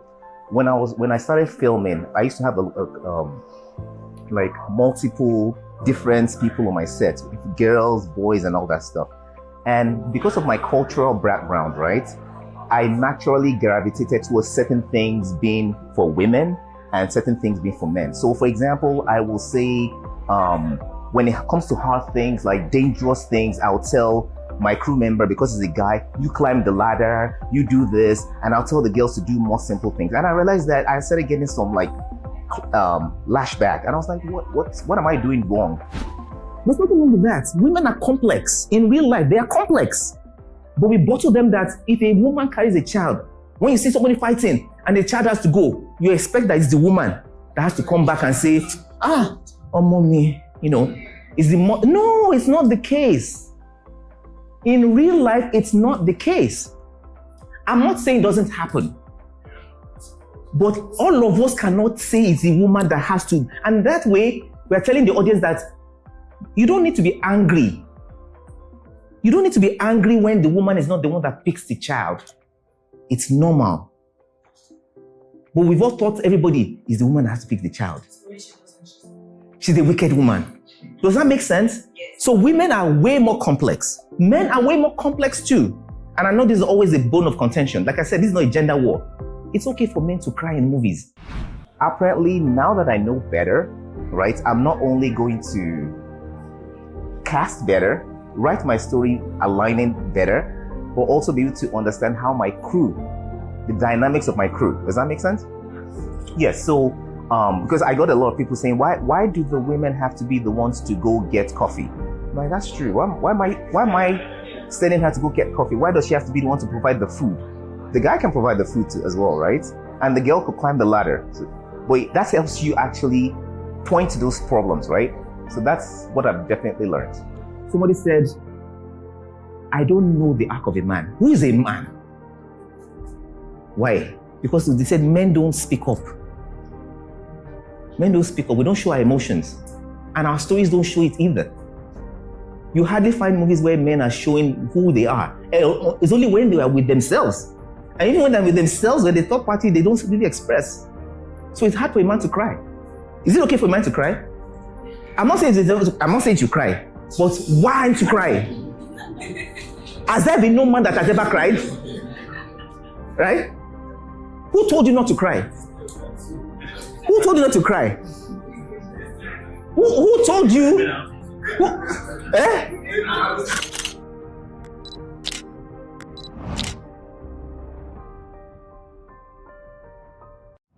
And as directors, I think we are actually at the front line, because we are the main custodians of storytelling, because we are part of the story, which is a script. We are part of production. We are part of post-production, and we are the actual custodians of what you see in the frame. Maybe other than politics, where you have the direct power, right, to influence, to make policies, structure things, I don't think anybody is more powerful than filmmakers, because we have what it takes. Somebody made mention yesterday and said there's the difference between women empowerment. That means when you actually want to tell people you have the power to do certain things, that's something that is being given to you. It's something that we always have to keep questioning ourselves about.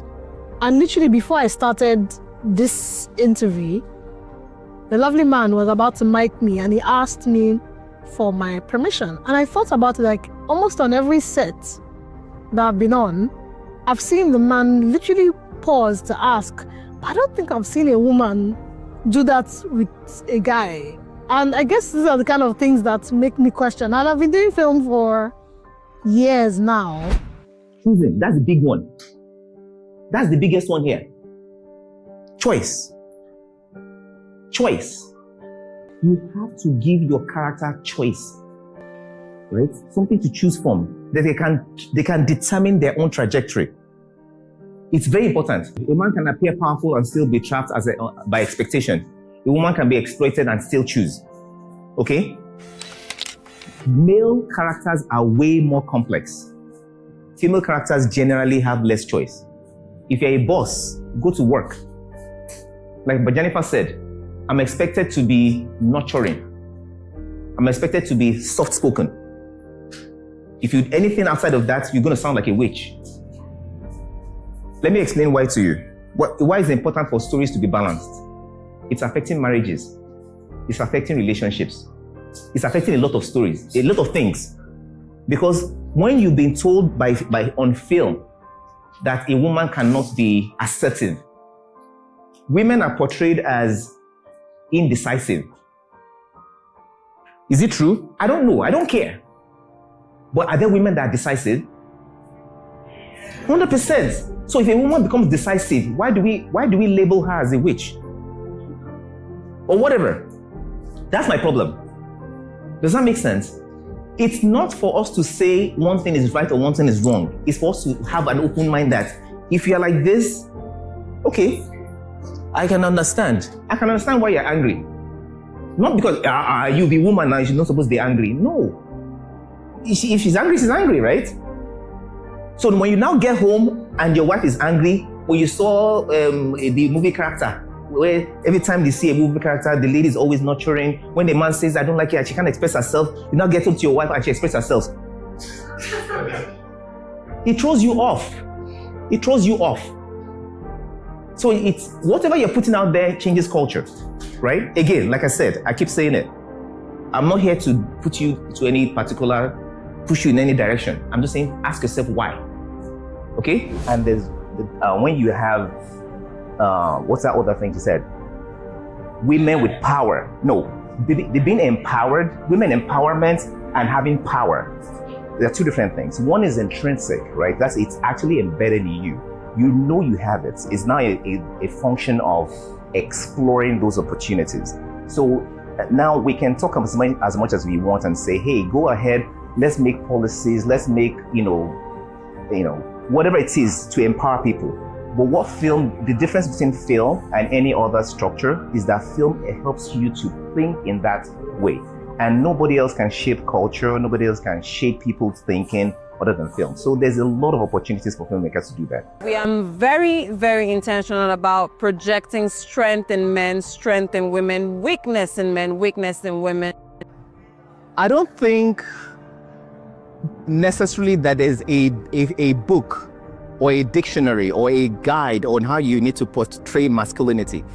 For me, it's understanding what do I want to tell specifically about a masculine character. And that's a wide spectrum, right? A masculine person could wear pink, in my own opinion, right? A masculine person could have muscles.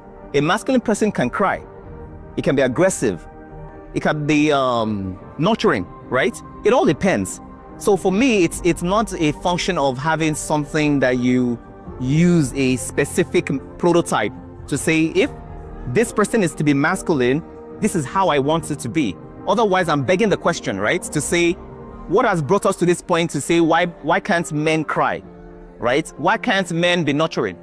So it's a function of just, like I always say, the same phrase, remove conditioning and tell the story as it is, not what you were told to tell.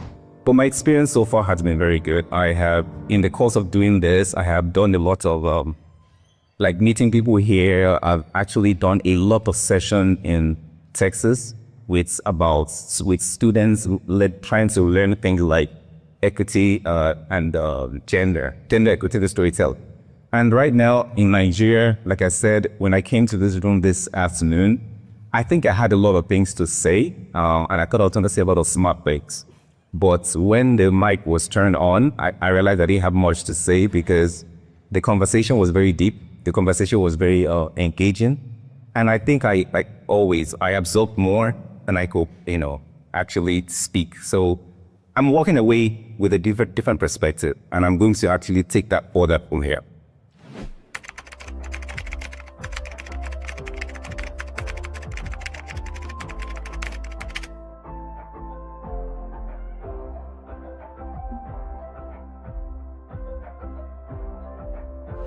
Tola Olatunji believed that storytelling is more than filmmaking. It is advocacy, it is empowerment, and it is a commitment to a more equitable world, one story at a time. This is why Tola Olatunji is our champion.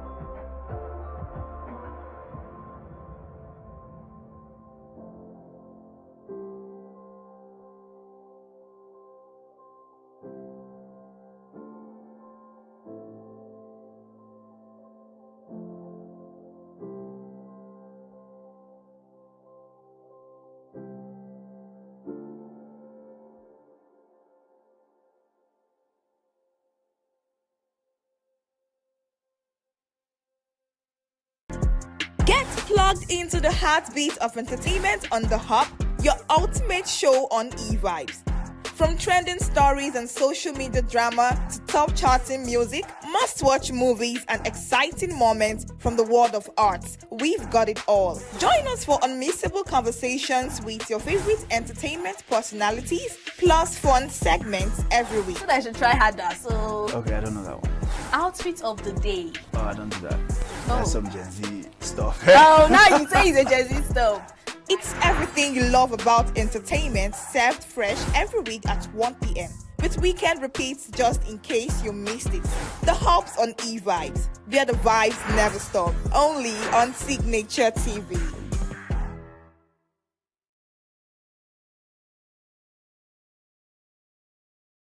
Every second, every minute, every day, news is breaking, events occur, and there are new developments. At Signature TV, we follow these stories objectively, bringing all sides without bias, explaining the complex issues, breaking down the numbers, and investigating the issues behind the news.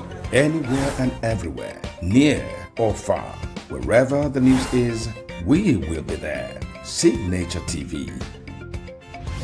News in your pocket.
Good afternoon, welcome to E-Vibes, the entertainment show on Signature TV.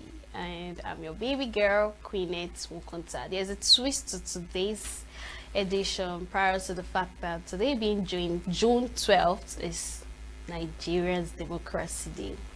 So I have two interesting guests I'll be having this conversation with me. One is via Zoom and one is live in the studio with me. June 12th is celebrated in Nigeria as Democracy Day, a day that honors the country's long and painful journey toward democratic governance. It marks the anniversary of the 1993 presidential election, widely regarded as Nigeria's freest and fairest, which was won by Chief Moshood Kashimawo Olawale Abiola. Abiola's victory symbolized hope for a united and democratic Nigeria. He gained widespread support across ethnic and religious lines, an unusual feat in Nigeria politics. However, the military regime of General Ibrahim Babangida shocked the nation by annulling the election, plunging Nigeria into political crisis. The annulment sparked protests and resistance, leading to years of military dictatorship under General Sani Abacha. Abiola was arrested in 1994 after declaring himself president and tragically died in detention in 1998 without ever being sworn in. For many years, June 12th was remembered unofficially, especially in the southeast. It became a symbol of resistance against oppression and a reminder to the struggle for true democracy. In 2018, President Muhammadu Buhari formally recognized June 12 as Democracy Day, replacing May 29, and posthumously awarded MKO Abiola the GCFR, Nigeria's highest national honor. Today, June 12, serves not just as a celebration, but also a day of reflection on the sacrifices made, the progress achieved, and the work still needed to ensure a Nigeria where the will of the people truly prevails. So, live here with me is Uchechukwu Jonathan, and he had to pick a side to this particular conversation. He said he's interested in the part whereby the government are not letting youth soar high to becoming the next leaders of tomorrow. So thanks for joining me, Chukwemeka Jonathan. You're welcome. It's a great honor to be on this show with you, and I am so excited that I have picked this end of the topic. Okay. For me, saying that the government has not actually given the youth of today the part or the power to soar high in the government is actually coming down to the fact where, as a leader, or if you want to be a leader in the government sector, you will need the higher ups and some finances. And actually, the youth of the country has not gotten to that point where they have the finances to move from the base level to where we would want them to stand as governors and presidents of states and of the country. So I would say if the government would want the youth to participate in the government sector, then there should be aids and finances that will be granted to participants or people who have interest for these government offices. And also ageism and bias is another thing that they practice very often in the government sector, where they say the youths are inexperienced and they do not have the capacity to hold positions.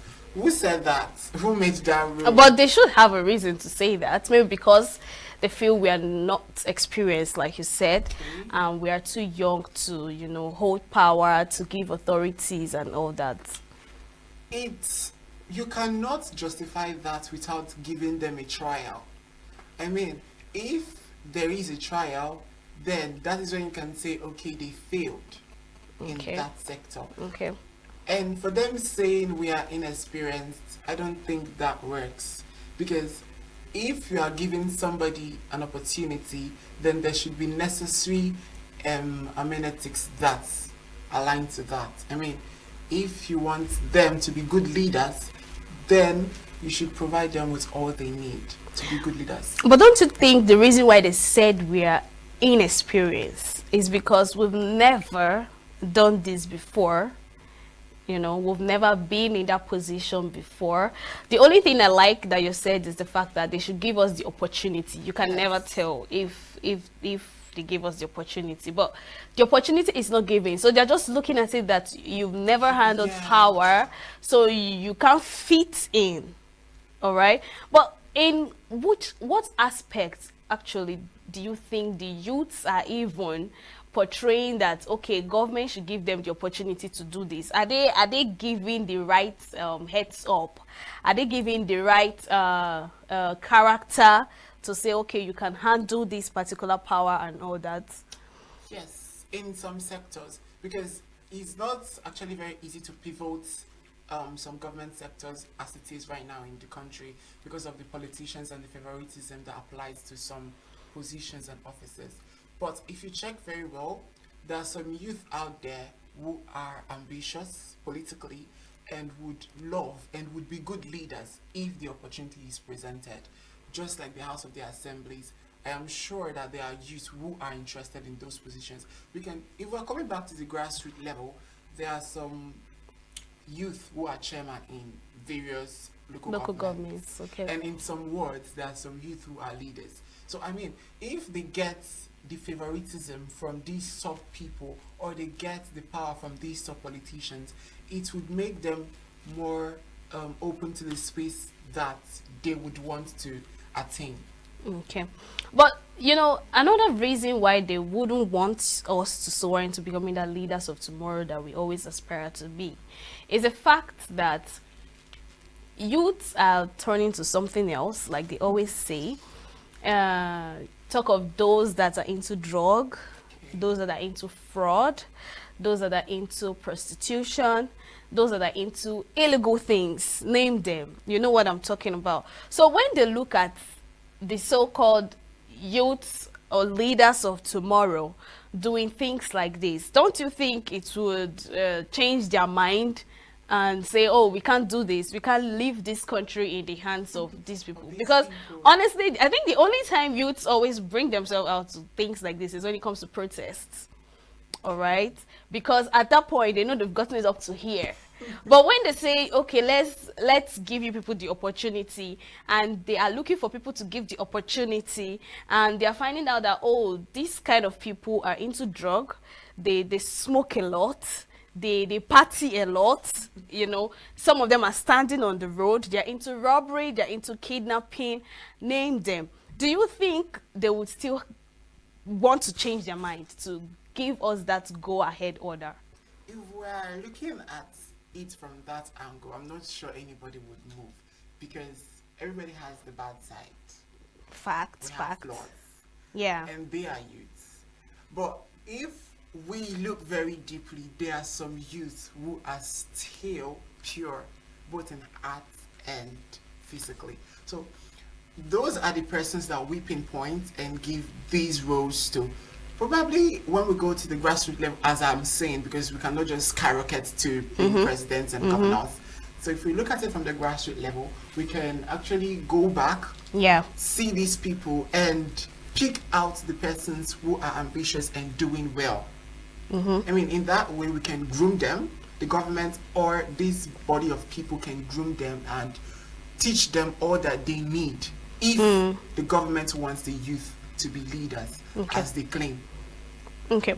So, but what else do you think the government can, you know, when it comes to entrepreneurship, skills and all that? Because if you check now, majority of the youths are into entrepreneurship. All right, they're into skills, one skill or the other, to make ends meet. We call it hustle. They're hustling now. So what other aspect do you think the government could help? Because as rightly said, that democracy is government of the people, for the people, and by the people. So what do you think the government per se could do to be able to empower youths like this, especially in small communities? All right, let's start from the small community, the rural areas.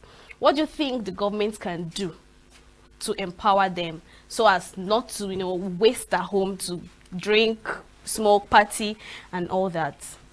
Okay, coming from what angle exactly? Is it the entrepreneurship angle? Whichever angle that you feel they should do something.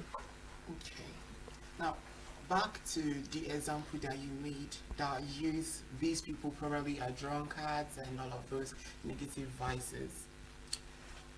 The reason why most persons actually go into these stuffs that are mostly illegal is probably because this is where they get their money from.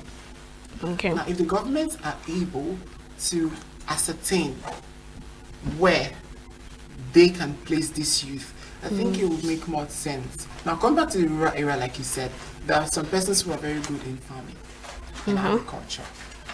If these people are groomed, given all the necessary equipment that they need, that also can actually help in reducing the level of unemployment, the level of youth roaming around, and create more manpower, and even the economy itself will have a raise. So I think if they can go back to the level, the grassroots level, like, as I keep repeating, they would find all that they need. And there are some youths who have skills but no money. Now, if they give grants to these people, they can find themselves doing things that they love, things that they have passion for, and it will limit the excessive youth that are roaming around and the wrong acts of youth. Okay.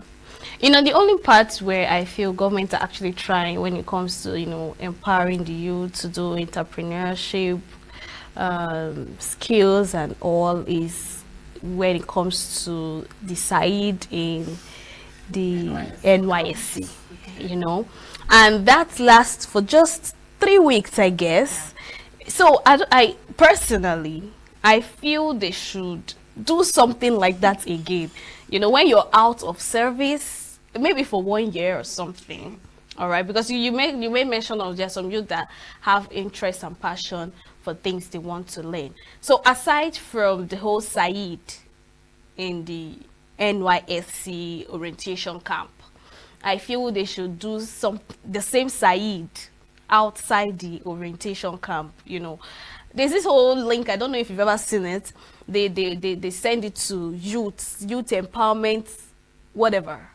And that when you click the link, something you get. Have you seen it before? They send you money and all that. So if they can do something like that, they can as well do something like Said in the NYSC to bring it out of the NYSC, maybe 1 year maximum, to empower the youth. Don't you think so? Well, I think something like that actually exists outside the NYSC yes, orientation camp. It's not camp. usually called Said or something. I think something like that exists probably for girl child. I think I've seen it somewhere for girl child and women. Okay. And then there is another one for youth in general. But one thing that I've noticed is that most of these things do not trend. People do not know about them. Maybe exactly. Because to register, and then another fact is the registration. The registration, you are telling a youth to register for something that is that big, but the money to register is not there. So if they actually want something out of the youth, then they should bring the registration a little bit lesser or probably make it free. But for the Said, like you said, Said is actually, it goes on for the year, but you would have to pay a certain, probably 30% or something like that to continue, if you want to continue in whatever you learned in camp. So if the government wants the grassroots or the people in the rural environment to actually limit their excessiveness outside or their negative vices, then they should make this program probably compulsory for them or for a certain group of people or a certain age, whereby they infuse it in their schools. Maybe secondary school, infuse it in their curriculum or something like that. I mean, they would want to do it after secondary school. And it creates more opportunities for them. Probably if they don't venture into university or the higher levels, they can do something that is more entrepreneurial rather. Makes sense. All right, thank you very much, Uchenna Jonathan, for this tete-a-tete talk we've had concerning Democracy Day. I love your insights, and I hope the governments are listening to know that the youths are here. They want you to hear them cry. They want you to hear them speak. We want you to, engage us. And I mean, you never can tell. We could do wonders. We could do more than you expect. And of course, keep us engaged so as not to keep, constituting nuisance in the society.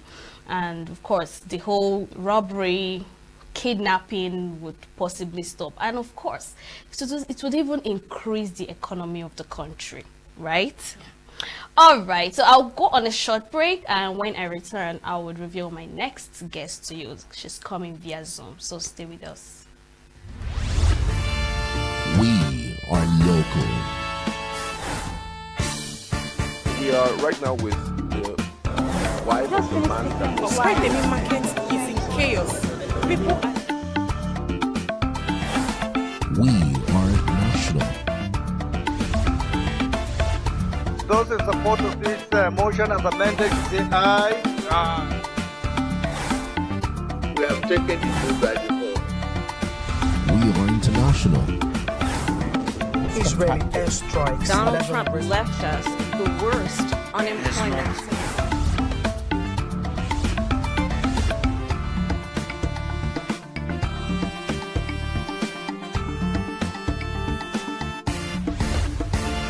Signature TV, news in your pocket.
I'm going.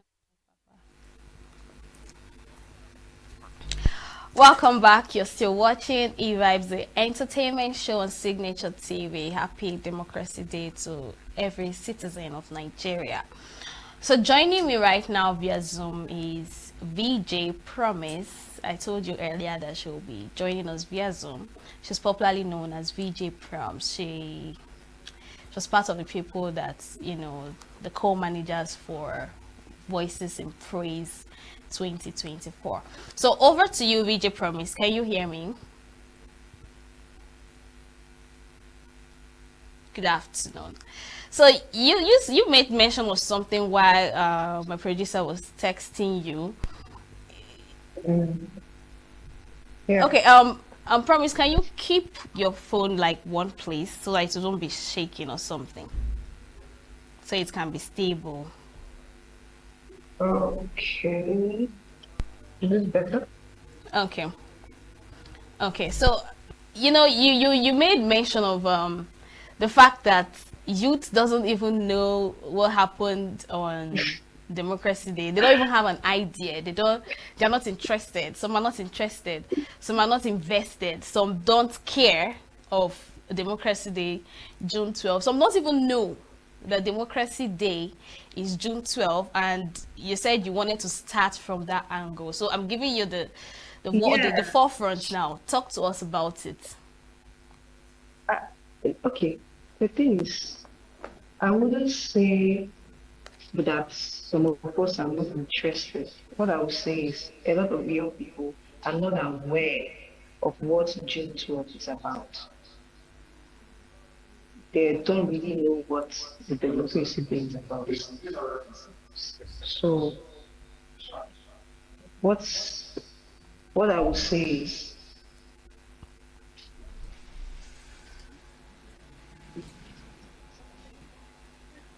okay. Please give me a minute. I was distracted somebody. Okay. Okay, so what I would say is a lot of people are not really aware of what June 12th is about. All right. Yeah, a lot of people are not aware of what June 12th is about. Mhm. So how do you celebrate what you do not know? Okay. So that's the angle of the conversation I was trying to have with her earlier. So there's no way we can actually, start celebrating what we are not aware of or what we don't know about. Yeah. Okay. So, but why do you think they are not aware? Because right from when we're in primary school, secondary school, we usually go for a day break. The students don't really go to school, or maybe they go for some celebration, maybe match pass and all that. So why do you think that youth are not aware of Democracy Day? Because just like I said, democracy literally is government for the people by the people. Abi? Yeah. That's what it's supposed to be. That's what the definition is supposed to be. But I mean, at the moment, there's no, even with the last election, you can tell, there's literally no government for the people anyway. So people are exhausted, especially young people. Young people are exhausted. Young people are tired of being said something to, and at the end of the day, or hearing things that don't happen. So I can say young people are tired of the government. So at this point, nobody actually cares. Yes, we remember such little things like you mentioned, doing for match pass, doing for what I want to say examples, you may see I've even forgotten them because they are not even that relevant in times like this, in today's world, today's business. Because the government are just taking us for, will I say, for granted. They are not, I mean, there's literally nothing to celebrate. If there are anywhere celebrating Democracy Day right now, then there should really be a change. Because if you look at even the last election, a lot of people came out to vote, a lot of people came out to do the right thing. But at the end of the day, it was swayed, allegedly, you know, it was swayed to or swayed in their favor. So imagine where multiple people come out, multiple people come out to do something to support the government or to actually participate in governance. And at the end of the day, I mean, what are you celebrating? And you come out today to say today is democracy. How? I mean, it's funny. Because there's nothing democratic about today. There's really nothing democratic about today. Okay. From more perspective. Yeah. Yeah. Okay, so would you say the government are less interested in the affairs of the youth? You know, prior to the fact that you just mentioned that there's nothing to celebrate, there's no effort put to the efforts we bring to the table, especially in the last election that took place. The youth, you know, took it to their decision to, you know, vote and all that. So would you say the government are neglecting the youth because of that? They have been neglecting the youth for as long as I can remember. They don't care for the youth. That's why somebody over 80 is in governance. That's why, I mean, people over in their old age, they tell you we are the, is it the youth? What's that phrase they usually use? For tomorrow, something about tomorrow. We are the one coming up for tomorrow. But tomorrow never comes. I mean, you keep on saying, oh, this day, oh, this day. You never get to see the young. And when you see a young person, you just see them already with what they have paid their way to buy that young person. You know, so the young persons are probably there not on their own code, but because they are just for them to just get whatever they can get out of it, out of that government. So really, there's literally nothing to celebrate today, and I cannot say that the Nigerian government. I can't say that Nigerian government is doing well when it comes to democracy. So that's what I have to say. Okay, so I asked a guest that just left the studio right now a question, and I'm going to throw that same question to you.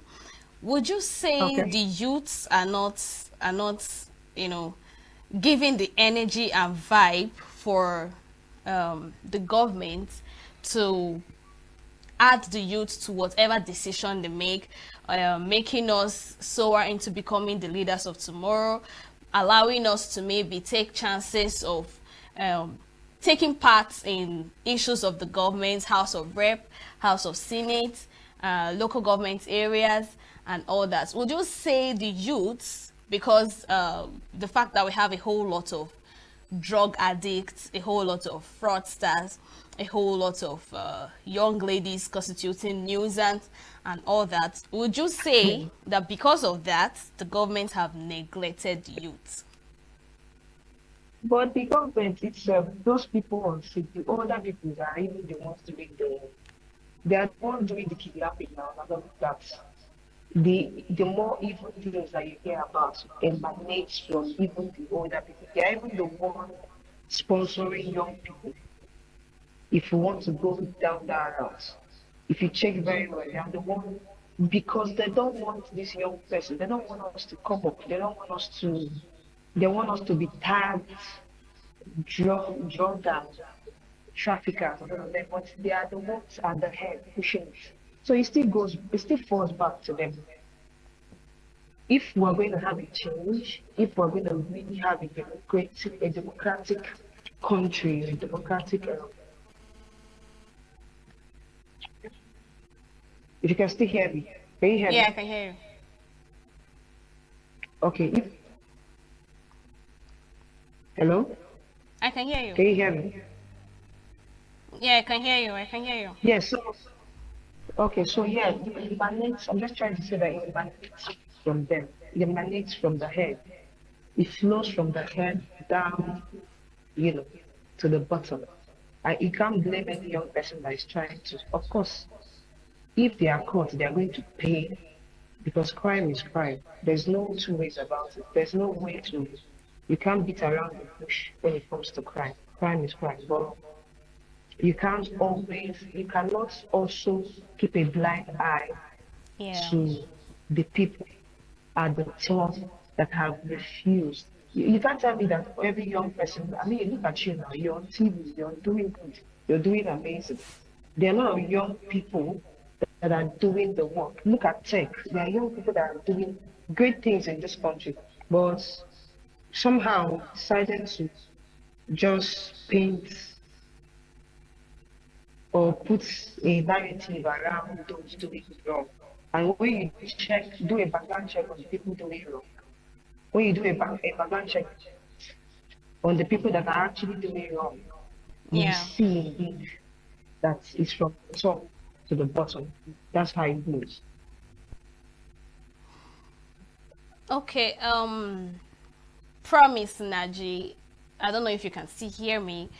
Thank you very much for this tete-a-tete conversation we've had, something so different from entertainment or something so different from what you do. And I'm sure the government can hear us. I'm sure people at the top can hear that the youths are actually interested and invested in whatever that is happening in this country. And they shouldn't just pay attention to those constituting nuisance and those doing things that maybe are bad to the society and all. Thank you very much for joining me. All right, thank you for having me. Apologies for all. All right, this is where the show comes to an end. This is where we draw the curtain. I'm sure you enjoyed this little twist on the edition of today. So join us same time tomorrow, same station, for more insights, more conversation, more stories, more segments. Follow us on all our social media platforms, subscribe to our YouTube channel, and of course, enjoy the rest of your day. I remain your baby girl, Queenette Mokonta. Bye.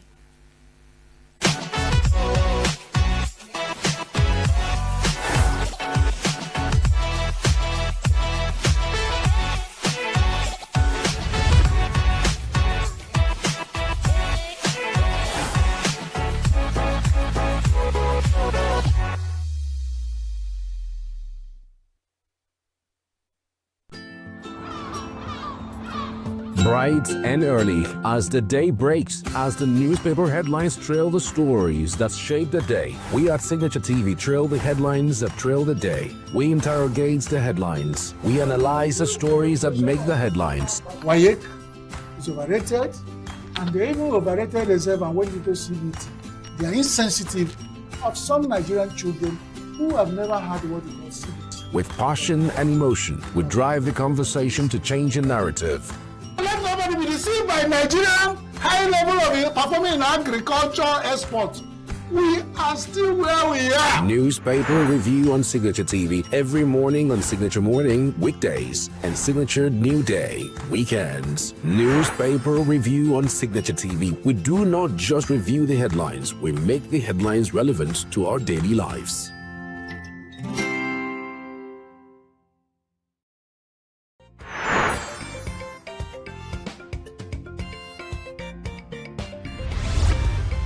Signature TV, news in your pocket.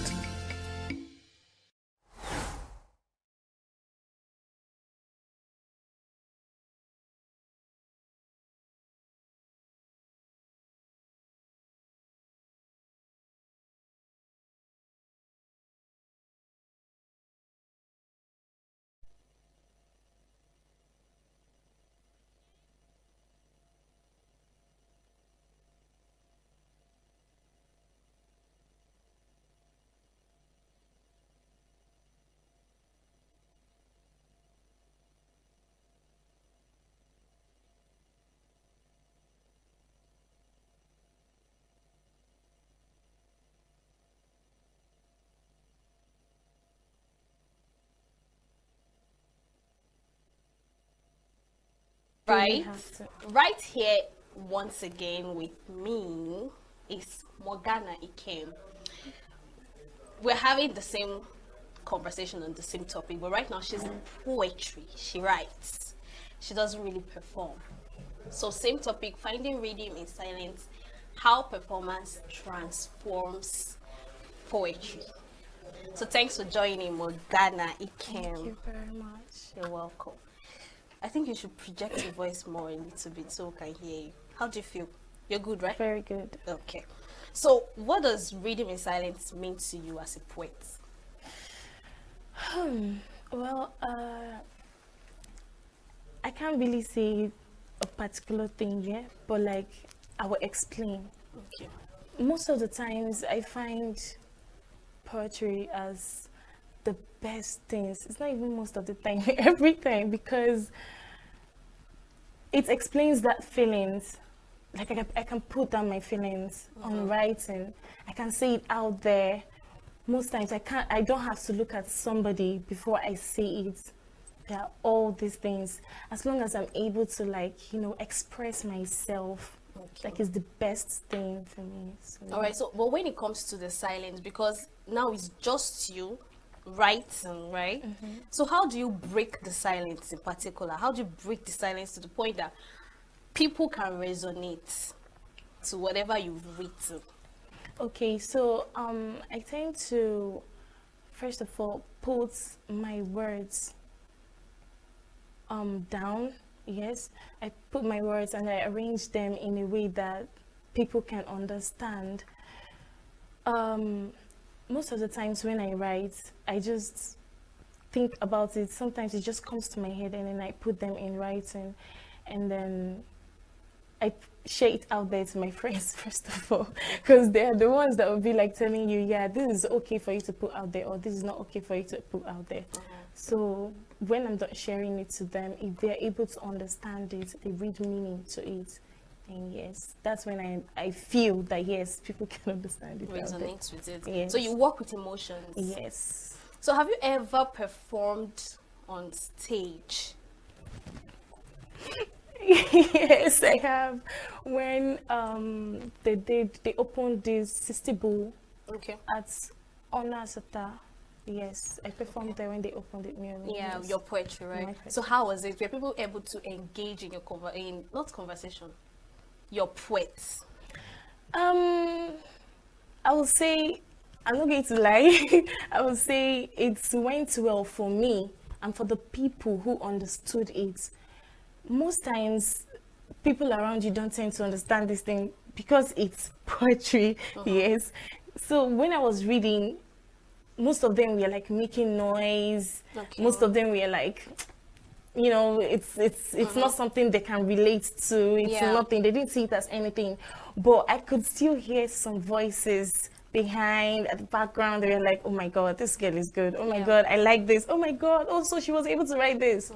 So what do you think it's the words that you use that make them not to understand? You know, poetry is like magic. Some sort of, if I can call it that. Once you put the words together, it takes, not everybody understands, like you said. It takes someone that thinks so deep to understand. So do you think maybe it's the words you put together that make them not really relate to whatever that is being said? Okay, I think it's firstly because they were not listening, and secondly, I also think it's my voice that day. Okay. Yes, I also think it's my voice that day because they didn't give me that chance to, like, you know, speak so well. And again, I let my emotions get the better of me because I started looking at them and then I was like, oh my God. You had stage fright? Something like And that. I was about to ask you your emotions. Were you talking about love or something? Or No, tragedy? no. Okay, I think I recited two poems, yeah? The other one was about a person, all right? It was love. But the other one wasn't. So why are you guys not relating to any of them? Maybe your stage fright. Yeah, I think that's too. That's why I said my voice too, because I wasn't able to speak out loud more because I had to, like, I forgot what I came there to do and I started looking at their faces. All right, so that's why that's actually what brought the whole stage fright. If not, naturally, I don't. But like in that at that point, yeah, let's assume your voice was good, Loud and enough. sound, right? How would you have, let's take for instance those people that were not resonating at all, and there are people that was resonating with it. How would you engage them? Would you change your line of your line of poetry, or you continue, or maybe you try something to engage them? Because I tend to wonder, is it through the readings or the tone of the voice, like you clearly said now, the tone of your voice, or the rhythm or body language? Okay, first of all, to me, I think firstly, it's the voice. Secondly, it's the body language. And thirdly, the words you used. Yes, because sometimes there is this time I wrote something and I shared it with my friends in a group chat, and one person was like, I don't understand this thing, no. You better explain this thing. So it was when I explained, that's when she was able to, get it. Yeah. And then she was like, oh my God, yes, this is good. So what role do you think audience play in the rhythm and body language of your poets? Because I know most times, most poem writers do not perform like you said, you just write. But what role do you think audience can play to maybe give you guys that ambience to be able to perform? Okay, just like that day too, yeah. I believe if they were able to, their expression, I believe I would have, be able to gather more courage from their expression if they had given me the right expression. First of all, they were just expecting music, dance that day. Do you get? So it was more like a change for them. They were surprised. Yes. So I think if they were able to give me the right expression, I would have, So can performance of a poem, I asked this to the other guests, can the performance of a poem contradict the writing? A performance of a poem contradicts the writing. I can't really say. Because I'll use you again, for instance, like that Okay. particular day you're talking about. You've written a very wonderful poem. Very wonderful poem. Now your performance, it wasn't really, did it give what it's supposed to give? Okay, you did. No, it didn't give what it was supposed to give. Okay. Yeah. So do you think the performance of a poem contradicts the writing, whether it's love, tragedy, people, lifestyle, whatever? Do you think the performance? Okay, yes, it does. All right. Because if I was able to put out a good performance out there, even the ones who were not planning to listen, they would have been like, maybe one thing, they would have grabbed one thing and be like, okay, what is she saying? And they will come back. But I think I just looked at their faces and I just got so cold, and then I was just speaking so tiny, and then they were doing their businesses. So the fault is from you now. yeah, it's for me. It was for me. Okay, so how do you differentiate silence, different forms of silence, especially when writing? Because you're writing, you're not speaking, and you expect people that read it to be able to understand, right? How do I put the words now? How do the silence, like the tones, the silence and everything in that writing, how does it come to play? Okay, I think first of all, it's the way I was able to arrange the arrangement. Okay. And then secondly, the little words that could help you understand whether it's high or low. Are they in brackets or something? Yes, sometimes I put brackets. If it's maybe a long poem, yes, I put brackets. But in a very, very short poems now. So that the brackets, the words gives you the reason to know, okay, this is this is where you drag. This is where you pause. This is where you pause. This is where you continue. This is where you drag high. This is where you... bring it flow. All right, so like what actually intrigued you to go into poetry? Gang, gang, gang. Now that's the question. Okay, so I think I started writing about 5-6 years ago. Okay. Yes. So the first day I brought my book to write, it was more like I just woke up from a dream, a very bad one. Okay. So I just picked up my paper because that's literally the only thing I could think of doing. After praying, praying, that was the only thing I felt like, yeah, I should do this. I just brought my paper. Honestly, mind you, I didn't know what I was going to do. I just felt like, yeah, put something down in writing, and I brought a pen, I brought a paper. I didn't know what to do. But like meditating, after that, I was able to write something What down. did you title it? Nothing. Nothing. I said to God, up to you now. Nothing. I haven't think of anything. That's a particular poem I haven't been able to arrange or, you know, fix properly. I think I just wrote things that night and I just let it go. It has been in my diary till today, and I have been writing other poems, arranging them. But till today, I haven't touched that one. Would you allow me to say people that write so much in their diary, they turn to poets sometimes? Sometimes, I guess so. But then, it's just like my friend will say, if you don't put your mind very well in it, sometimes you just bring your pen and paper and you're like, today has been a very rough day for me, this one, that one. But then when you put your mind into it and you're like, no, I need to give meaning to this writing, that's when you can say, you can hit your chest and tell yourself, yeah, I'm a poet. What did you study? Because the last guest I had said she's a nurse. Oh my God. She said she's a nurse, and I'm wondering, how do a nurse and it doesn't have it's any. not sinking. So what did you study? Arts or science too? Arts, actually. Okay. As Arts, expected, but actually. sometimes just the way the person said it, yes.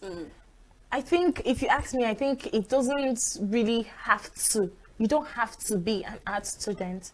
Just like he said, sometimes when you write so much in your diary and you're like, I can actually do this, I can go deeper in this, then you can be able to write. And before you know it, if you read more about it, before you know it, you start writing, posting, and then people will start, you know, yeah. So I think it doesn't have to do with your whatever you studied. Do you think there are challenges to this poem writing?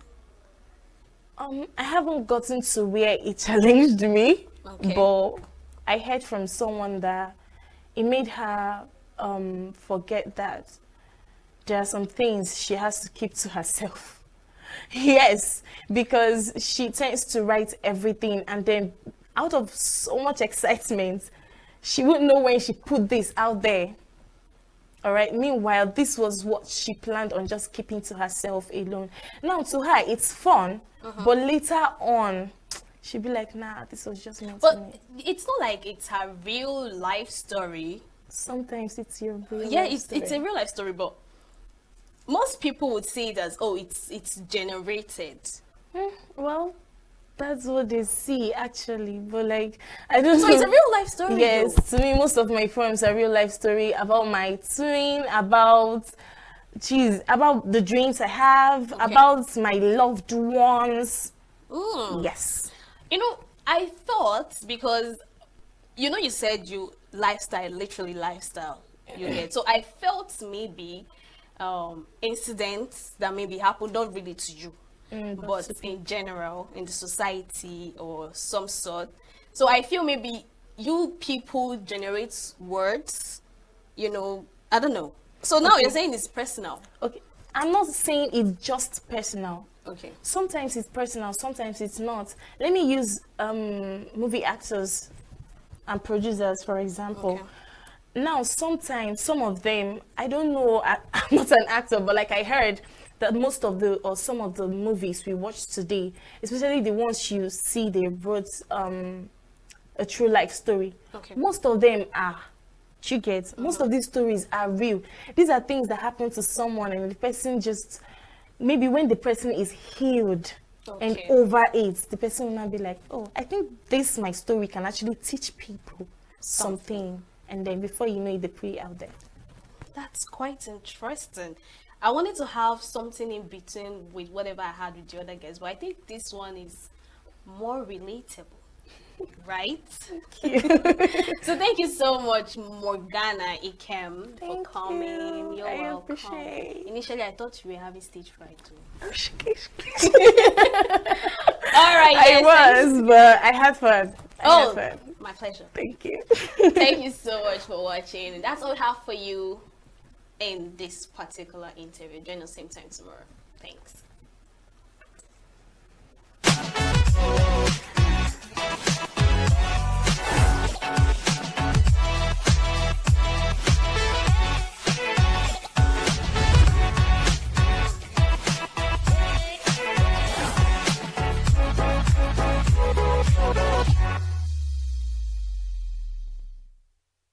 Every second, every minute, every day, news is breaking, events occur, and there are new developments. At Signature TV, we follow these stories objectively, bringing all sides without bias, explaining the complex issues, breaking down the numbers, and investigating the issues behind the news.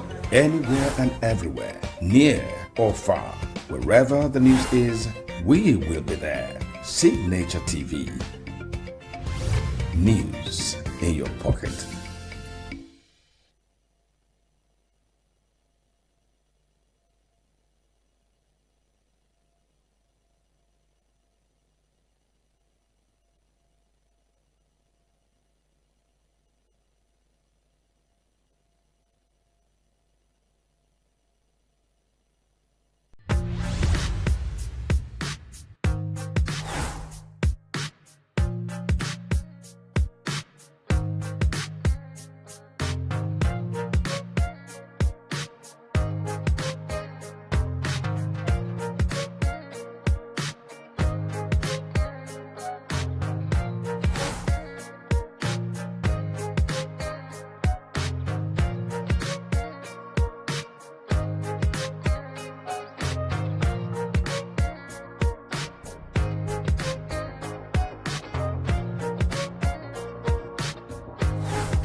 We are local.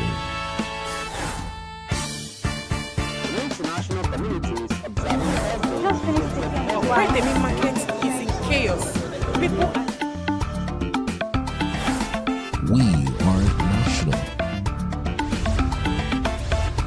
Those in support of this motion as amended, say aye. Aye. We have taken it by default.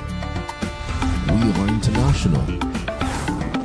Israeli airstrikes. Donald Trump left us the worst unemployment.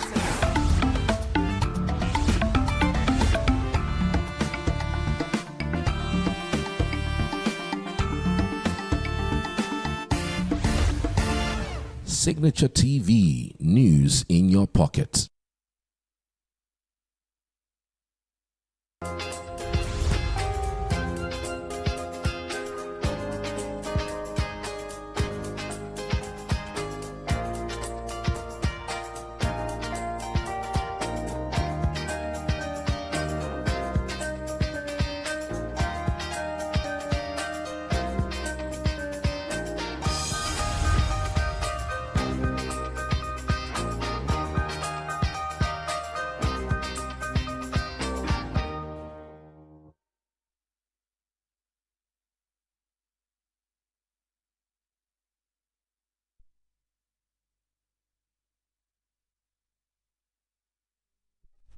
Well, life they say begins at 40.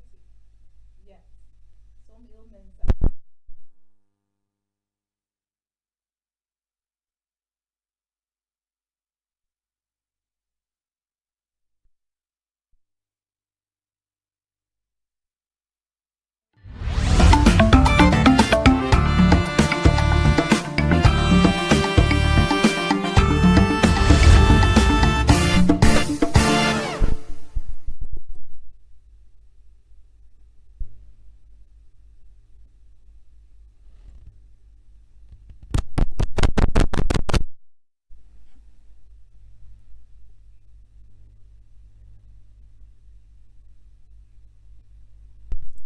Like they say, starts at 40. Yet some ailments actually show up at about that time when someone clocks 40, from unexplainable weight gain to increased risk of diabetes, hypertension, and hormonal changes. Seems as though to stay healthy after 40 demands intentional and proactive health and lifestyle changes. Welcome to Inside Health on Signature TV, a show where we break down complex health issues into bite-sized information enough to help you take charge of your health and your welfare. I'm Chigi Tiagoram, and today on the show we are discussing staying healthy after 40. How you can outsmart diabetes, hormonal changes, and of course weight gain. We're going to be discussing all that pertains to ailments that affect persons 40 and over. Well, I invite you to be a part of this conversation, so you can go online at Signature TV Official on YouTube, on Facebook, and of course on Instagram. Like, comment, share. We want to hear from you. We are also live 247 on SLTV, channel 265. And you can download Signature TV app from Google Play Store so you can get notifications each time a new program drops. Don't go anywhere, New Day. I beg your pardon, don't go anywhere. Inside Health continues right after this break. Do stay with us. Every second, every minute, every day, news is breaking. Events occur and there are new developments. At Signature TV, we follow these stories objectively, bringing all sides without bias, explaining the complex issues, breaking down the numbers, and investigating the issues behind the news. Anywhere and everywhere, near or far, wherever the news is, we will be there. Signature TV. News in your pocket.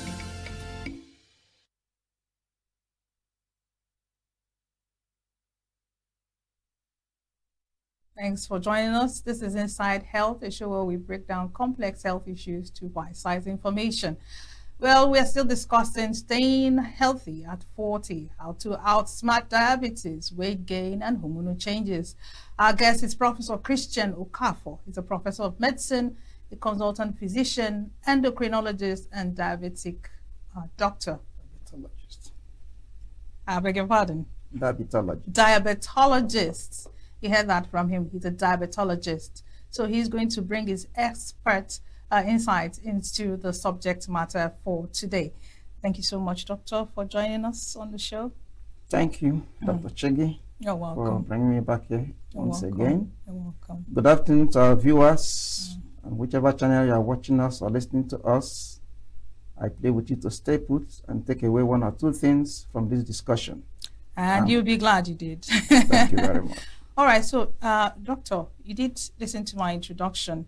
It seems as though, is this fact or fiction, once someone starts, approaching that 40th mark, that's, crossing what as they call it, crossing the fourth ladder. Yeah, you're being inundated with information as to take care of your health or diabetes or hypertension. Or why is that an issue? That once an individual gets to 40, these ailments begin to creep up on this person. Thank you very much. First and foremost, the age of 40 years and above, and particularly up to 60 years, is the age bracket we classify as middle age. Okay.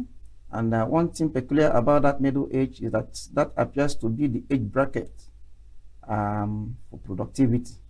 People speak productivity. Yes, yes, yes. And so I can understand that it's quite a concern that when you are at the peak of your productive age years, you are now beginning to battle with health challenges. But there is no magic about it. For me, it is simply aging. The moment somebody is born, every passing day you are getting older. True. And as you're getting older, you're already beginning to lose some things. Okay? So as you get older, you get to a point when a number of cells, tissues would have been started depreciating. Okay, so it's just a natural process. Let me put it that way. Nobody stays here on this earth forever. And it is God's own design that you start off somewhere, get to a peak, and then you begin to diminish. So that is one. And of course, as that goes on, there are a number of changes in the body. And today, well, we may be looking at the hormones, maybe what happens to them and the roles they play in some of these diseases. Okay, interestingly, I wanted to find out, is it the same thing for the women as it is for the men? The hormonal changes, the weight gain, because you notice that even when you're probably not eating as much, you're adding weight, especially around the belly area. You're just packing on weight. Now, is this the same change in the women? Do we see the same changes in both genders, or some is different for both? Okay. Again, the difference between a man and a woman, of course, is genetically determined. And that genetic predisposition or determination also drives the hormones that may be elaborated in higher amounts in the different genders. And that is particularly when you talk about the sex hormones. So what makes a man is the androgens. What makes a woman are the estrogens. So in men, you have more of the androgens. That is driven by your genetic determination.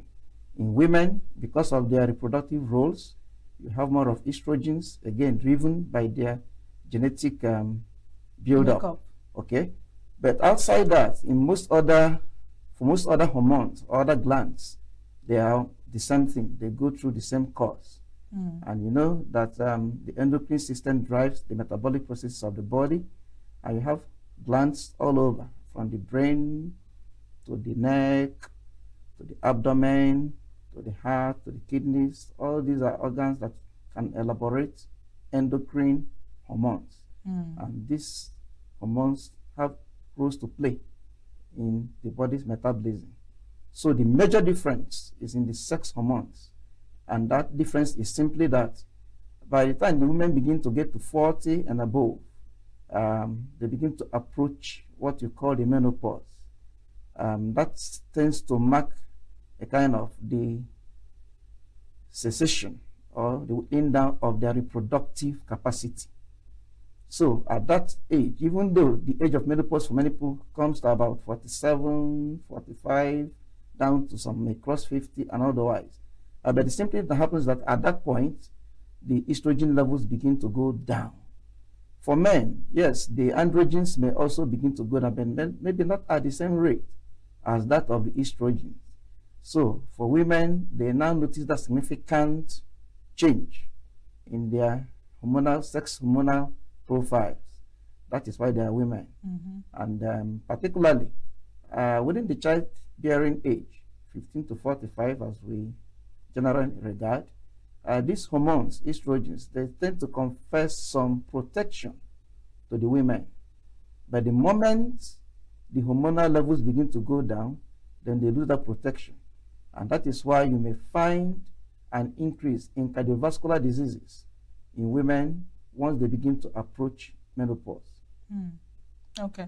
So what I'm able to pick out is the fact that hormones play a very major role in the metabolism of the human being, yes, both in the males and in the females. Now, someone approaching 40, are there some lifestyle choices they should make to ensure that the hormone does not drain drastically? Because you see some people, they age faster than others. You could place two 50-year-olds side by side, and one looks 40, and the other one actually looks 60 or 70. What is happening there? What's playing out? Is it a hormonal thing or is it a lifestyle thing? Okay, I think I would say both of them are playing out. Okay. We are all different creatures from God. Okay, but then, given that, the way we run our bodies, that is where our environment and the things we do would also come in. And I think it's a simple analogy. Let me just use a situation whereby you produce, let me say, brake parts used by vehicles. Of course, the more you apply your brakes, the faster your part wears. Okay. Now, somebody who buys the same vehicle with you, the same day, the same time, and moves his vehicle once in a month, may not change his brake pad for upwards of 1 year and above. But if you run that vehicle every day, 5-6 hours, definitely, I'm sure that in about 3 months, your parts would have worn out, and you're required to change them. So that way, the way we drive our bodies also plays a role. That's why you may have two individuals at the same age, and one looks younger, one looks older. And behind that scene also, the metabolic processes are also implicated. Okay, so that is how it goes. We may not want to go to molecular levels for ease of understanding. Yes. So I'm trying to make it as simple as possible. And I actually appreciate the analogy of the brake pad, how it works, illustration. But what's coming to my mind is actually, are you trying to uphold sedentary, lifestyle? Because one drives the car once in a week, probably the other one drives the car multiple times. Are you in any way trying to maybe? No, that's not where I'm going to. Okay. But moving that way, because since we're maybe using diabetes as a case reference, okay, we will be talking about risk factors. Risk factors, and so if I go back to that illustration, and I want to apply it in this scenario, I will now want to say that the frequency and the intensity of usage of brake pads has a lot to determine or to do with their lifespan. That simply means the more you use this, the more it will likely wear out. The less you use the other one, the more it will last longer. It's a simple analogy. So when you come to health, we talk about risk factors a lot, especially in field of cardiometabolic medicine. And these risk factors are nothing but things that predisposes you to a higher chance of developing these disorders. Ordinarily, these disorders are usually disorders that you find commonly in the middle age and the elderly people. Okay? So there are a number of things that when one begins to see, if you are well informed, then you need to begin to watch certain things. And these risk factors that are common to diabetes, hypertension, obesity, or weight gain, and all whatnot. Okay? Now, some of these risk factors, some of them you can modify, you can change, you can control. There are some you cannot control. For instance, age is a risk factor. Okay? Some diseases are common in some ages, and so on and so forth. But for cardiometabolic disorders, they tend to be commoner as we get older. There are reasons for that. Could you explain in simple terms cardiometabolic disorders simply means disorders that affect or that emanate from the cardiovascular system, the heart, the blood vessels. That is where hypertension, heart diseases, and many other things fall in. Metabolic disorders will now refer more to those disorders that come from the endocrine system, which is the system that directs the production of hormones. And they tend to work hand in hand. So that is why sometimes we join those words. And when we join them, we are not talking about cardiometabolic disorders. Okay. If you want to separate them, you can be talking about cardiovascular disorders or metabolic disorders, but they go hand in hand. So we tend to join them because these three factors, as I said, are common. It's common to both group of disorders. So going back to the risk factors, age is a risk factor. You cannot change it. You can't change your age. If you, no matter how many times you doctor it on paper, you are getting older day by day. Okay? So that is a non-modifiable risk factor. Gender is also another non-modifiable risk factor. I can't change my being made a man. You can't change your being made a woman. Forget about the plastic and the cosmetic surgeries that people are doing these days, and that has brought us into transgender and all whatnot. Yeah, you are changing just what is on the surface. You're not changing the DNA. You are not changing the DNA. So you are still what you are. And that is why those people eventually, they will run a lot of risks, okay? Then things like hypertension, obesity, abnormal cholesterol profiles, you're being able to either exercise or not exercise, what you eat. All these are also risk factors, and we call them modifiable risk factors. Simply meaning that you can take control of them. Okay? If you don't take control of them, then they will make you develop these disorders faster than somebody who has taken control of them. So that is the two groups of risk factors we have. Also, on the other non-modifiable part, to some extent, our personality build also comes in. And that brings us to talk about type A and type B personalities. You know, people that are on the anxious side of life, let me put it that way. Perfectionists, they are very meticulous, they are a very tiny thing, you know, they want to get it right. There are some other people, you know, even if this house is on fire, you might get them sleeping and it's like nothing is happening. So these are the two extremes. Yes, these are the two broad groups of personalities. And again, with these personalities also comes the way your hormones also run. Now, why the type A personality, that's those people that are very meticulous, anxious, why they may be more prone to cardiometabolic disorders is because some of the hormones that drive these metabolisms are elaborated more in them. Okay, something like cortisol, for instance. Cortisol is the hormone that is produced by the adrenal gland, one of the glands in the abdomen. Okay, but when it's elaborated in high amounts, it has a myriad of effects on the body. Cortisol is the one known as stress hormone. Stress hormone is one of the stress hormones. There are many other stress hormones, but that is one of the major stress hormones. So, for such people, they might have higher amounts of cortisol. Cortisol can make you to get hypertension, can make you to gain weight, it can make you to develop diabetes, and so on and so forth. So you see that such personalities, for instance, may now be prone more to hypertension, diabetes, obesity, weight gain, and all whatnot. That is how personality build-up tends to link up with cardiometabolic disorders. Okay, so that is just on the part of non-modifiable risk factors. Then we've talked about, or we've listed some of the modifiable risk factors. Okay, now talking about staying healthy when you get to 40 years and above, that will bring us to talk more about those modifiable risk factors. How do we manage them? Exactly, and this actually flows into what I had in mind to ask next.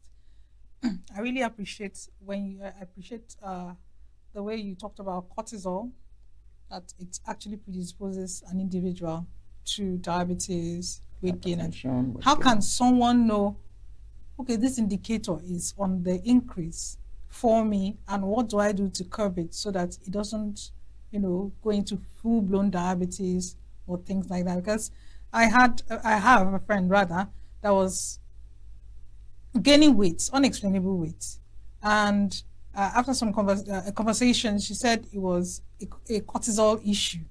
So how can someone know that?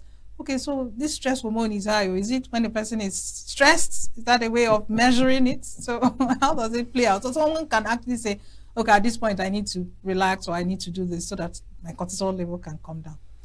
Well, that is part of the essence of this program.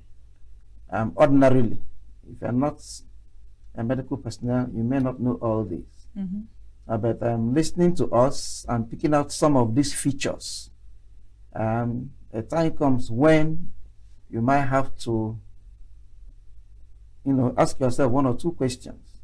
But to get it right, you will need the assistance of a medical personnel. Because for cortisol, for instance, it's only when you measure it, the amount in the blood, that you can now say objectively that it is high. So there are no signs you feel in your body, and yeah, those signs are some of the things we're talking about already. Okay. But when you begin to consider it as the cause of that problem, okay, there are still other things that you will need to consider.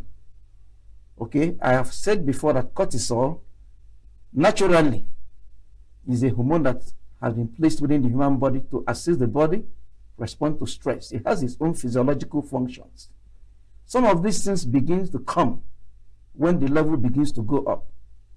And it's not only stress that can cause a spike, elevation in the level. There are other disease entities, domicile to that adrenal gland or the pituitary, that can elaborate cortisol in excess.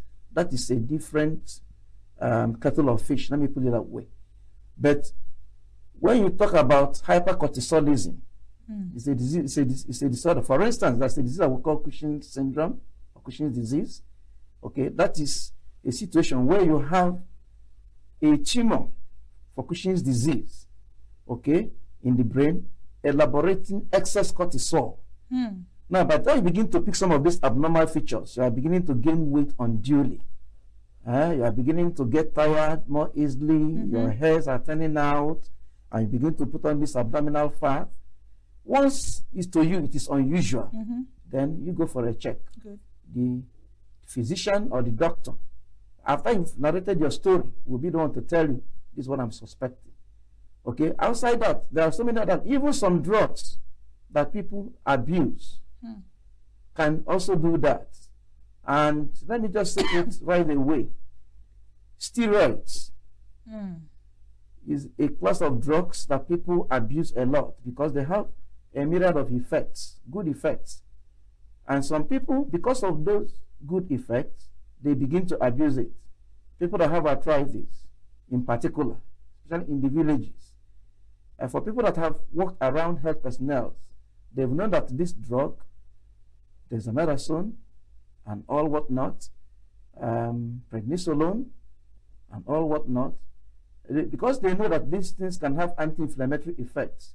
And when you now go to this mix-me syndrome kind of thing, chemists, they add that drug for people. And so when you take it for over a long time, definitely, the level is going to go up.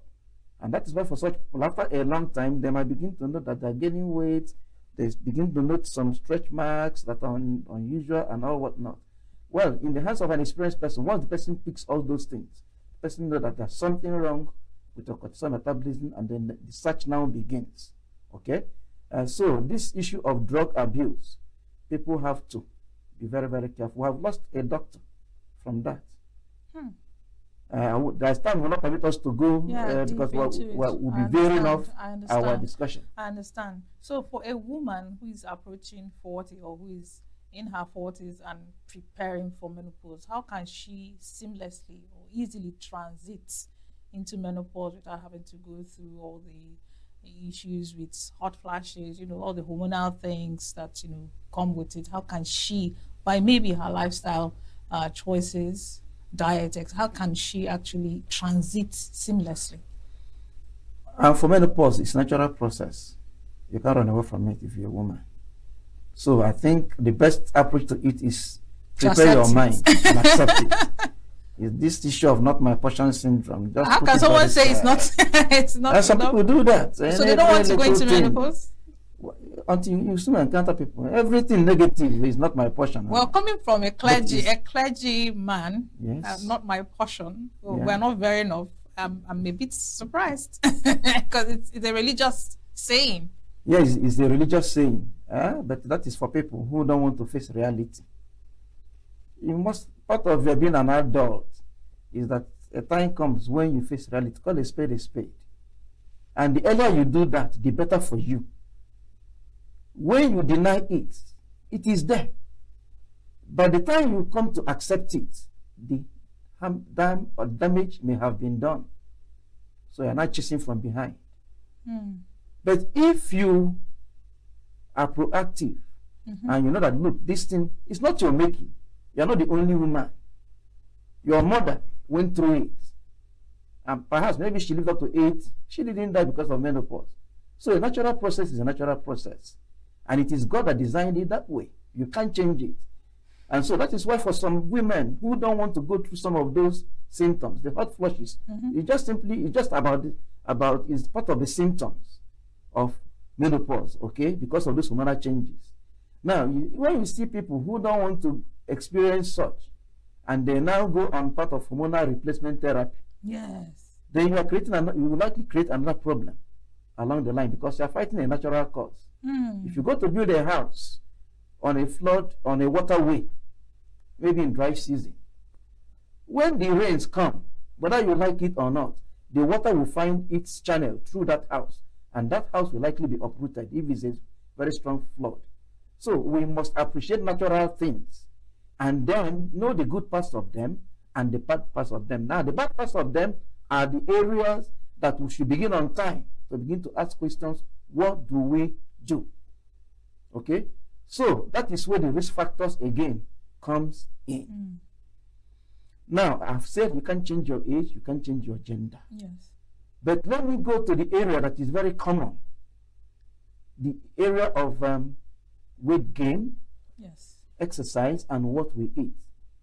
Now, weight gain primarily is simply a product of the equation of how much calories you take in and how much calories you burn out. On a normal On a normal, just put on a normal equation. Every other thing being equal. Everything being equal. Okay?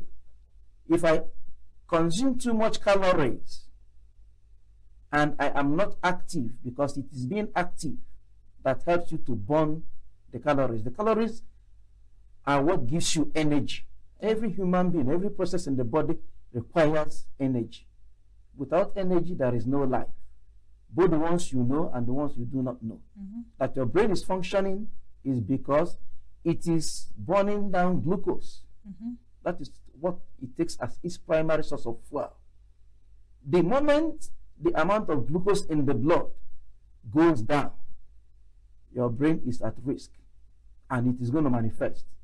And it is also put there as a protection by God. So that if you have some of those features, something tells you that, look, the blood glucose might be low. Check it and replace it. Yes. And then you get your glucose from eating starch, carbohydrates in various forms, both the natural ones and the processed ones and all whatnot. Okay? So, when you take too much calories and you're not burning enough, then the excess of that glucose is converted to fat. That is why excessive eating, that's how excessive eating is connected to weight gain. Weight gain. Okay? And then also how, if you are not active, your job is sedentary, always sitting down, then you are not burning much when you're sitting down.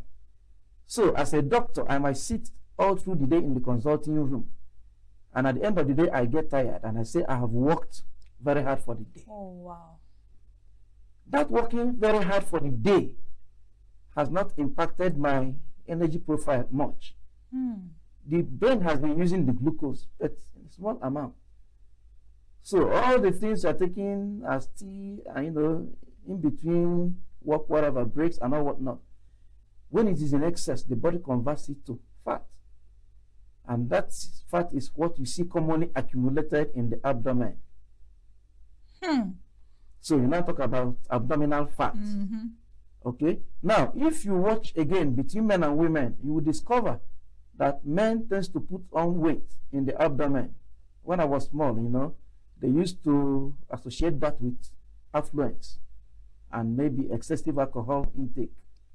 For those of us who are Igbo, there was this popular thing that say aphobia. Yes. And it's because of the calories that accumulate when they take this in excess. Okay? So you begin to accumulate the fat.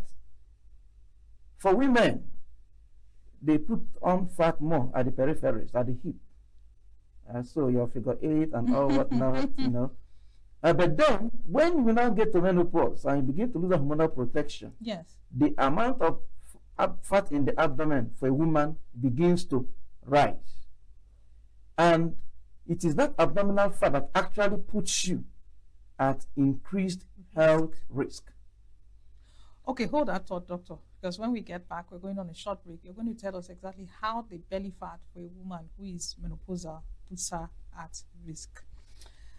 I'm sure you've picked one or two interesting information from our conversation so far. Don't go anywhere. We're going on a break. And when we come back, Inside Health continues.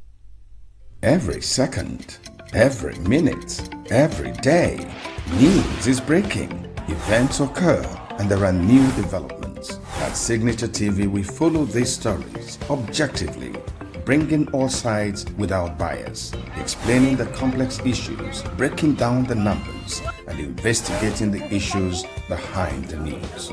Anywhere and everywhere, near or far, wherever the news is, we will be there. Signature TV.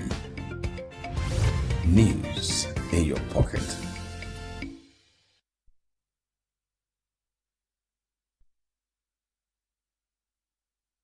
And our guest is still Dr. Christian Okafor, Professor Christian Okafor. So, Prof, before we went on the break, we were talking about women packing on fat or weight around the midsection, women who are menopausal, and it increases their risk of, you know, these diseases, metabolic disorders. some metabolic disorders. Can you tell us exactly how and why this happens? Okay, it's not only for women. Okay, so the bottom line is that the more fat you accumulate in the abdomen, whether you're a man or a woman, it puts you more at a health risk. And it simply borders on what we call insulin resistance. Okay, well, that is technical, but it simply means that insulin is the key hormone that regulates how your body utilizes glucose. Whether it's converting it to fat or whether it's pushing it to the energy production pathway, that hormone is key. Okay, so when you begin to begin to put on that fat, the fat adds up or contributes to fighting how your body utilizes insulin. How it is okay. How That is the that? insulin resistance. That means the body is resisting the insulin from doing its work. And it also has effects on the liver, because all these organs, the liver, the muscles, okay, they all play a role in this insulin resistance. Of course, when you're active, the energy you're using physically is coming from the muscles. Okay, that gives you that energy to run, to do so many things physical. Okay, so when this begins to happen, this fat is not just in the abdomen, it is there, but it's also around the other tissues, but it's more in the abdomen. Okay, so it fights how your body allows the insulin to function. And once that starts, so many things might begin to happen. Your blood sugar begins to creep up, because remember, insulin is what pushes down the sugar from when it goes up, because each time you eat, it must go up. But There must be a insulin, mechanism from insulin to bring it down. yeah, that one is technical. Okay. It is the pancreas. Okay. Just know that the body releases the insulin, and there's a sensor in it. So as your sugar is going up, the body is sensing the height of the sugar, and it's releasing insulin in that proportionate amount to bring it down, so that the sugar doesn't go too low. Okay, so when you begin to fight insulin, bringing down the sugar, naturally what happens? The sugar level begins to creep up. Okay, but it doesn't just get straightforward to diabetes. It crosses some stages that you call pre-diabetes. Impaired glucose tolerance, impaired fasting glycemia. All these things are things that you can only determine when you run some tests. Okay? So that insulin resistance also has some link with retention of salt, sodium in particular. And that's why is that why they are advised not to take too much salt? No, that's for hypertensive. Okay. For people that have hypertension. Okay. Okay, and that is, I'm just trying to connect that to why people who are insulin resistant may also develop hypertension. And then you now discover that people who have either of these disorders will end up having the other. Many at times. I mean, it's not 100% kind of certainty. Thing. So there is connection between these organs and these mechanisms that drives these disorders. The same thing also happens with it. Your cholesterol profile and handling begins to also get abnormal. And so it's as if everything goes here. Everything, yes, they link up themselves and they now begin to come up with these disorders. Okay. Now, more importantly, talking about staying healthy when you get to 40 and above, the focus should be on how to prevent some of these things from coming up. Yes. And that boils down to how we live. How active are we? What kinds of foods are we eating? So, going back to activity, the world has become globalized. A village, urbanization is one of the problems. You know, technology and all whatnot. Where they say something that is good also has a negative side of it. Yes. Okay, so you can do so many things right from your bedroom. Yes. Day in, day out. Just punching buttons and here and there. I can pay you without going to the bank, isn't it? But many, many years ago, I can't do that. I must have to go to the bank to do that transaction. That somehow makes me to be a bit active. But these days, because of technology, people have become physically inactive, sedentary. That is where sedentary comes in. The type of job you do and all whatnot, technology and all those things.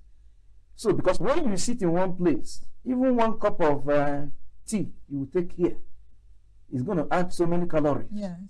Because you're not burning them. So, you see yourself adding weight. Right. You might say you're not eating much, but because you're not active. Yeah, you're not active. You are not. All right, burning. Prof, I'm still going to ask you another question on the difference in the metabolic rates of men and women. But before we get to that, I want to bring your attention to some of the tweets and comments online, as regards what we're discussing. Ngozi Obasi from ENUGU says, I'm in my early 40s and I've started to experience more weight gain, especially around my belly. Is this just age, or could it be something more serious like diabetes or hormonal changes? How would you respond to this? I know you have spoken to it, but yes, well, that person is already in the middle age bracket we talked about. Yes. Okay, so the hormones may be playing some roles, but what she didn't tell us was her lifestyle. Should she go see a doctor immediately? Yes, if the weight gain is a concern to her, let her see a doctor. And by the way, a time has come when we must have to change our health-seeking behaviors. People don't plan for their health. That's what I've discovered. They always wait for it to become an emergency. But somebody can, because you want to attend a wedding next 2 months, you begin to save to buy that ashebi or whatever. But you will not save money to go and run some basic checks that you might need to do once in a year. Okay? But for somebody at 40, that person by now ought to have cultivated a habit of running some basic checks on himself or herself at least once in a year. Again, in the right of a good physician, you'll be appropriately and properly guided. You don't run them every day, every week. True. Okay, so she should go see a doctor. So yes, she needs to see a doctor, and then run some cardiovascular risk checks and all whatnot. Chidimoka Foliko says, Please, doctor, can you recommend a good diet plan for women over 40? I need something to help with my hormones and weight gain, but I don't want to starve myself. You know, we are in an era where there are a lot of diet fads. Yeah. How would you advise Chidima? Okay, so as I'm advising her, I'm advising every person, because diet is another arm of what we're discussing today. How we eat, what we eat. Okay, it's not natural for you to starve yourself. If you starve yourself, you will also run create into health more problems. Challenges.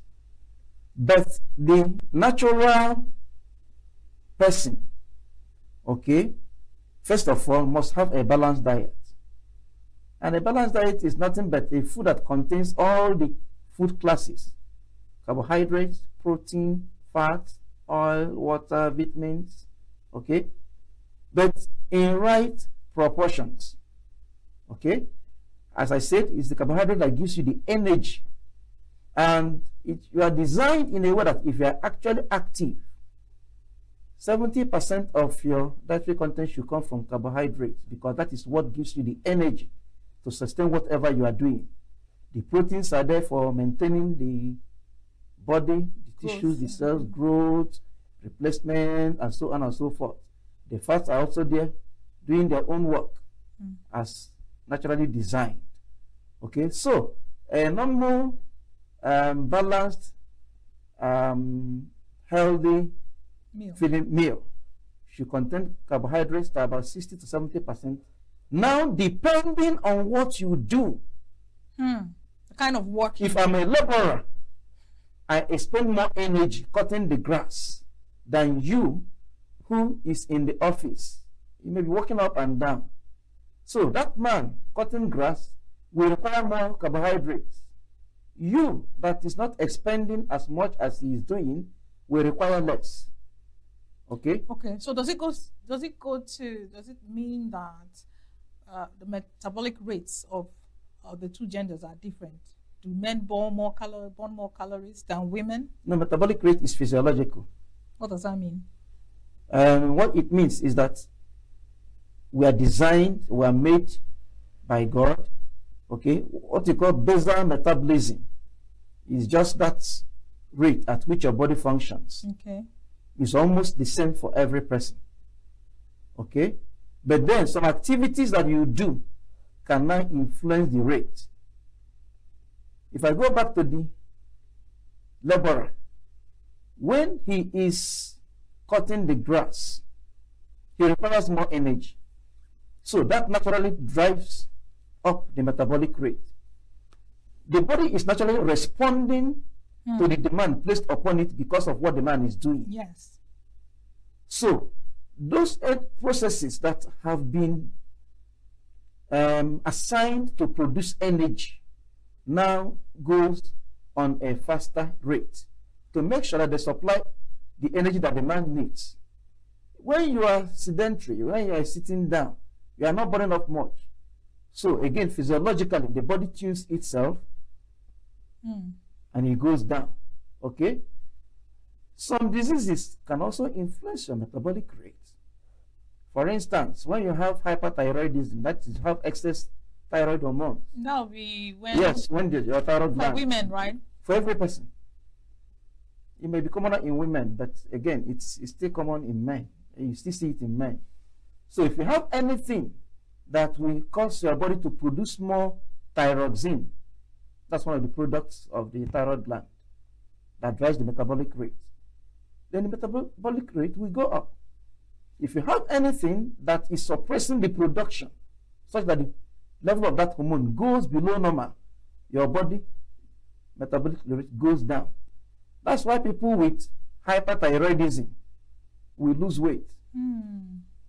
They're losing weight because they cannot control that process. You're just pushing fuel, let me use that word, into the system. As long as the fuel is there, the fire will continue to do what? Rage. So you see such people, they lose weight significantly. And the rate and the degree makes them to know that something is wrong. Vice versa, when the hormonal level is low, they are not, the body slows down. So they begin to gain weight. So that when there is undue weight gain, that is one of the, I now talk about hypothyroidism as a possible cause. That's why I said that when you begin to notice this, it is a physician who will listen to you, put some things together, and be able to say, look, we might be dealing with this or that.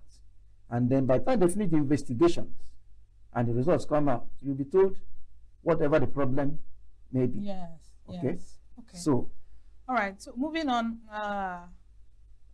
Ngozi Adebayo Ibadan says, is it possible to manage diabetes naturally without medication after 40? I've been diagnosed with early stage diabetes and I don't want to go on medication if I can avoid it. Yes, it is possible. How so? Now, that is what brings us to what we call lifestyle modifications. I had earlier on said that if you are informed and you know this puts you at a risk or at a higher risk of developing diabetes, then when those things begin to show up in your body, you begin early to do something about it. Okay? Now, if my work is sedentary and I see myself gaining weight, with this knowledge, I should begin early, not when I get to 40. I should begin early to do something about my physical activity. Design a plan that will help you to burn off that calorie you are accumulating. If you're able to do that, by the time you get to 40, you will not be having a challenge with this. However, if you've gotten to 40 and there are early signs, if She's you're already been diagnosed with diabetes, yes. fine. If she can modify her lifestyle, that is simply becoming more active, exercising, and then eating properly. She can control. It is possible. Wow. It's possible. But this will now depend on the stage or the degree of the damage that has been done that brought the diabetes, okay? Because apart from the insulin resistance, those cells in the abdomen, the pancreas that secrete insulin, you also need to check out their state of health. As a matter of fact, by the time the diagnosis of diabetes is being made, it is noted that people have already lost about 50% of their pancreatic islet beta cells. Those are the cells that produce insulin. And that is a natural process. You understand?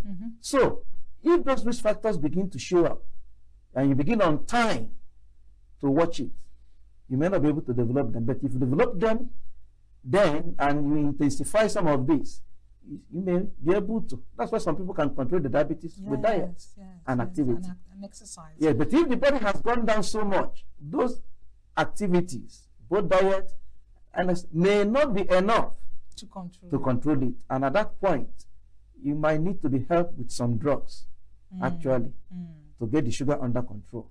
So that is about that. All right, Professor, you're going to be busting some myths for us. These are some of the ideas people have of the subject matter. So the first is traditional Nigerian foods are unhealthy for people over 40. That is incorrect. That is false. Okay. Because that is where we lost it. When we talk about urbanization, westernization, we left our God-given advantage as Africans and we began to copy the whites.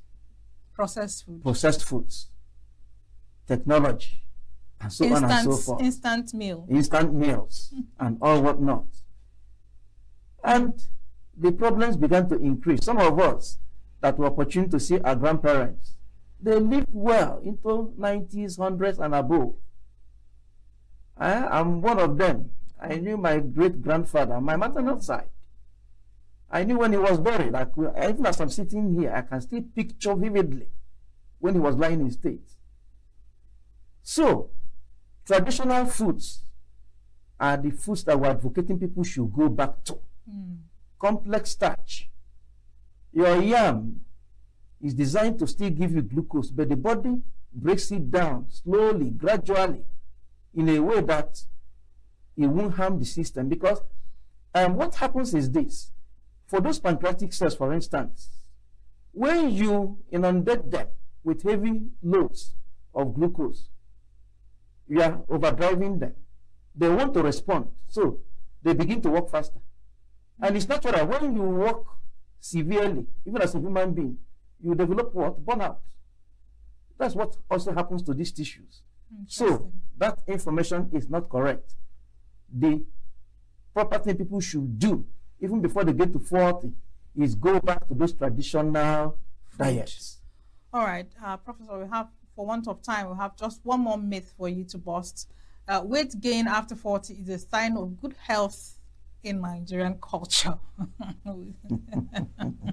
Again, that is incorrect. I did say before, maybe in those days when people were in the dark, they saw it as... You know, there's a culture in Calabar where they put women that are about yes, to die those in Calabar, even in the north, chambers, yes. The fattening rooms. Fattening rooms, yes. People have now come to discover that those practices were unhealthy.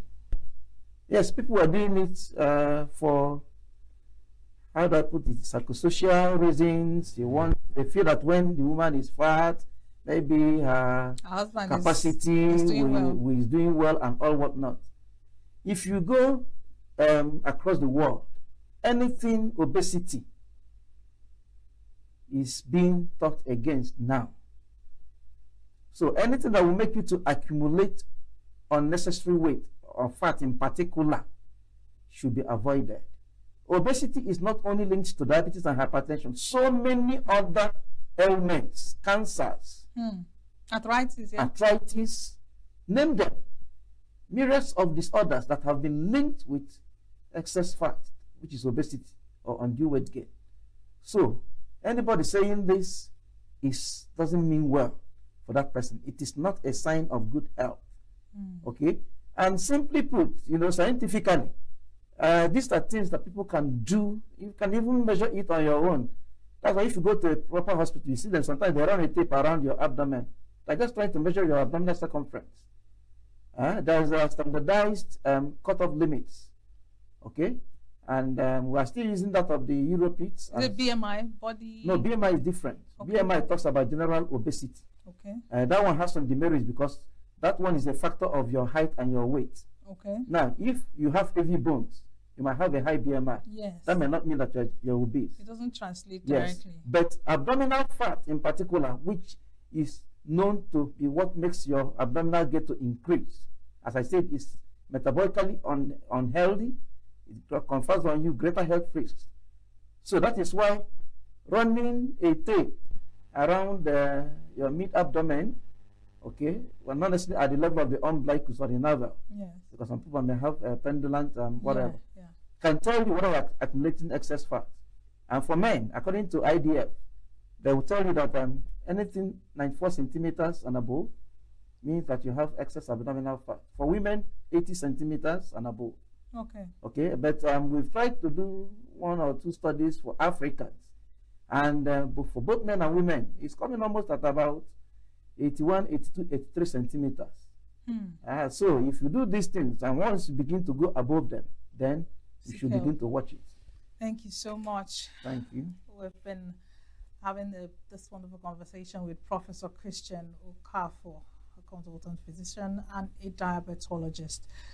I'm sure you picked a thing or two, but for want of time, we have to wrap it up at this juncture. Thank you so much, Professor, for coming and giving us your insights on the subject matter.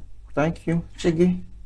All right, don't forget you can catch up on this particular episode by going online at Signature TV Official on YouTube, on Facebook. Like, comment, share, let us know your thoughts on this particular topic. Don't forget you can also download Signature TV app from Google Play Store so you get notifications each time a new episode drops. Still Chigi Tiagoram, thank you for staying with us. Don't forget, health is wealth, and make sure you do take care of your health. For now, bye-bye. Till the next time we'll meet.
Signature TV. News in your pocket.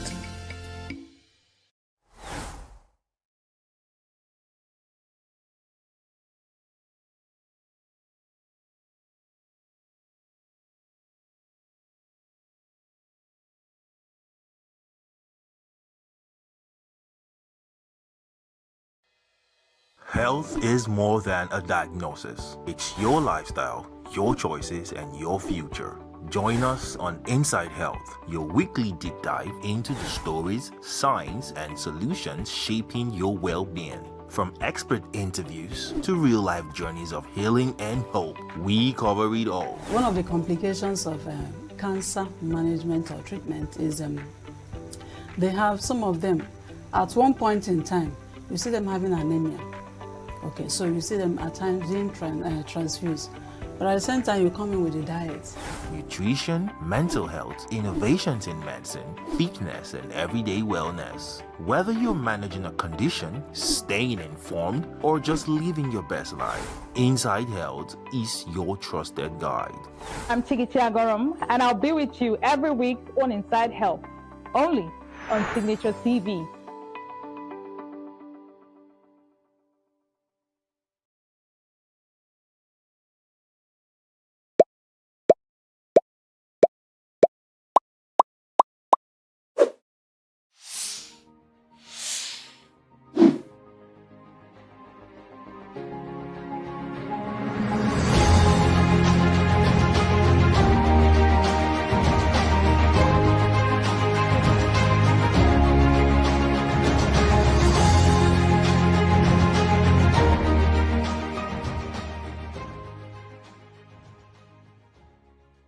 Ladies and gentlemen, welcome to Development Discourse, where we ideate for Africa's development. My name is Patrick Okibo.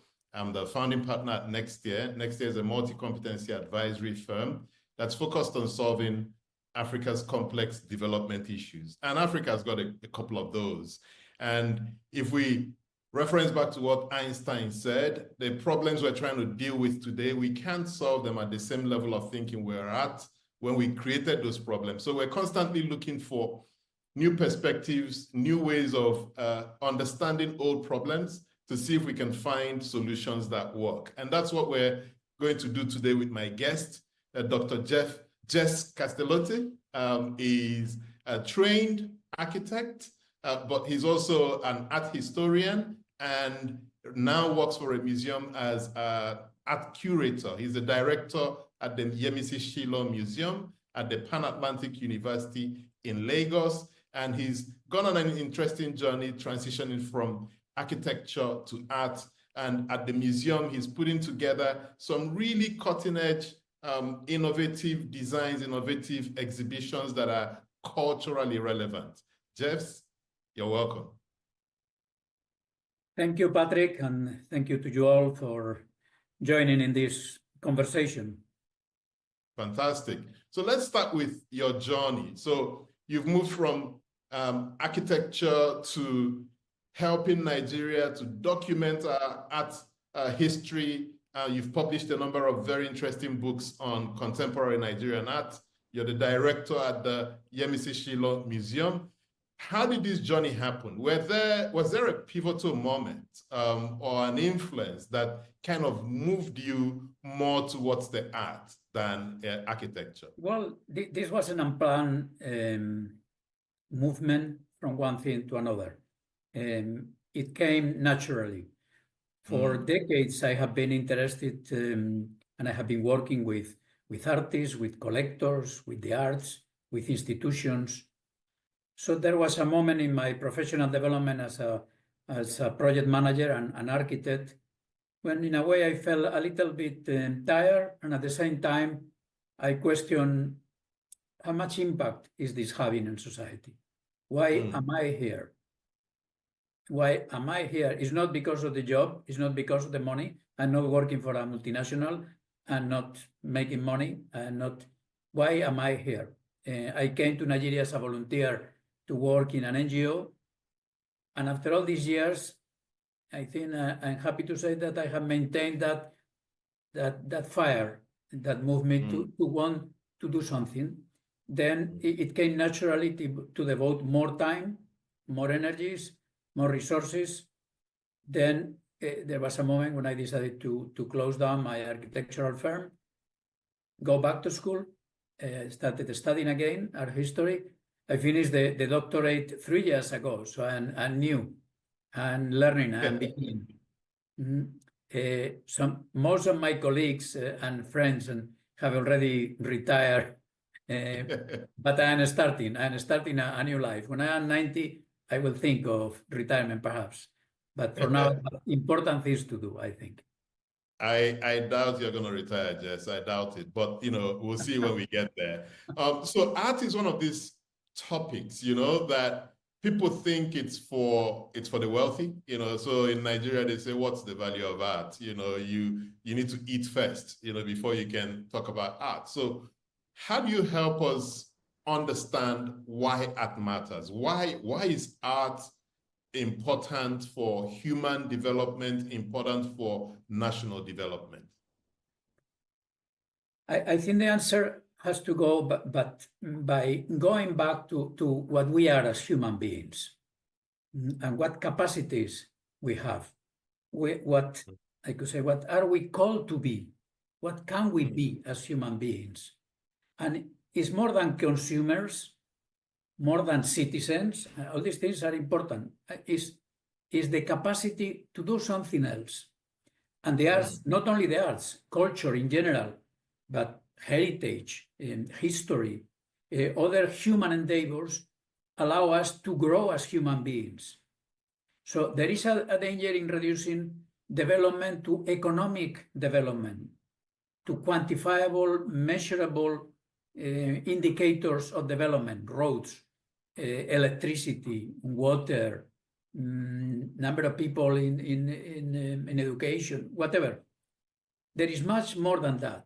There are some aspects of what we are as human beings that cannot be quantified. Yep. Art opens windows or allows us to enter, to go a little bit beyond in other realms, the intellectual, the spiritual, the emotional, the historical, the relational aspects of human life that are, I would say, more important than the economic sides. Of course, we have to eat. Now I'm talking to you, and probably you didn't notice, but NEPA has gone. Luckily, I have a couple of lights that I prepare in advance. So this is important, but we are more than that as human beings. And that's why art matters. And sometimes the value of art is reduced to the economic value or the financial value of art.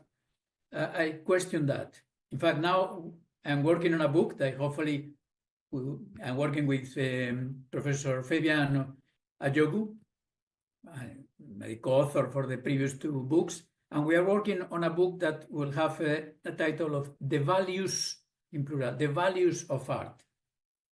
That is not only economic, it's historical, it's emotional, it's aesthetic, it has plenty of other aspects of value.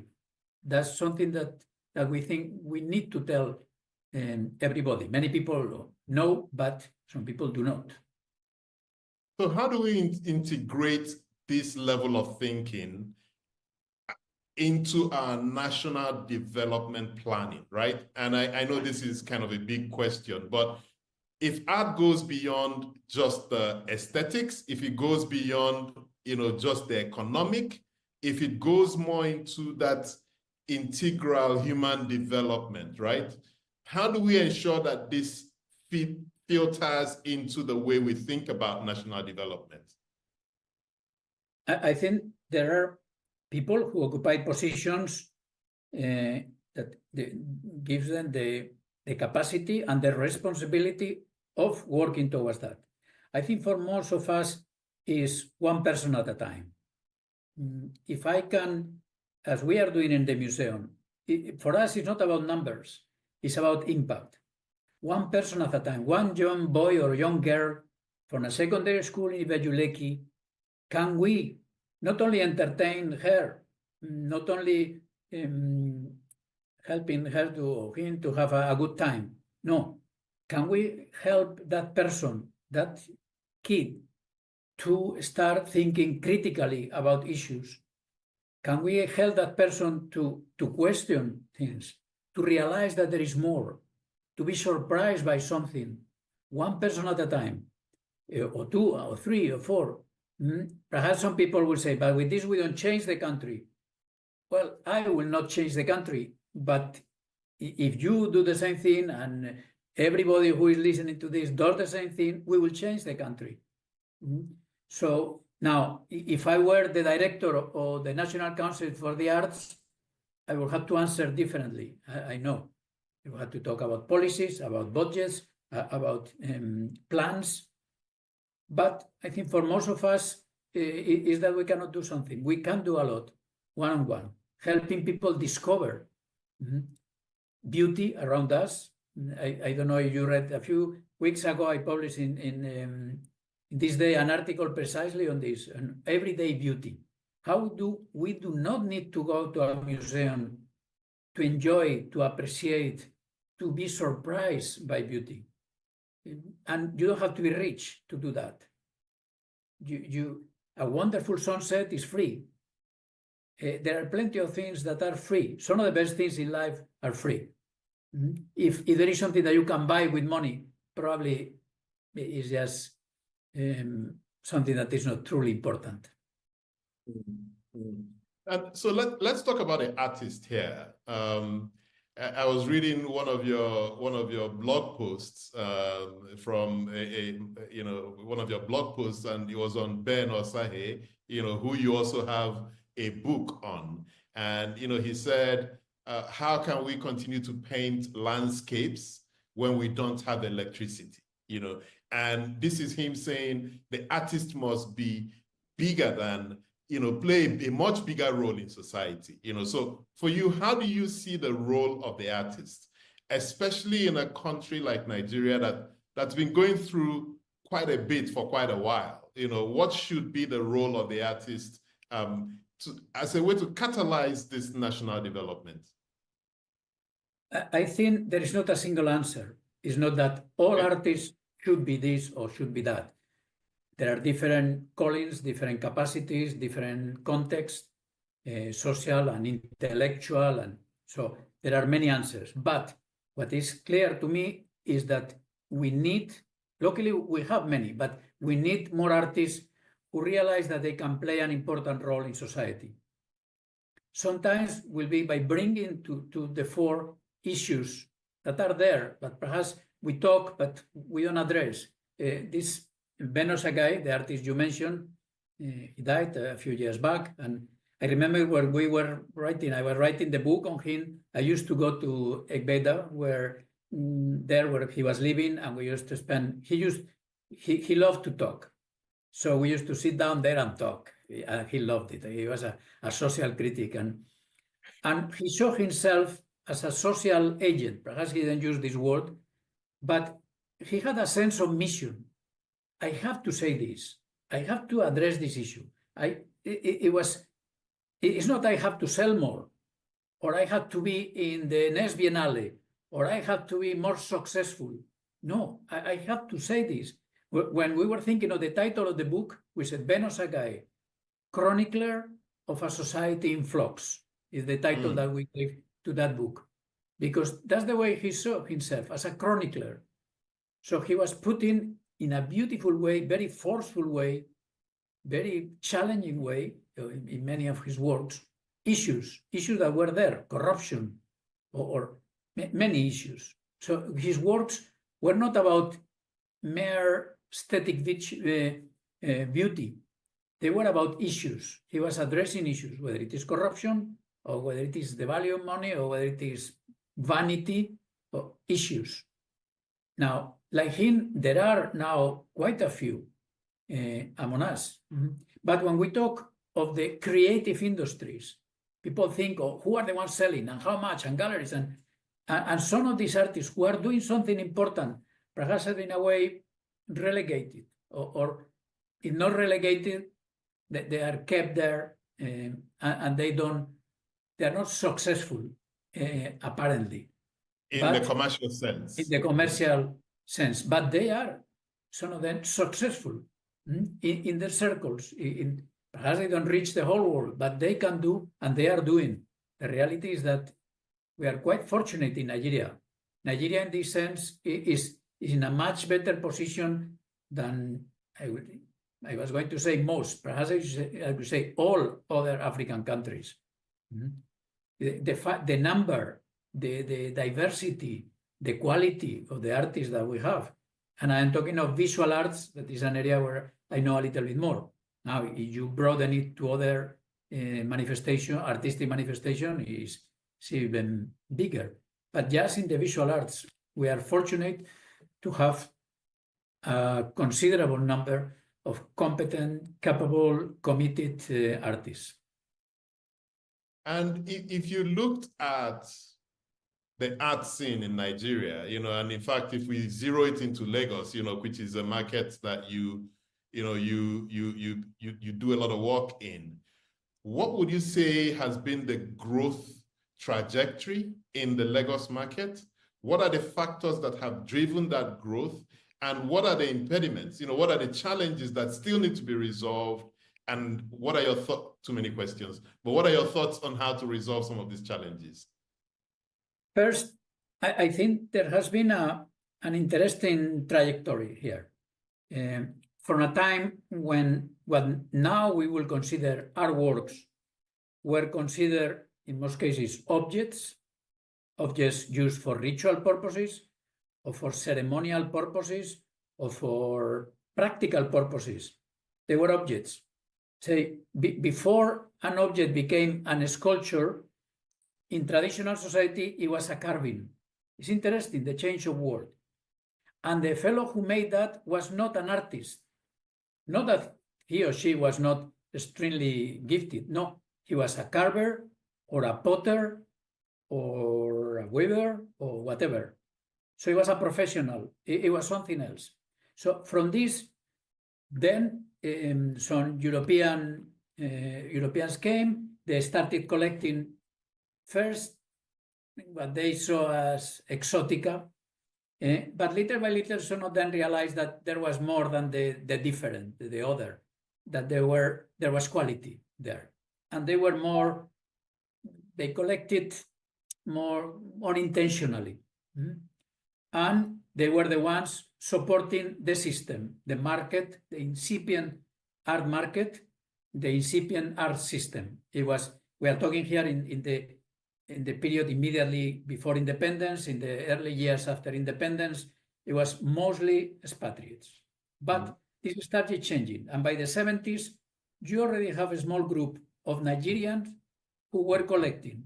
And interestingly, they were not collecting what the most Europeans were collecting.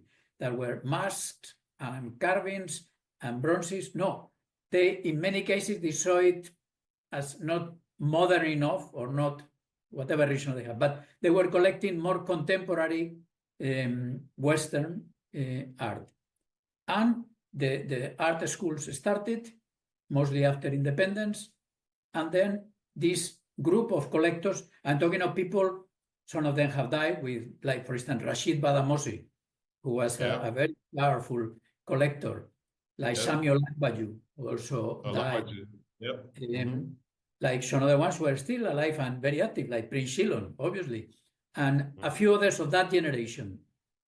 They knew they have resources, all of them have enough money to buy, and they were buying, some of them, quite seriously. Prince Shillon has a collection of over 6,000 works. This is, by any standard, this is huge. I guess this is the largest collection on the continent. Exactly. And probably, or most likely it is, in terms of numbers. And not only numbers, there are really serious works there. So this group of people came, the expatriates continue, but this has been changing. Now we have a different situation. We have a group of young, cosmopolitan, well-educated, mainly professionals, who perhaps are not collecting works that are worth £200,000, but who are in a position comfortable enough to be able to spend 200,000 naira on a nice artwork. And these are the ones driving the market and driving the system now. Because in Nigeria, in all art systems, you need like several legs. You need the creative people who produce art. You need people producing. You need people who collect art. And then you need a third very important leg. That is the people who interpret, who produce history, who analyze, who criticize. So broadly, we can say the interpreters. And then you need the institutional support, government and institutions. Now, in Nigeria, at the moment, the institutional support for art is very weak, very. So what happens? That the market takes the whole space, or most of the space. So collectors and the market, that is not the whole artwork, it's only a part of it. The market, in a way, covers the whole art world because there is very little space for the institutional and for academia. Though we have a good number of schools that every year produce people with masters and doctorates in fine arts. Unfortunately, you look, for instance, a number of publications on Nigerian art last year published in Nigeria. Very discouraging. Yeah. That's the reality. And there are tens of professors. I don't want to criticize anybody, but the situation is, the academia is weak. Yeah. Institutions are weak. So the market takes over. And the main players in the market are collectors. Okay, and so if you look at, say, and this is a question I've struggled with for quite a bit, if we look at like the Renaissance era, when you had the Medicis and the big families that, you know, were patrons to the artists, they moved art in a particular direction. In some instances, they let the artists express themselves. In other instances, they wanted the art to be about their family, and they injected themselves in the myth and the story, etc. And that's where you have like a few big patrons supporting the artists. Now, the reverse is the case in Nigeria, where you've got smaller, a lot of patrons who buy for whatever reason, either for the aesthetics or for a store of value, or, you know, to just be part of the storytelling, whatever it is. How is that then shaping our narrative in Nigeria, shaping the way our society is evolving vis-a-vis when you had just a few patrons, you know, who supported the art? Are you seeing any clear distinctions? Yes, there are. That you refer to the Medicis. The social, the cultural, and even economic context where these transactions were taking place were completely different. But nowadays, here in Nigeria, there is still a substantial difference between what is happening in the art world or art system in Nigeria and what is happening in many other places in the world. Here, most of the transactions are personal. By that, I mean this. You know an artist in Abuja, and you call her or you call him, or you go to visit her, or you see an artwork of her there in somewhere.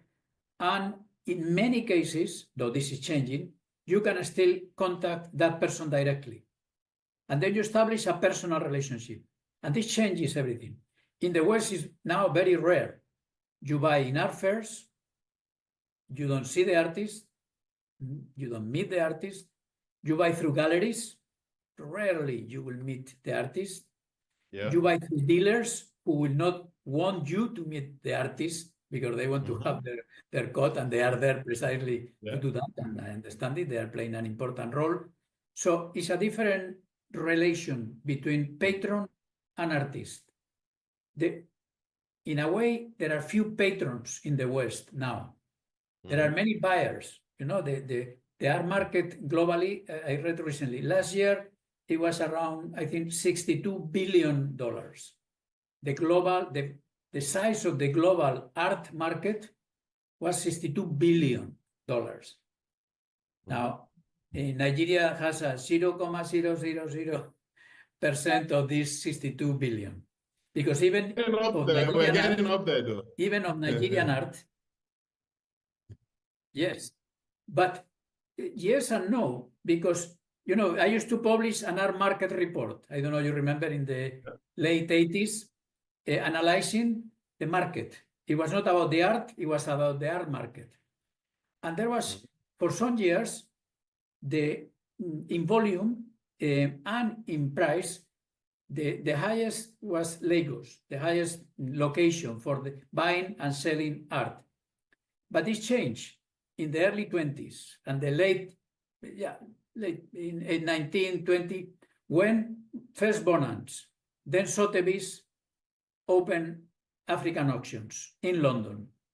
Then there was a quite sudden transition from Lagos that started going down to London that started going up.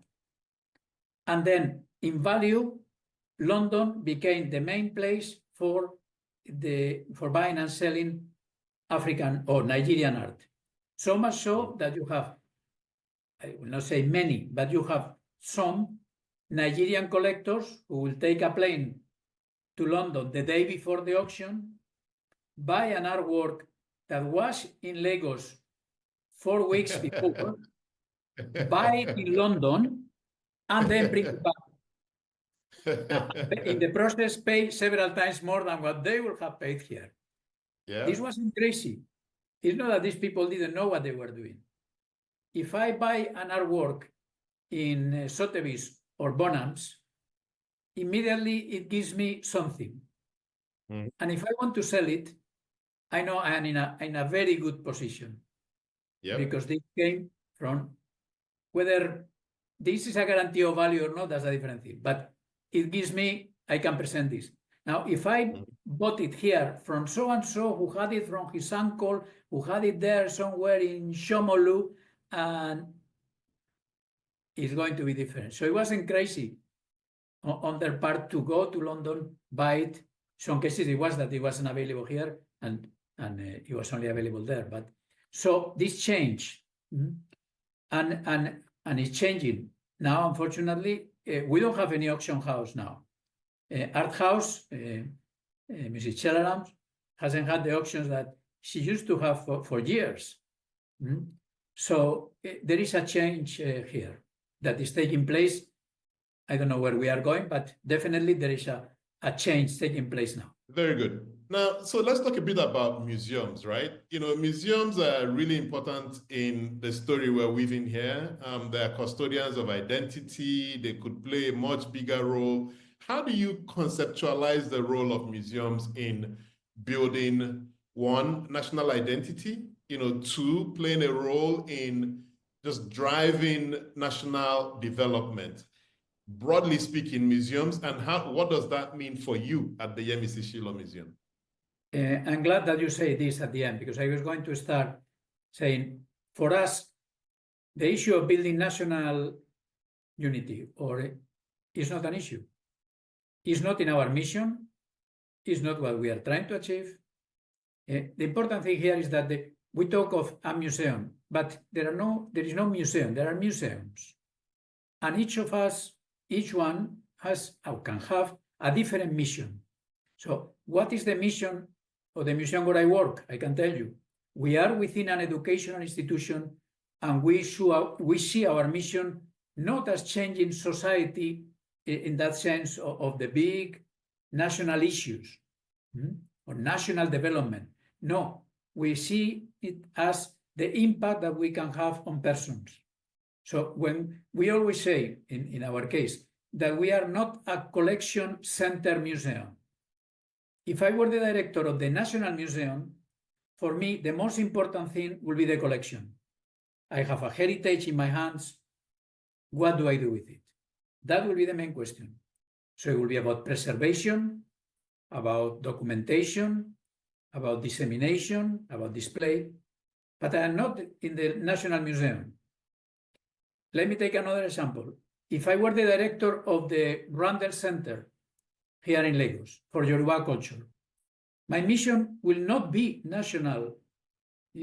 it will not be the educational mission that we have at the Shillong Museum. It will be a different one, to promote, to push something else, related, in this case, to Yoruba tradition, heritage, culture. Now, if I were the director of the new museum in Benin, I will still have a completely different mission that, in some ways, it could be related to these big national issues, but again, it's more circumscribed, it is smaller, but more focused. So there are many museums, there are many missions, and depending what the mission of the museum is, why we are, this is something that in our museum, we were very fortunate. We opened in 2019. Then for us, COVID was a blessing in disguise, but a blessing, because we opened the museum and a few months later we had to close it down. And then we remain working from home, but we remain working.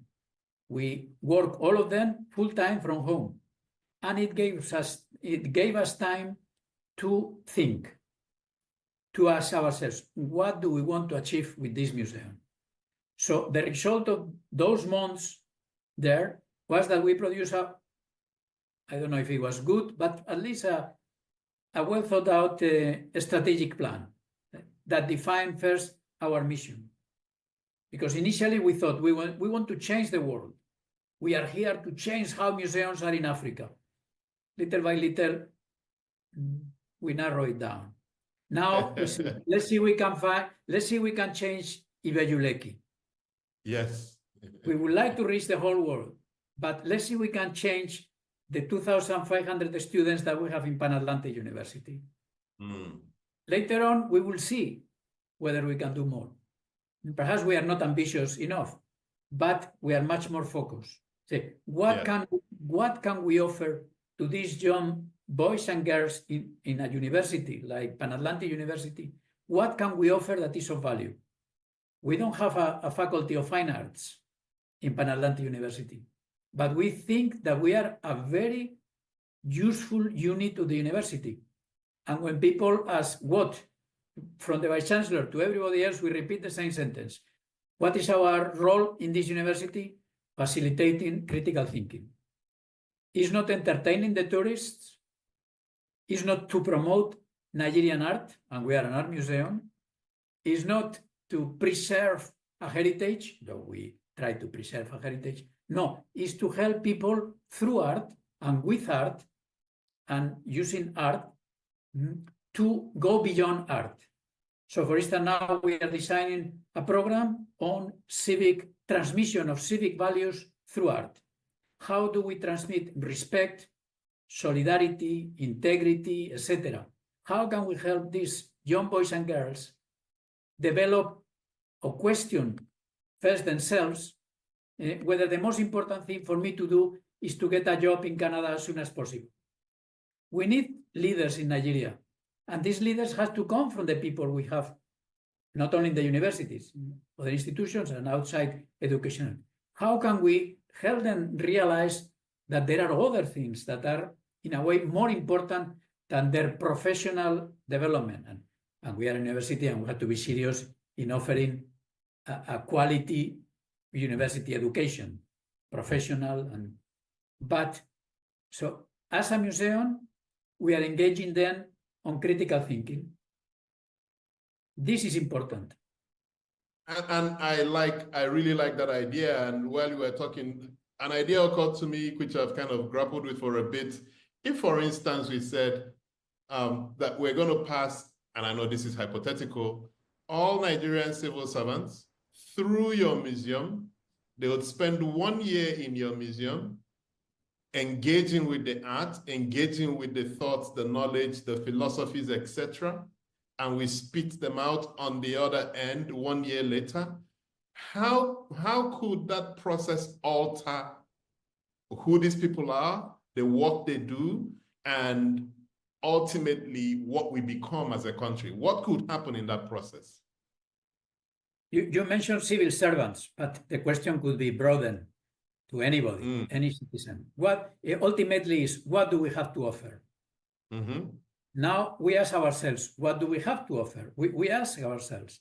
You know, in our museum, we have like a little in-house joke that the other 5, because we are only 6, the other 5 know that many times I come in the morning, we meet there, oh, good morning, how was the night, this and that, and they know that many times I'm going to ask them a question.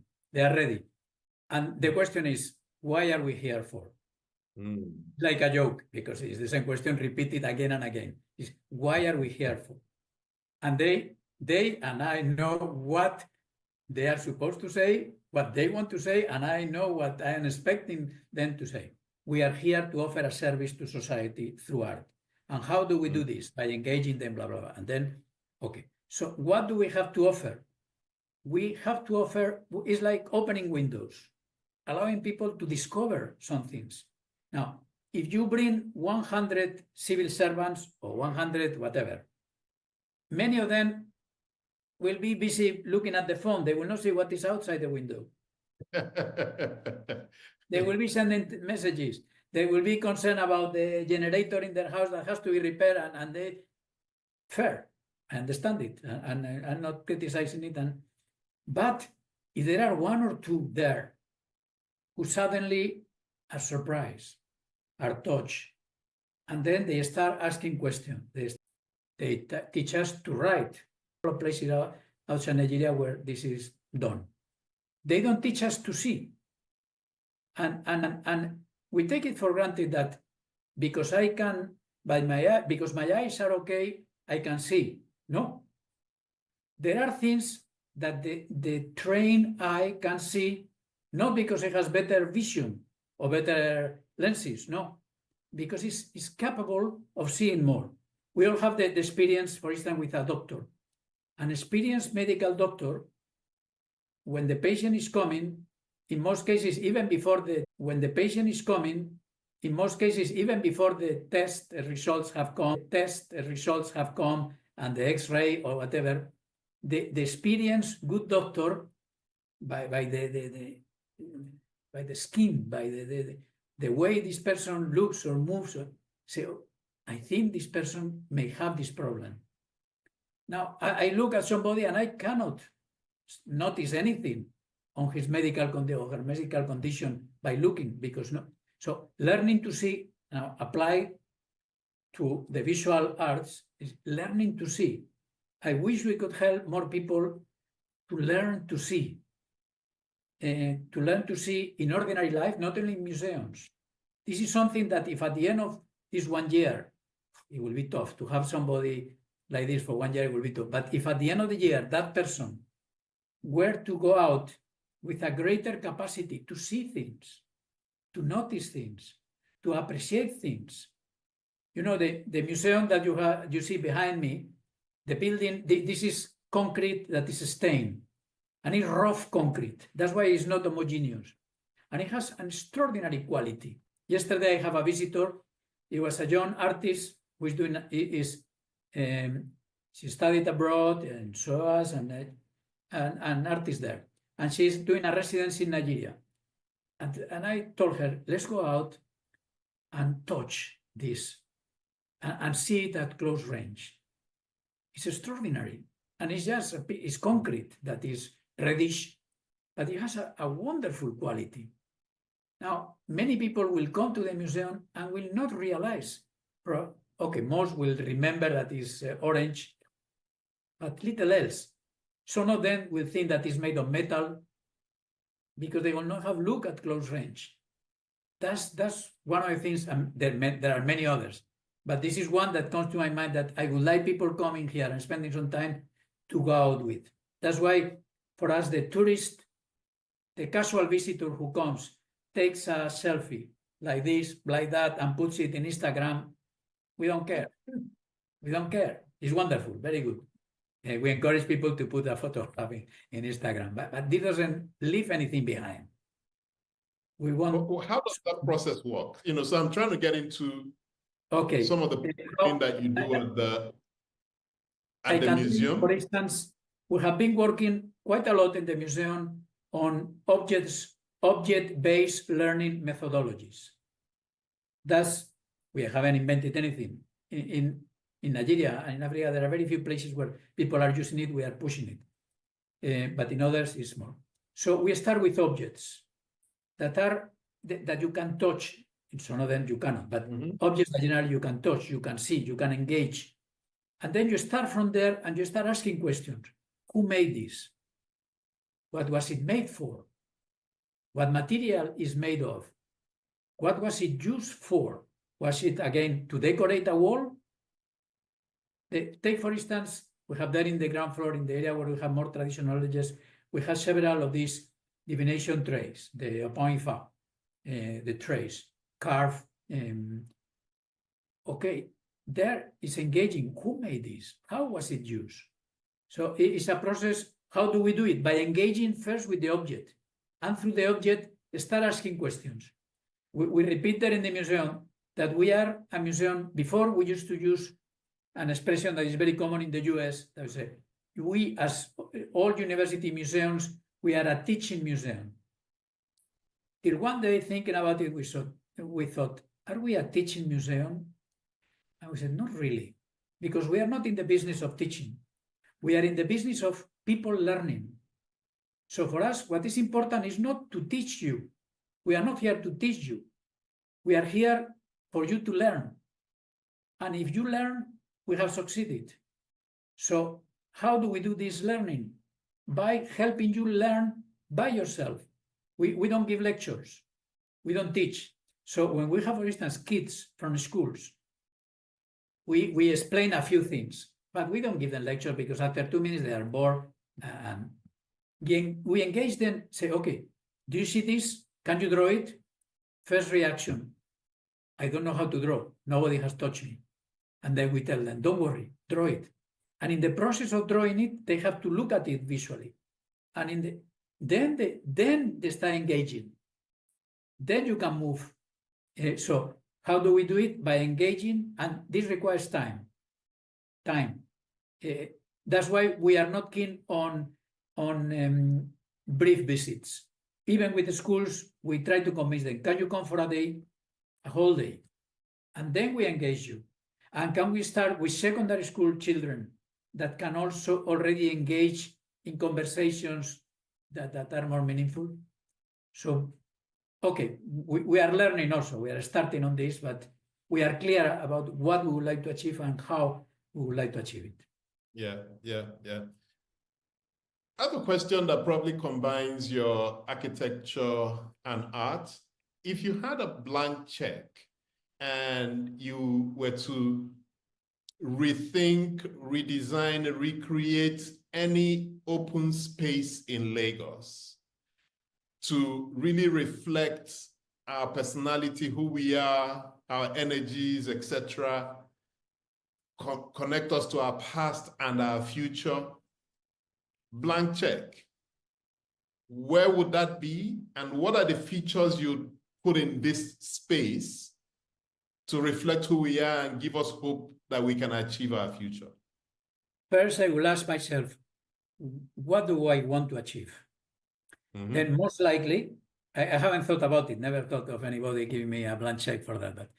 But probably I will say, can I start with people, with the persons? What can I do that is of value to, in this case you mentioned Lagos, that is of value to Lagos? Then I will think of the pedestrian. I will, if I had a blank check, I will start with urban architecture or urban issues, not with architecture, not with a wonderful building. No, I will spend my money on sidewalks, on planting trees, on creating urban spaces where people in a safe, clean, and conducive environment can meet. What can we do with the street vendors? This is a big problem. They need to be there. Understand? The solution is not to bring a vehicle and take their poor people there. They have to survive. This is not the solution. But what can we do? What environment? Now, some elements of the solution go beyond the merely architectural, obviously. But from an architectural point of view, what can we create? How can we create spaces that serve our needs, not for the tourist who comes, oh, wonderful. No, for the woman or the man who is there sitting by the sidewalk selling something that is of little value, but is all she has. What can we offer for them? What can we do to make it better, that they don't have to be there under the sun? And with all the fumes of the cars and all. So if I have a blank check, I will start with a regeneration project. Perhaps I will start with Lagos Island, the old Lagos Island. Many things have been lost, but there are still many things that could be. Perhaps some streets could become pedestrian streets, clean, safe. I don't know, perhaps I will move in that direction. Definitely not in creating a building that later, oh, this was designed by Jess Castellote. I don't care. But the people there, and that will take a big amount of money. The check will have to be. Excellent. Now, another question. If you could go back in time and if you could work with any of Nigeria's historical artists, who's the one artist you'd love to sit in the studio with or hang out with and create a project with? And what project would that be? There are quite a few, but what I have been fortunate of working quite closely with a good number of artists. It's not only Benos Agai when I did the book on him, or Kola de Oshinowo when I did another book, or the first book that I did that was on collectors, and in the process I had to meet many artists. For years I have been visiting artists in their studios. Many of my weekends have been spent visiting artists for years, now less, but for years. So I don't know whom. Perhaps I will choose one that is still alive and is not well known. Okay. Probably if I say the name, nobody, or if anybody knows him, I will be glad. Chris Afuba. And who? You know him? Chris Afuba. Okay, you see, I have seen it, but I have no. Okay, so he's a 74 or 75-year-old man. He used to be the head of department in IMT ENUGU. He's now retired, but he's still working. Every time I have gone to ENUGU in the past years, and I have gone quite frequently because I have a couple of projects there, I used to go to his studio, and I always said, I wish I had more time to be there chatting with an old wise man who always having very interesting ideas. And so, okay, I could say, okay, I would have loved to meet Benengwangu. Yes, definitely. Or Chris Okeke. Yes, definitely. Or others. But I think I'm very happy of having met at close range, having met Benos Agai there in his studio. And he was a very simple man there, and we used to have great time chatting. Another idea I have is, you know how we think that we're really divided as a country? You know, we think we're divided by ethnicity, we think we're divided by religion. Somehow, I think if we ask the question of how do Nigerians see like aesthetics, you know, what's their preference for art? And if we could form like a word cloud of what they describe, I tend to think that we will say this kind of the same things, you know, and if that's the case, shouldn't we be thinking of how to use art to create something bigger than religion, bigger than ethnicity, that would hold us together, you know, something that is more unifying, that breaks down many of these lines and can give us something to look up to in building that society we want to live in. What are your thoughts on this idea? Let me start with a small sample. We organized last year an exhibition that we call Arewa, with interrogation mark. And it came out because we were thinking here in the South, most of us, even professionals of the art world like myself, we know so little of what is going on up north. We don't know. We have a series of prejudices, of misconceptions, of ignorance, and we think, okay, up there, not much. And we said, let's question this. Let's see what we can. So we invited a young curator, young lady, Aisha Ilma, and she's based there in the north, and with her we came in contact with, I think it was over 40 artists from the north. We managed to bring their works, and we organized a wonderful exhibition that was at the museum for 3 months with over 80 works from the north. And for us, for me personally, and I think for most people who saw it here, was a discovery. And it broke barriers.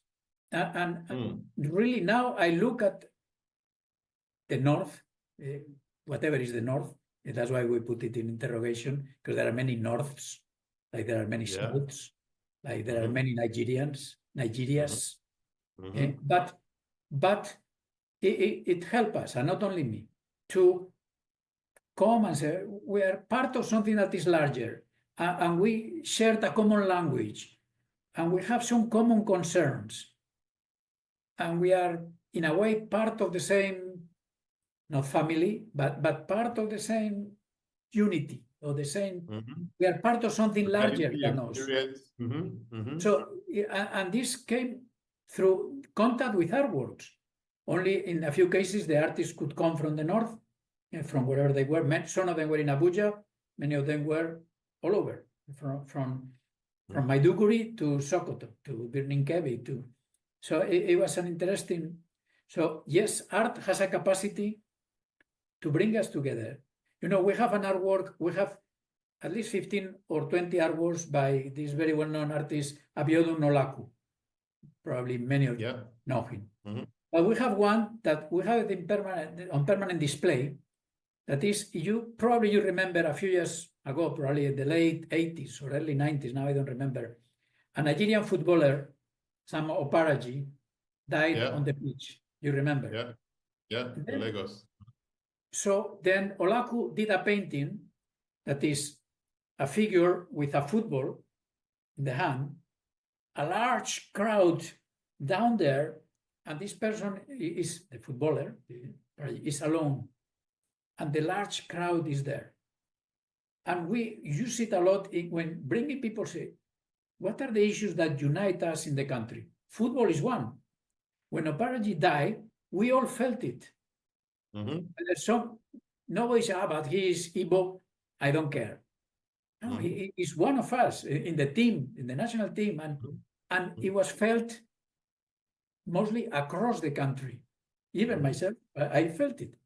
So now, football is not the most important element for unity, obviously, but there are things, and art can do that better than football. Exactly. Exactly. So, I believe that. Now, but this has to be explored. This has to, in this case, it cost us good money locally. We got somebody who put a little bit of money to put together, because just the transport of the artworks from the north here, it was millions. And they bringing it back and forward. So luckily we got somebody putting some money. So these things also need money, need resources. We were lucky to get a competent curator, knowledgeable, who have access and who knew more than what we knew. But it's possible, and art can do that. And you know, for the audience, we're going to open it up for Q&A in another few minutes after this question. Please use the Q&A tab to type in your questions. I'll read them out and I'll give full attribution to who posts the question. But just, again, this question about the importance of art, right? If, for instance, the government, because it's the government that typically does stuff like this, bans art for like a decade in Nigeria, what could happen? Would we miss it? What would change in our everyday experiences, in our everyday life? I think very little. First, the power of government is very limited. You think an artist is going to stop because a politician or a civil servant or somebody somewhere in Abuja decides that art is banned? Do you think an artist is going to stop? So No. you can't sell, you can't exhibit, you can't visit any museums, you can't go to any galleries. We will have other avenues. We will do public art. Let's see what Jalili Atiku is doing of performances. Say music. Okay, you can ban performances of music in certain venues, but people will continue singing in the shower or singing. You know, there are things, and art will take something, will change the format or the media that the artist will use. The market will change, definitely. But if I like art, even if I cannot go to a gallery, I'm sure I will continue knowing of some artists, and I will be talking with them. And if buying is forbidden, perhaps I will have other arrangements with them. No, I think this is so much part of what we are as human beings, that a decree, no matter how powerful, no matter how totalitarian a state could be, thinking that they can ban something like this. No, I think the effect will be real, and it will force us to modify channels and behavior, but it will not stop art from flowing, because we will continue needing it, and the artists will continue wanting to, or they will continue having something to say through art. So, well. So I have a question. I have the question from Uzoma Okoye, and he or she says, "I'm interested in your take on the relationship between the critical thinking that you're looking to teach at the museum and design thinking." Okay, let me give you another example. We discussing with some of the lecturers in the computer science department of the university. We thought, what do we have that could be useful for you, people in computer science? And then we came with a plan to engage them in an issue related to creativity. Of course, they say you as a computer coder or as somebody designing programs or applications, you have to be creative. You have to invent new things. You have to create. And we said, okay, bring them to the museum. We put them in front of some artworks, and we tell them, think, and this was critical thinking, think how these artists may have come to this end. What type of mental processes to create? Of course, what this artist is creating is a painting, a sculpture, an installation. What you have to create is an application or something else, different things. But developing the creative abilities and the way of thinking in a creative way. So then, once this finished, we ask them, say, okay, what impact has this had on you, the students? And we were surprised that many of them, perhaps some of them say it because they had to say something and they say, yes, a lot. But I think genuinely, sincerely, some of them meant it, because they question, why does this fellow put this color and not other color? Or this line? Exactly. It's not a rational thing. It's a creative thing.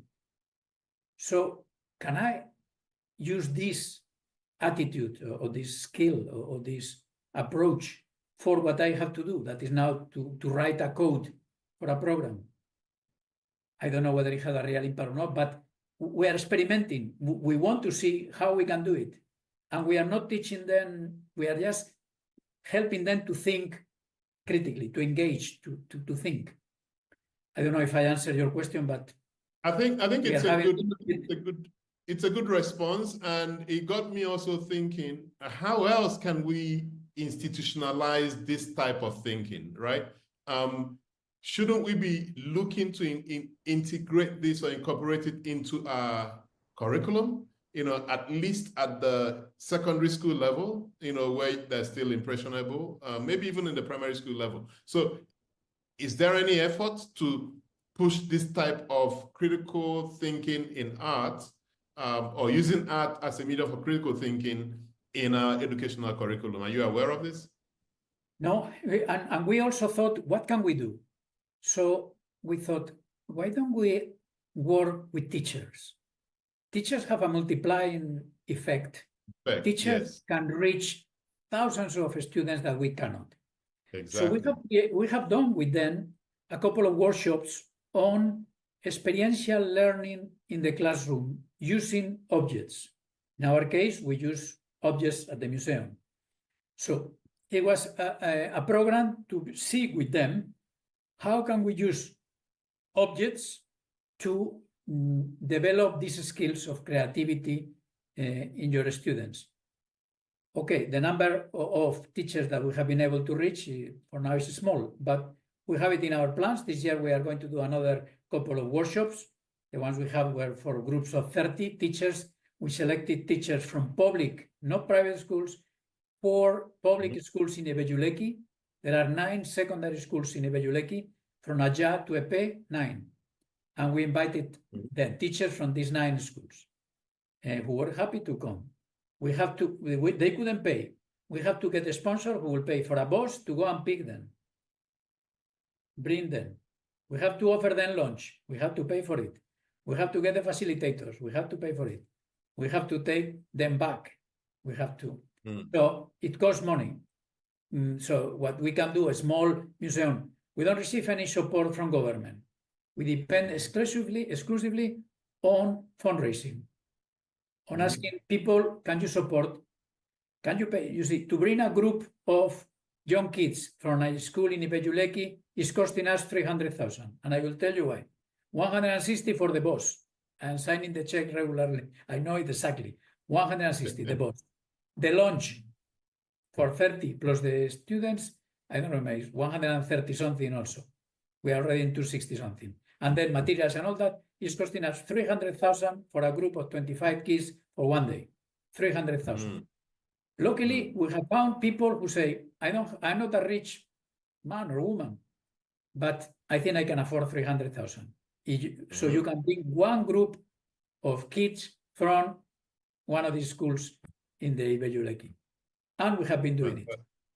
Okay, anyway. No, great program. But I think I've got an idea for you, and it was suggested by one of our participants today, Chinelo Chikelo. And she said, have you thought of doing this online? Have you thought of using online workshops, to train non-academic public users and, culture journalists? She said a good example is the object learning workshops you mentioned, as well as curating workshops, and then one other question, do you have residencies for research work in the field of arts? So use of online, yeah. The first question, yes, we have done a few things, but since we are now very much focused on object-based learning, we want experiential learning, the experience. I don't know if you have done it, but if one day you come to the museum and I am around, and if I am not, you tell me and I will tell somebody, to allow you to hold a Benin bronze in your hands. You take the Benin bronze, a Benin bronze, everybody is talking, the Benin, you hold it. It's cold because it's metal. It's heavier than you expect. It's hollow. It has a patina that it has a texture that when you this is something that you will never get by attending an online seminar. Let's say on a painting, the brush strokes, the transparency of the pigment, the thickness of the pigment, and sculpture in wood. Wood is you need to experience it fully. You have to experience it fully, and this unfortunately now for training programs we run training programs online, but for some other things no, it is limited. Then the second question was residency. Do you have a residency for? No, though now we don't have at the moment because we don't have a studio for artists to, but we are in the process. We have already, well, I say we, but I, as an architect, I have designed an extension to the museum with a studio. We hope to start building it this year. We are now in the process of getting the money. So if we do it immediately, we will start residencies because we think it's a very useful tool. What we want to do perhaps before then is to start with residencies that do not require physical space. You see, we have an art historian doing research on the collection, or provided that historian has a desk and a computer and electricity, I think, and access to databases, and it could be enough. But one more question, Chinelo. She says, how can a non-trained person who loves art and is inclined to art curation and art process as a means of impact and intervention in communities start? So she's non-trained, she wants to start. How can she start this process? Where can she get trained, etc.? Training obviously is important, but I will start by doing. Say, when we started the museum, I have no idea. I was an architect. I was not a museum. Since then, okay, I finished the doctorate in art history. I got some learning, a few things, but not much. I have read probably hundreds of books, and I have done. Now, but the important thing is experimenting. Now, for that, you have to be in an environment that facilitates that. If you were in Lagos and you were ready to devote time, I will tell you, come and let's talk. We will see together what we can do. Whether you can come for this, whether you can start by being a volunteer that is just like not a guide, but who is there helping when we run one of these programs. Then perhaps you can design something and we experiment it. Perhaps then you can start taking care of one of the experiential activities with kids, and you see how they react and how they learn. So I will say start wherever you can. Now, if you are based in Abuja, there are institutions there. There are some people who are serious. Start by volunteering. Now, if you want to professionalize that, you have to do something else, obviously. But if you start entering into it, I think it's possible. Yeah. And you don't have to spend a fortune. Just what you need to put in time. That there is no shortcut for that. So I have a question from Obiwanne Ozalo. Since we live in a society where poverty is very high, purchasing art seems like luxury, and museums are very few. Don't you think most of our art should be taken to the streets? Street art like murals intentionally done to inspire critical thinking in the poor neighborhoods. Let me add my question to this. I thought what you did with the book, Contemporary Art in Private Collections, in Lagos Private Collections, I thought it was to kind of democratize the art.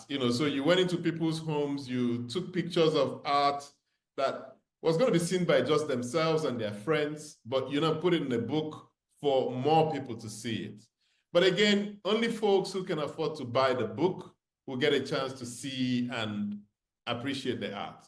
I guess what she's saying, or maybe what I'm adding to the question is, are there some thoughts on how we can use technology to liberate the art that's stored in a lot of private collections, so that more and more Nigerians can have access to them? I know you used to do something with virtual museums. I don't know where that is now, but isn't this the right time for that? Okay, perhaps I would start with the first part of the first question. Talking about poverty. Let me now send back the question to you. What poverty are you talking about? Not that there is no poverty, I know. But what? Because there are many types of poverty. There are people who are millionaires who in many respects are poor people, people to be pitied.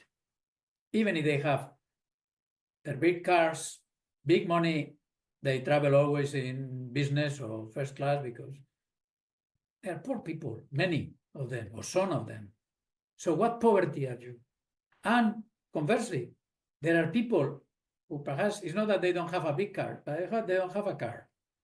But in many respects, they have a wealth there. So what poverty? So, okay, now if we are talking again, when I was saying sometimes we reduce development to economic development. Sometimes we narrow or reduce poverty to financial poverty or economic poverty. But intellectual, spiritual, affective. Some people, you know, I don't know if it happens to you. It happens to you. Going to some places in Europe, you see old people who have money, but who are alone. This is terrible. You know, I know a few. How hard it is to be alone, even if you have money. That poverty is worse than the one of somebody who perhaps doesn't have a generator, but who has a family, who has people who love him, who feels a company, who has friends. Who is the poorer man here or woman? The fellow who is there in wealthy somewhere in Europe, who has social security, who have investments, who have money, but who is alone, and there are millions of them, or the other person who is the poorest. I will be a little bit careful to say this guy is the poorest. If we reduce it to financial, obviously, this is the poorest because his per capita, his income is very small. So, okay, so probably I have gone tangentially to haven't answered your question. But then on the second part, public art, I'm fully with you. We need to do that. And not only government, not only the state, the government, us, in our environments. And for that, okay, to get a very expensive artwork, we need money. But there are things that we can do. I don't like the word beautify. That I don't know who invented it. It doesn't. But the idea, I like it. It make things more pleasant, even if they are not artworks. So cleanliness, order, all these adjacent or ancillary or support elements of beauty. I think we can all do something. And definitely I would love to have murals and statues and public art and public performances to bring art to everybody. But the sample of Prince Shillong is wonderful. He could have said, this is my collection, either I sell it and because it's worth good money, or I just keep it, and say, no, I bring it out for people, for you can come and see it. Now we will charge you a little bit of money to enter, but we are now in the process of doing some fundraising, and if you know of anybody who can help us, please. We want to get somebody, a company or an institution that says, I give you the 10 million naira, only 10 million naira, not even $10,000. And with this, we made the museum free for everybody. We are trying to get somebody who says, here, how much does it cost to open the doors for everybody? Now we open for them for children, but for everybody. How much would it take? I tell you, with $6,000-7,000, we do it 1 full year. I wish we could do it, but this is just one case. We need public art, yes. And now your question, Patrick, I have forgotten already. So my question is, so I visit some of the wealthy the Nigerians. virtual, no. You see a lot of beautiful art. You go to the offices, fantastic. Some of the best Nigerian art are in offices of CEOs of banks and in their homes, etc. But Nigerians may never see the diversity and the beauty of these works. And because we don't have a lot of museums and so on, I was thinking maybe to go back to like some virtual museum, so some project I'm trying to seed an idea to you to say maybe it's a virtual museum that goes around, takes the same thing you did with the book on art in private collections, Lagos private collections. In our case, we are now working in partnership with the Google Arts and Culture. That is a big platform, and they have the resources and the capacity. So they are digitizing many artworks. In the case of the ones in the museum, we're in the process of digitizing them and making them available in very high resolution. They have brought to the museum an incredible machine. It's not a camera. It's an object there that takes around 20 minutes to photograph one artwork because it goes inch by inch, it moves, and it's in more resolution than the naked eye can see. The camera can, because it's just, okay, this is, but let me send something back to you. You are asking me whether we could do something. Let me ask you whether you could do something. Could you in your company, and all of you listening, get this year, or put in the budget of this year, take a little bit from the Christmas party, or take a little bit from whatever party you organize. Can you buy one artwork that you put in a public place in your office? Now, if 1,000 companies were to do a little thing that will not change their budgets, and were to put one artwork by the reception or in a public place there, then millions of people will see artworks, or many more artworks. Of course, it's not the solution. We need museums, we need public art, we need virtual museums, we need many other things. But I always start saying, what can I do? It's very little. I'm not changing Nigeria. I'm not solving the problem at all. But if somebody comes to my office and sees an artwork and says, wow, this is beautiful, this is wonderful, that's okay. That's already something. Yeah. And this is something that all of you can do. In that instance, we are guilty as charged because our office is almost like a museum, yeah, because we really love art. Anyways, we've got a question here from my friend Olumide Olaniyan. What is the future of, he says traditional art, but I can also add contemporary modern art and AI in Africa? So what's AI going to do to traditional, modern, contemporary art, African art? First, let me tell you that I don't have any crystal ball and I don't know the future. I don't know. But there are trends and there are things that are happening that point in some directions. I think AI is a tool that is here to stay. Well, it will evolve, it will change, it will have some problems, but I don't think we are going suddenly to lose this capacity of machines to generate whatever they generate, whether it is images, content, whatever. So now this is a new tool. When, for instance, the first photographers a long time ago came, nobody thought that this was an art form. They only saw it as a way of documenting either historical or ordinary events. It took decades for some people to say, perhaps photography could be an art form. Before painting, there was no painting. It looks like an obvious thing, but it's a fact. You ask, when did painting on canvas start? It's a relatively recent, in the Renaissance in Europe. That's 500 years. In human history, this is not much.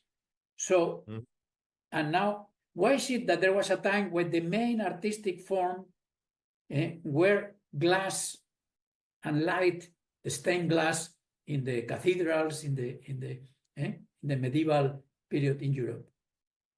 And now, rarely somebody will think of glass and stained glass as an art form. There are still some people doing it, many, and sometimes you see it in public and private spaces, but not as a mainstream. Things change. I don't see any problem in using tools that AI can give us. Now, but at the end of the day, it's like a camera. You talk with photographers, they tell you, cameras do not take photographs. Photographers take. So you don't get a good photograph because you have a $5,000 camera. No, if you are a really good photographer, you can take a really good photograph with a $300 phone camera. If you are a great photographer. Exactly. And if you don't know about photography, you can have a $5,000 or a $10,000 camera. You will produce lousy photographs. Now, the same thing in a way can be said with AI. If it is used as a tool, yes, it allows the artist create new things like cinema. Cinema is the same thing. It started not as an art form, but now it allows. So I'm not afraid. I think artists, if instead of using a brush physical, they use a digital brush, it's a brush. I know of a very good artist, extraordinary artist, Anthony Aseku. He is a digital artist, and he sells his works as NFT, digital art. And I have been in his studio talking with him, and it's a couple of huge computer screens and very, very powerful computers with very good applications. And he is there designing, creating artworks. And he is creating them. Now, I could go to AI and say, create an artwork of Patrick in his sitting room. And AI will do something. But I doubt there will be something of value and of quality. Now, if a good artist, not me. If a good artist goes and uses an AI tools to create an artwork of Patrick, probably he will do something, perhaps technically not better, because all the process of the small representation, the computer does it better than any hand. Not that, but the quality, the meaning. Somebody has to create that. We are human beings. We have something that machines will never have, I believe. And if somebody thinks that machines will ever be able to do all that we can do as human beings, a machine cannot love. A machine cannot have compassion. An algorithm cannot have compassion. An algorithm can be designed to react in a way that imitates compassion. Fair. But the machine will not have compassion. The machine will not cry. The machine will not be moved. The machine will not be touched. A human being has a soul. We are spiritual beings. And I don't only mean religious, spiritual. Machines are not. Okay, anyway, that's another big issue. So maybe this question, so when you speak about Nigerian art to an international audience, or when you're trying to introduce Nigerian art to international markets, etc., what's that one big challenge that always comes up, and how have you been able to navigate it? As I was saying before, I think I'm a little bit afraid of putting everybody in the same bucket. There are many artists doing many things. Now, okay, can we see general features of art in Nigeria? Yes. We see, for instance, that for now it's very commercial. That's a reality. Because of what I was saying before, of the role that the market is playing. So, and the economic situation, you knew the number of artists who call me, or probably to many of you, they say, yes, I haven't sold an artwork for 2 months. I had to take care of my family. Can you buy an artwork? Unfortunately, I say, sorry, go to a big man or somebody who has the money. I cannot, but I will try to help. So this is a context that is real. Then still, art in Nigeria is rather parochial, because though some people are part of global discourses and global trends and most artists are not. They don't know. They don't read. They don't see. This is hard. The other day I had a professor from SUCA, an art department, And he says, you know, and we were in front of a couple of the Ngongus that we have there in the museum. And he says, you know that some of my students will finish their degree in art in Nigeria, not having seen physically a work by Ngongu. That limits, that's sad. So he said, perhaps we could organize that they come, say, to bring them all the way here. This is sad. You know, talking to some of them, say, have you ever been in a museum?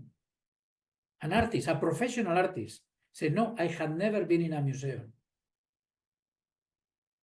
So, how many galleries are there? And the galleries that we have, you know, are mainly catering, they are commercial enterprises. They are art shops rather than galleries. The commodity they sell is art. So, yes, there are some things. So when talking outside, I say, well, this is a little bit different, really. Also because who is the main supporter in the arts? In Europe, I know it better. Who is the main supporter of the arts? Institutional, government, that have plenty of channels, so money ends up. Now, how much money comes really to artists in Nigeria from? Very little, very, very, very little. So it's at the end collectors, and collectors, if I am buying an artwork, I understand. If I am a collector buying an artwork, I say, I want this. And then probably the artist who has to sell, poor fellow, who needs the money, says, you want this, I will produce this. I will produce the palm tree and the canoe, because that's what you want to have in your sitting room. So that's the situation. Yeah, maybe we have enough time to just take one more question, and it's from Mrs. Kate Mbaro. She says, please explain briefly the statement, art is life. How would you explain it? Perhaps I will change it and say, think about life as an art rather than think of your life as the possibility of creating beauty, of enjoying beauty, of transmitting beauty, or transmitting meaning, all the values of art, meaning, beauty, tradition, identity. So I think it's a little bit of a cliche. This art is life. Yes, definitely, because art is alive, to be true art. And art works with the environment, with life around us. Art is not out there. No, it is inserted here in our lives. So in that, but well, I will have to think about it. I'm glad that you asked this question. If we meet again in another, ask me again. I haven't thought much about why, though I have also repeated this sentence, I have to confess, but I haven't articulated. I hope I can do it. Excellent, excellent. And just to say that as we come to closer to the end of this edition, on April 23rd, I have a guest who I've been really looking forward to talking to, Ambassador Joe Keshi, and we're going to speak on the new global order and how it's evolving and what that means for Nigeria and the rest of Africa. But before we bring it to a close, just maybe one last question for you. If there is one challenge you could change in Nigeria and Africa, what is it and how would you go about changing it? I will be quite positive and say, look at the many things that we have that are better than what they have in other places. Really, I am in a privileged position, I think, that I can see, well, many of you are also in two worlds, but see how many wonderful things we have. With a friendship, how easy and how strong the family, the extended family. Sometimes it may be a little bit of a nuisance, but this is a tremendous gift, tremendous strength that we have. So look at the positive things, because there are so many negative things around us, really, that sometimes we get a little bit discouraged. Be optimistic, be positive. I will say a word of optimism. that we are not so bad after all in many things, though, and not oblivious to the problems that we have. Jess, thank you so much for joining me today to talk about art as a catalyst for national development. I really enjoyed this conversation, and I'm sure we're going to do it again. Okay. Thank you. I hope you all come to the museum one day. Exactly. And I know I owe you that Patrick, visit. perhaps you can give them my email.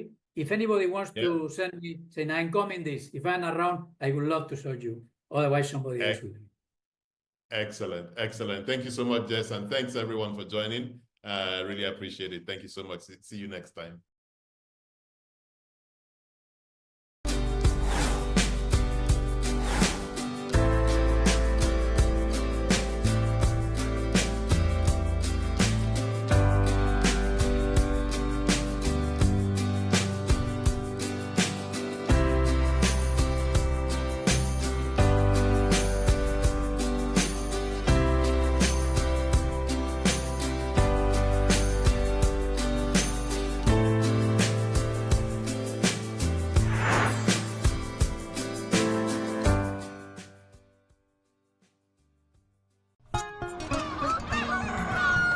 New every morning on Signature TV, we open the day for you with needed energy, information, and required vibes to shape your day. From sizzling snippets of stories in various areas of life to intriguing conversations with net worth guests. When you have people who have no track record becoming your leaders, you have a problem.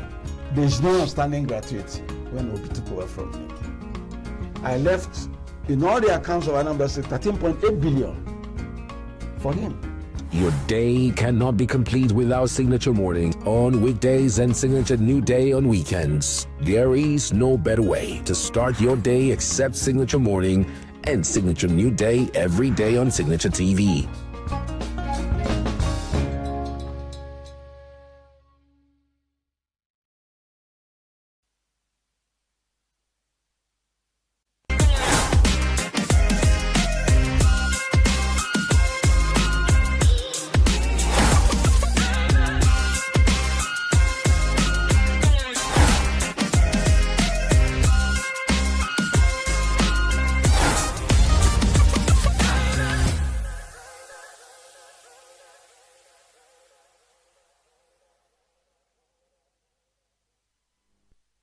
Hello and welcome to Teens Should Know on Signature TV, the show where we listen, learn, and grow. The TSK show is where teenagers are empowered with the right knowledge to thrive, and parents are equipped with the tools to guide them, because when teenagers know better, they would definitely do better. My name is Ifoma the Prof Wato, and I'm your host on the TSK show. And today is a special day because it's the International Day of the Girl Child, and we are going to be celebrating every girl in the house, because the girls will rule the world. So I want to welcome you to today's show. Sit back. We are going to be talking about the theme of this year, which is the girl I am, the change I lead, girls on the front line of crisis. So bring your seat closer. Are you a girl child? Are you a parent? Come close, because this conversation is a must-have. We need to celebrate our girls and encourage them and let them know that their voice matters and they matter too. So welcome to another inspiring episode of the TSK show, and today we are joining the world to celebrate the International Day of the Girl Child. This calls attention to the courage and leadership of girls who are not just surviving challenges but transforming them into opportunities for change. On this special episode, I'm joined by two remarkable teenagers. They are brilliant young minds who embody strength, confidence, and resilience. So together we'll explore what it means to be a girl in today's world, the pressure they face, the progress they have made, and the change they are determined to lead. So sit back and lean in, because today we are shining the spotlight on girls who are not waiting for the future. Girls who are creating the future now. So we'll go on a short break, and when we come back, we'll meet our guests for today. Stay tuned. The way we see the world shapes the way we change it. Gender isn't just a checkbox, it's a lens. One that helps us understand the world more deeply and act more fairly. Gender Perspectives, a program for those ready to see more, do more, and be more. Designed to challenge assumptions, ignite conversations, and build inclusive solutions across every sector of society. We are not, fighting the men. We are not saying we are equal in terms of rights.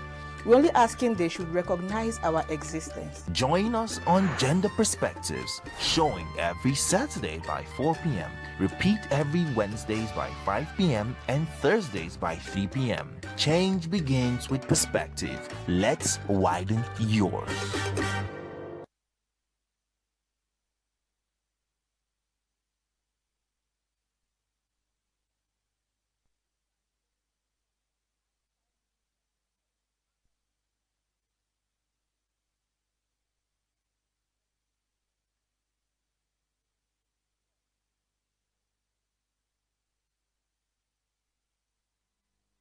Welcome back, and right away we are going to meet my guests for today. I have two teenage brilliant girls on the show, because girls, we rule the world. So joining me on today's episode are two amazing teenage girls who represent the voice, the courage, and brilliance of this generation. They are here to share their thoughts and experiences around this year's theme for the International Day of the Girl Child 2025. The girl I am, the change I lead, girls on the front line of crisis. They are bold, they are insightful, and they are passionate about making a difference. So please welcome to the TSK show, my beautiful young ladies. I have Imam Good News Adele and Annie Favor. Welcome to the show. Thank you. Today is International Day of the Girl Child, and you're not smiling. What's happening now? You know, we the girls, we rule the world, right? Yes. So who rules the world now? Girls rule the world. We rule the world. Yeah. Okay, so welcome to the show. Now, I'm going to be asking us questions. We're going to talk about the girl I am. So let me start with you, Favor. When you hear the girl I am, what does it mean to you? The girl I am speaks about embracing my individuality, my strengths, my weaknesses, seeing though this looks like a disadvantage, but using it as a leverage to get to whatever height I want to go to. Okay, what of you, Adele? What does it mean to you? Okay, the girl I am is the real me, the unfiltered me, the me that is not on socials, but the girl that has ambitions, she has dreams, she has creative ideas. So that is who I am, the girl that is still growing and becoming. The girl that is becoming. Okay, that's beautiful. We know that girls face challenges from school to home, to the social media, and there are a lot of comparisons. And we also know that there's this crisis that girls have to face. So I want to ask you, what's one crisis that you know that the girl child of today, the 2025 girl child, faces? I want you to answer that question. I'll say self-doubt. Self-doubt. Yes, seeing other people on social media doing what society calls better, it makes you shrink. It makes you think low of yourself. You feel that you're not enough. But how I handle that is by journaling.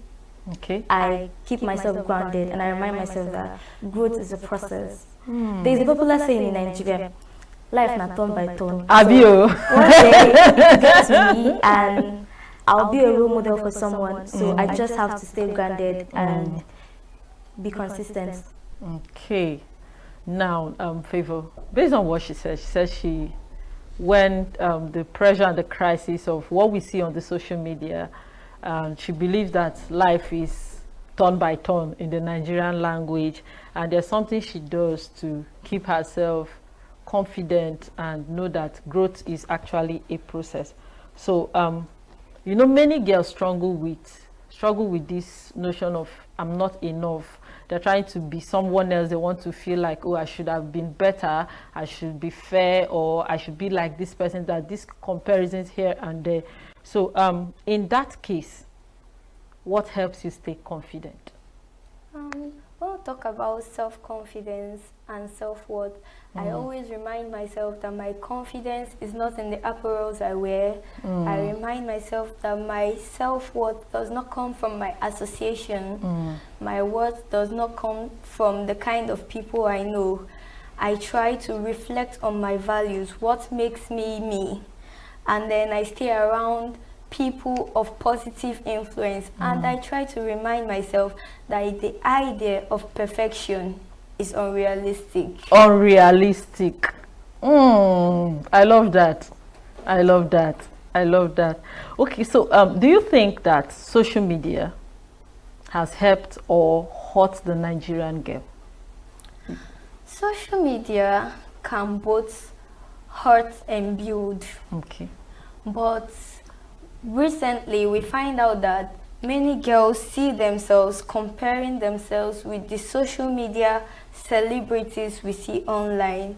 And then we have to embrace the positive part while not neglecting the negative influences it has. Embrace the positive part. Use social media as a tool for learning, to get insights on what's happening in the world, and then follow inspiring accounts instead of the ones that pull you down, because even the so-called celebrities behind the cameras, everyone has the issues they deal with.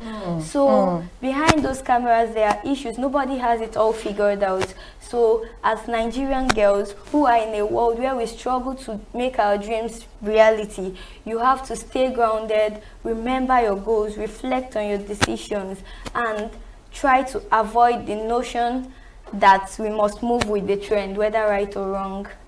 Okay, so it's both ways. Yes. The social media helps, and at the same time it hurts. Yeah. Okay, Adele, I'm going to be asking you something. There's this belief that girls are always in competition. Do you believe that?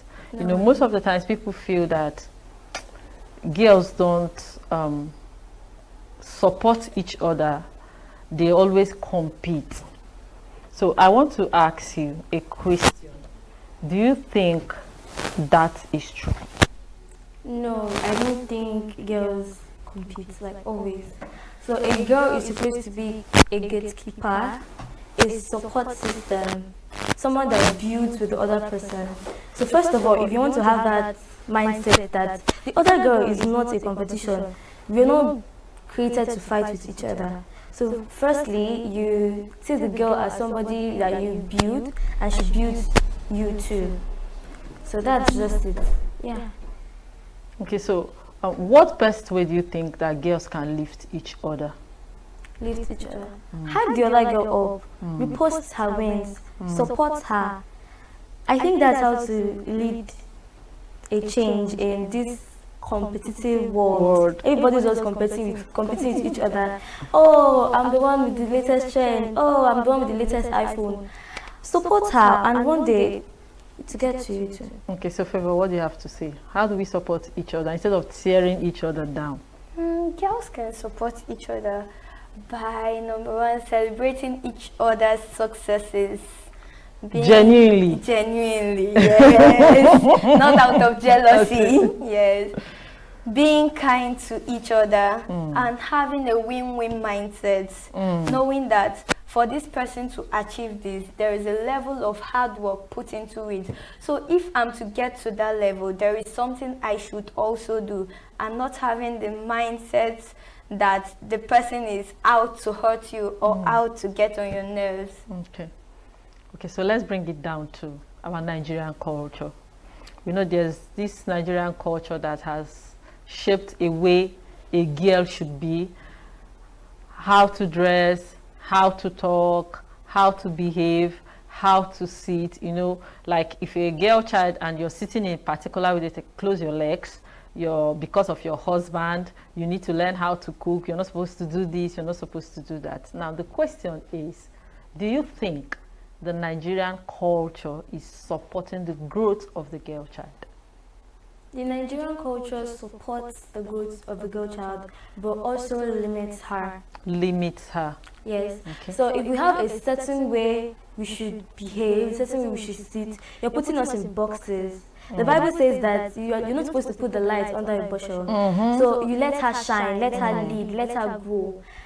And the culture also corrects us on a manner of a way we need to behave. So you're not supposed to like say, okay, since the culture is limiting me, I'll just be wild. So we obey culture, but have a limitation on how you listen and you do some certain things. So obey culture, but just be careful about it. Now, I think somehow the Nigerian culture limits the girl child, like you said, because in this part of the world, we raise the girl child only for marriage, because everything revolves around because of your husband, or tomorrow you become somebody's wife. Nobody's talking about the vision, the purpose, the passion of the girl child. So Favor, to you, what do you have to say about that? The Nigerian culture that revolves around preparing the girl child just for marriage. It shouldn't be. While traditions and values are very important, they shouldn't restrict our potentials or dictate our choices. The traditions should help us become the person we want to be. Gonna be the days where a woman's place should end in the kitchen. They should allow us make decisions that affect our future positively. Okay, we find out that Nigerian parents, they try to guide you from a place of love, but their love is, it is breaking. Like, it is heartbreaking in disguise. So the Nigerian culture should create opportunities for girls to thrive. They should allow us explore different things, because the world is revolving and we also have to revolve to meet up with the positive changes in front of us. Okay, so Adele, let's look at today's theme, the girl I am, the change I lead. So what changes should we look out for, or what changes do you think or you want to see in the girls of today, and how can you as a girl child lead that change? Okay, the changes that should be put in place is creating a community, a safe space that a girl can be herself. How I lead that change is me creating that opportunity and not waiting for someone else to create it. So the change begins with me. Yeah. Okay. So I create a safe space where girls can be confident, be their self, be their real self, unfiltered, not the girl on socials trying to create an impression. But she should be someone that comes and posts to express herself, not the girl to impress others. So how I lead that change? To express and not to impress. Yes, how I lead that change is create a safe space, a community of girls that can be their real self. Okay. Okay, Favor, we know that some girls, like she said, impressing and pleasing and not expressing themselves. Many girls are caught in that web of not being there, living their truth, being their real self. They want to be, to impress someone else, to feel like, oh, I can fit in, they have to bend their rules. So if a girl is finding herself in such a situation, what is she expected to do? If I get the question right, if a girl finds herself in a situation where she's trying to impress others or please others, okay, to start with, I attended one of the public schools in the state, and I was privileged to serve as the senior prefect during the whole session. So what leadership brought to me at that time was people pleasing and doing the right thing. So the first thing I had to, when I began to tackle that issue, because I found out I was doing things to support the student body while neglecting the authorities who put me in that position. So it's actually a fix. Yes, and you can't be going against your fellow students. Yes. So the first thing I put in place was I began to reflect on my values and then made decisions that align with who I am, not who they want me to be. Not disregarding the opinion of the masses, not disregarding authorities, but making decisions that align with who I am. First of all, I check how would this affect me in the next 5 years. How will these things speak well of the person I am becoming? Because as a girl child, you focus not on the present, but who you are becoming. So I began to take little steps which helped me to stay in place. I rethink my choices over and over again. So to that girl who is trying to please others while displeasing yourself, you should think about your choices. What would this choice I'm making make me become a better version of who I am or who I am becoming? What impact would this have on me in the next 10 years? Will I be proud of the person I have become by making this decision? Because habits are formed from the little decisions we make every day. Okay, so let's say, like both of you said, the change begins within you.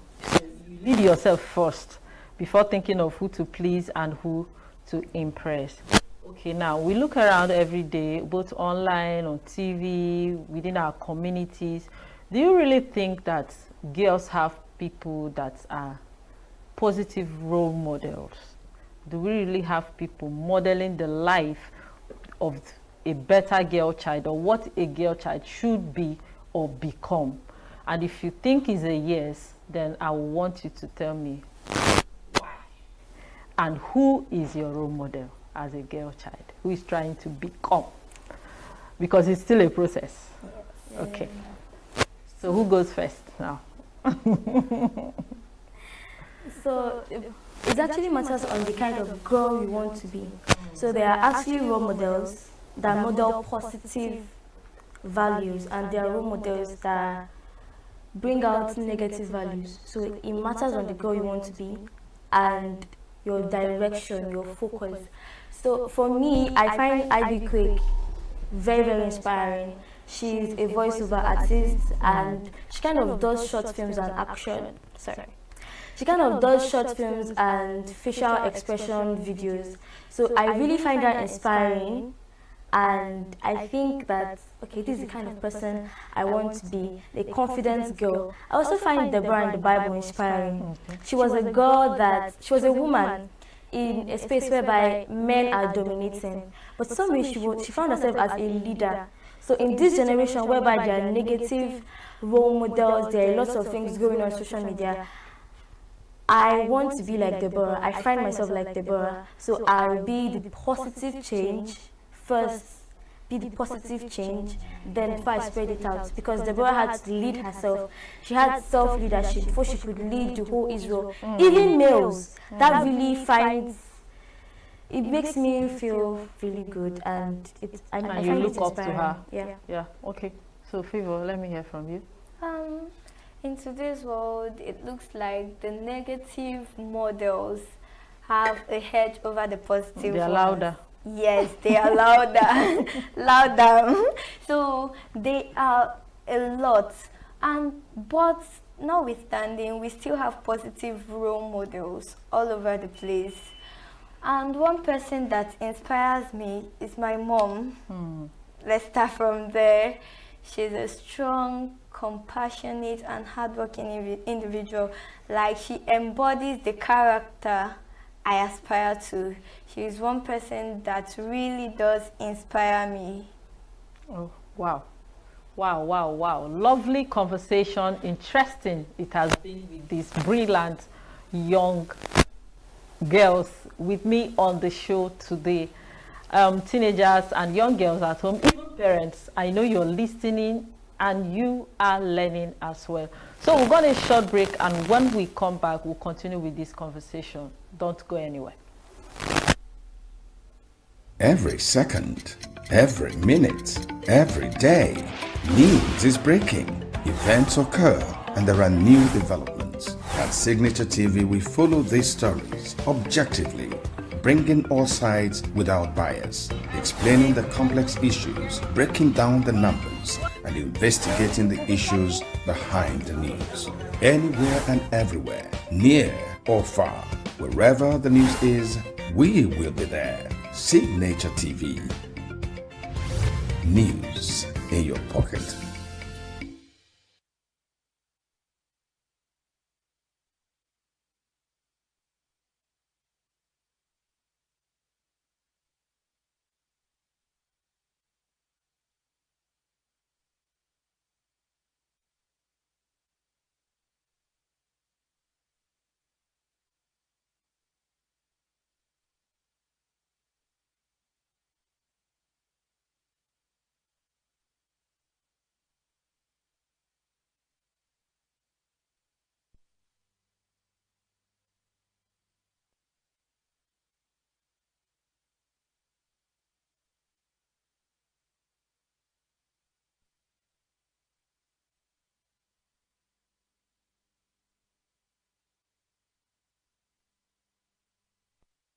Hello and welcome back to the TSK show on Signature TV. It's been such a refreshing conversation so far, and now we are going to wrap things up with some powerful thoughts on how girls can be better supported by the family, the government, and by one another.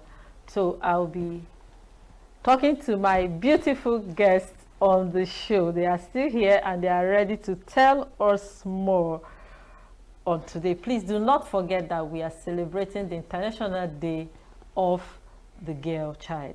So let's go. Now, I want to, who is going now? Who am I going to ask question? Okay. If you're going to speak to a girl child watching you right now, who feels that she's not unseen, she's not unsure, and she's even afraid to dream. Somebody is watching and she's like, where do I go from here? How do I start? What would be your advice? I'll say to the person, dear young one, as I always tell myself, believe in yourself, own your voice, take risk, because your decisions, your thoughts, and your feelings, they do matter a lot. Okay. Adele, what will you say to that young lady, that young girl watching you at this point? Okay, there are a lot of discouragement the girl child faces today, and I'm sure you face them too. Just remember, your voice matters. But firstly, you have to show up for yourself and be consistent. So do that thing. Be consistent. Do that thing. Become that girl you want to be. But first of all, you have to have that passion. If you have the passion, every other thing follows. And don't forget, the God factor is never overemphasized. Have God, be consistent, and you'll be the girl you always want to be. I love that, the God factor. The God factor. I love that. Okay, if you're speaking to the government now, if I say, okay, let's assume that maybe the president or the governor is sitting right here in this studio, and you are being asked, what policy do you think they should put in place in favor of the girl child? What would that be? Okay, for me, I think the government should create policies that will favor the girl child, create communities, groups that will help the girl child grow, be that confident girl.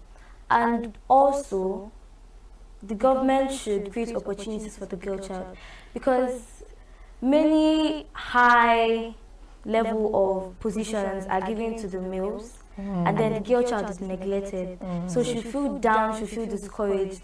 So the government should create opportunities for the girl, whereby she is in the big picture, right? She can be heard also. She can be heard too. Yes. So she can be heard, she can be seen. So create opportunities for the girl child to be seen and heard, and also create big positions for us now. We don't try. Have you? So, Favor, in 1 minute, what will you say to the government? I would love to see policies that support girl child education, mental health, and even economic empowerment. Going through history, you see things like the first woman to be a president. It feels so awkward. They shouldn't make it a big task. The girl child is same as a normal human being. So they shouldn't make it feel like a daunting task that you achieve something a male also achieves. So there should be opportunities for the female gender to thrive. Okay, opportunities to thrive. Then finally, let's bring it down to the family. How can families support the growth of the girl child? Okay, how can families support the growth of a girl child? Be her voice, be her support system. So sometimes in a family, they are like telling her, this is how to do it, this is not how to do it, this is how you go. Okay, those are good though, those are great, but you don't have to be harsh on us. I mean, we are trying. You don't have to put us in boxes whereby we don't have a voice, we are short, we are silenced. So I think the family should support the girl and not always make her feel down, make her feel non-existent. So the family should be her support system. You train her, you give her, affirm her, words of affirmations, even though that's not her love language or something, but words of affirmations help. They build confidence. Keep reassuring her. Yes, reassure her, and they build self-esteem. So she doesn't go out and she's finding love or somebody to and affirm. seeking validations outside. Yes, so she should find out in the house, in the home. So charity begins at home. So you do it first at home, and then she grows with it, and she's a woman she wants to become. Okay, before we close for this section and this show today, Favor, you've been a senior prefect in a school. So what do you say to the school authorities? How do they support the girl child? Because I know it's actually maybe somehow before you became the senior prefect, it was like that small little battle that why should it be a girl? It's meant to be a boy and all of that. So how will the school authorities going forward support the girl child? School authorities should create a listening environment and a supporting environment, not one whereby students are scared to relate with their teachers. Though the child is brought up from the home, formal education starts at home, but to create a better learning environment, the school should not be toxic. School authorities should listen without judging, because teenagers are in a phase of identity crisis, trying to figure who they are. So most times we are not in our best behaviors. Yes. So they should provide unconditional love and be patient. Unconditional, not depending on what we do at that time. They should guide and support us, and they should listen without judging. Not the Nigerian mom that will tell you, I will not beat you, tell me the truth, and you will get the beating of your life. After saying the truth. Yes. So they should create a safe space for the girl child. Oh, everything is pointing to one thing: create a safe space for the girl child, not just to survive but to thrive. So this is me saying thank you for joining us on the TSK show, and I want to say a very big thank you to you, Favor and Adele, for coming on the show and for sharing your ideas, your thoughts and your insight with every other girl watching us today. You've been a voice representing other teenage girls outside. And today, we are also reminded that girls matter, their voices also matter.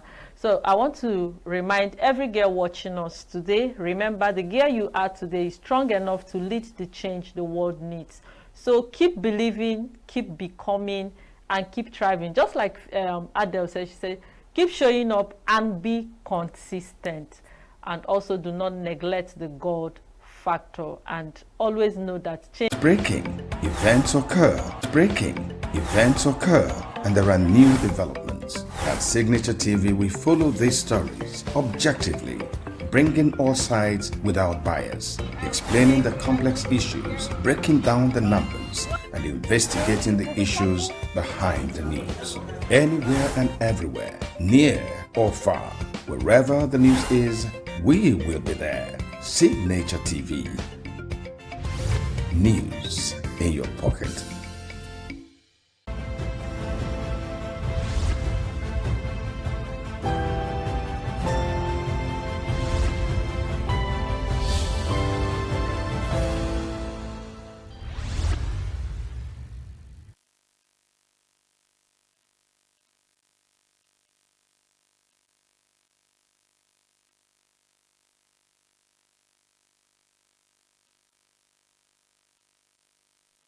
Signature Television Unscripted.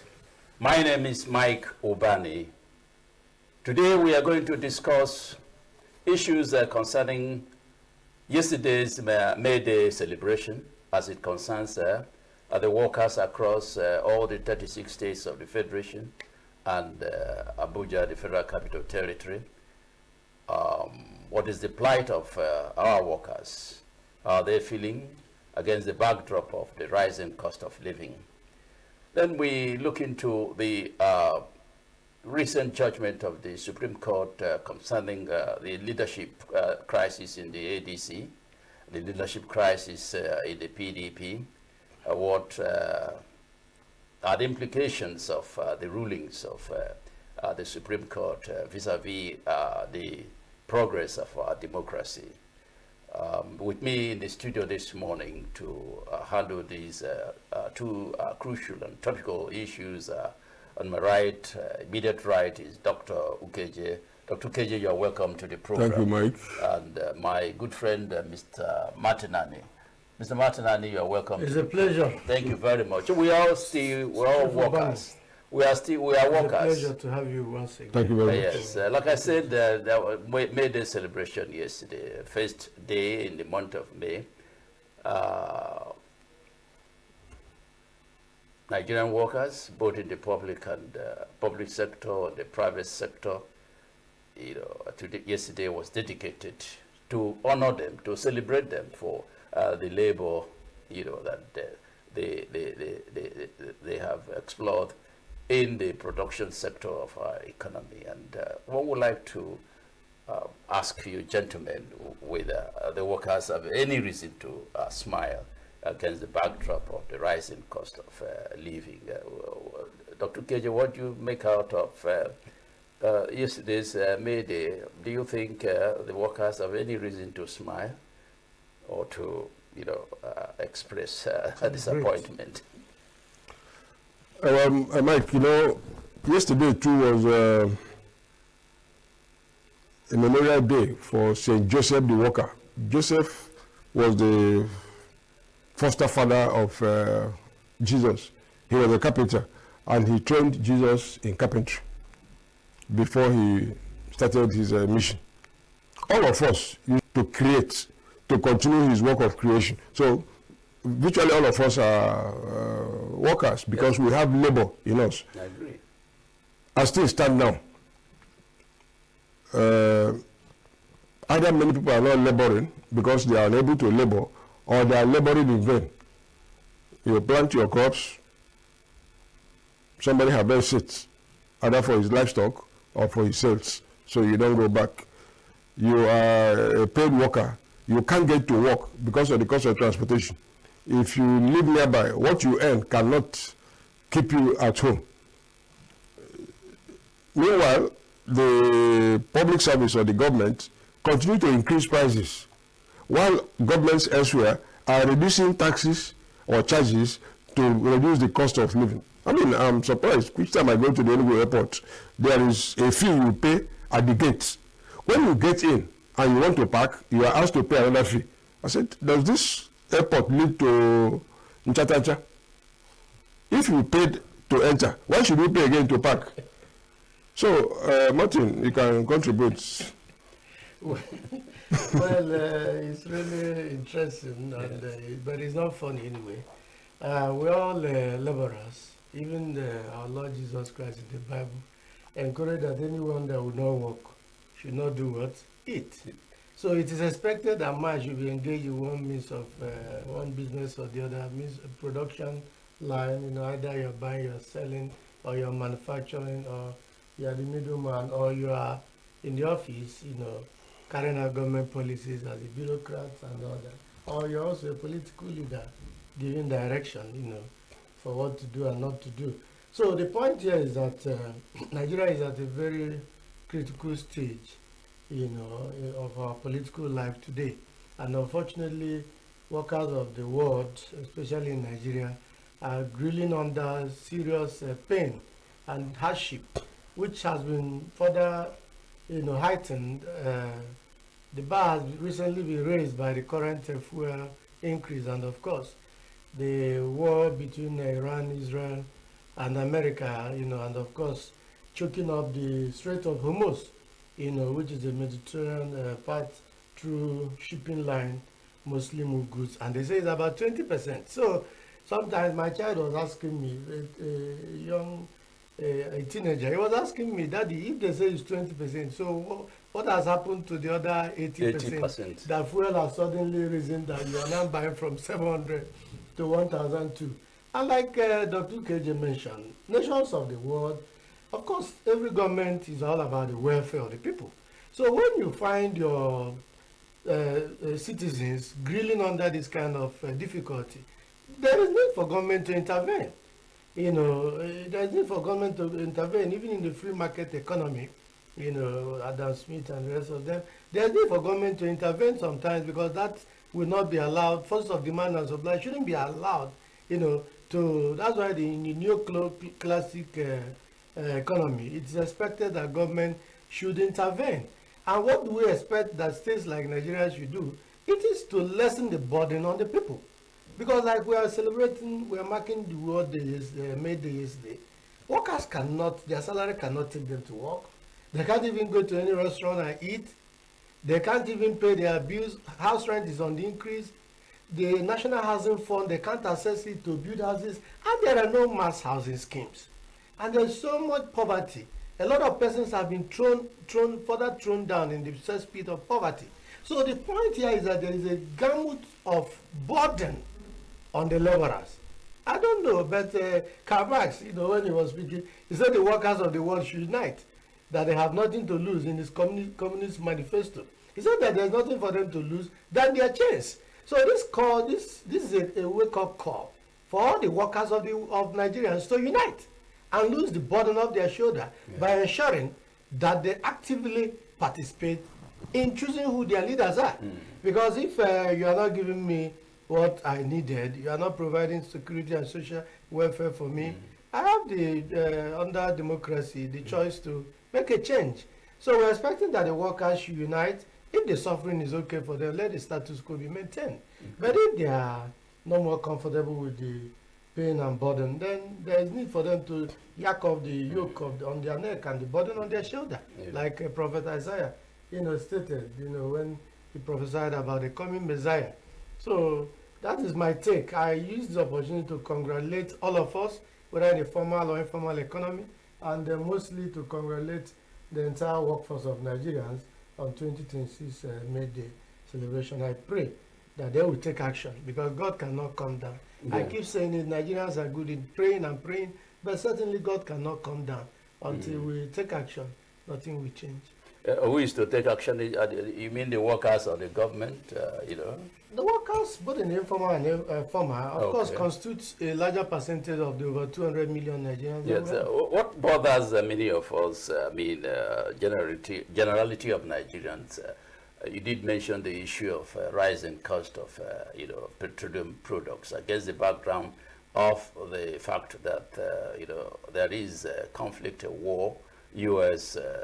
Israeli and Iranian war, which brought about the closure of the Strait of Hormuz, making it difficult for ships to carry petroleum products from the areas of production to the areas of need. All right.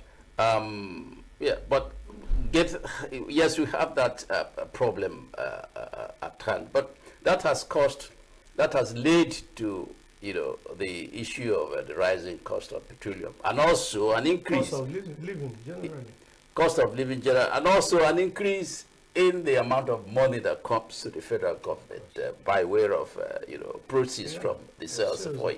And what one don't understand is, why is it not possible for government to use these higher income to soften the sufferings of Nigerians? Remember, oil subsidy has been removed, Dr. KJ.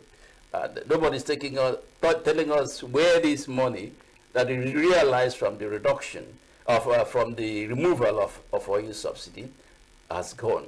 Then this issue, the present problem we have now, that led to the rise in petroleum products. Nigeria is making more money I mean, we are making more money because oil is an international product. Once the price of oil goes, we make more money. So where is this money, all this money going to?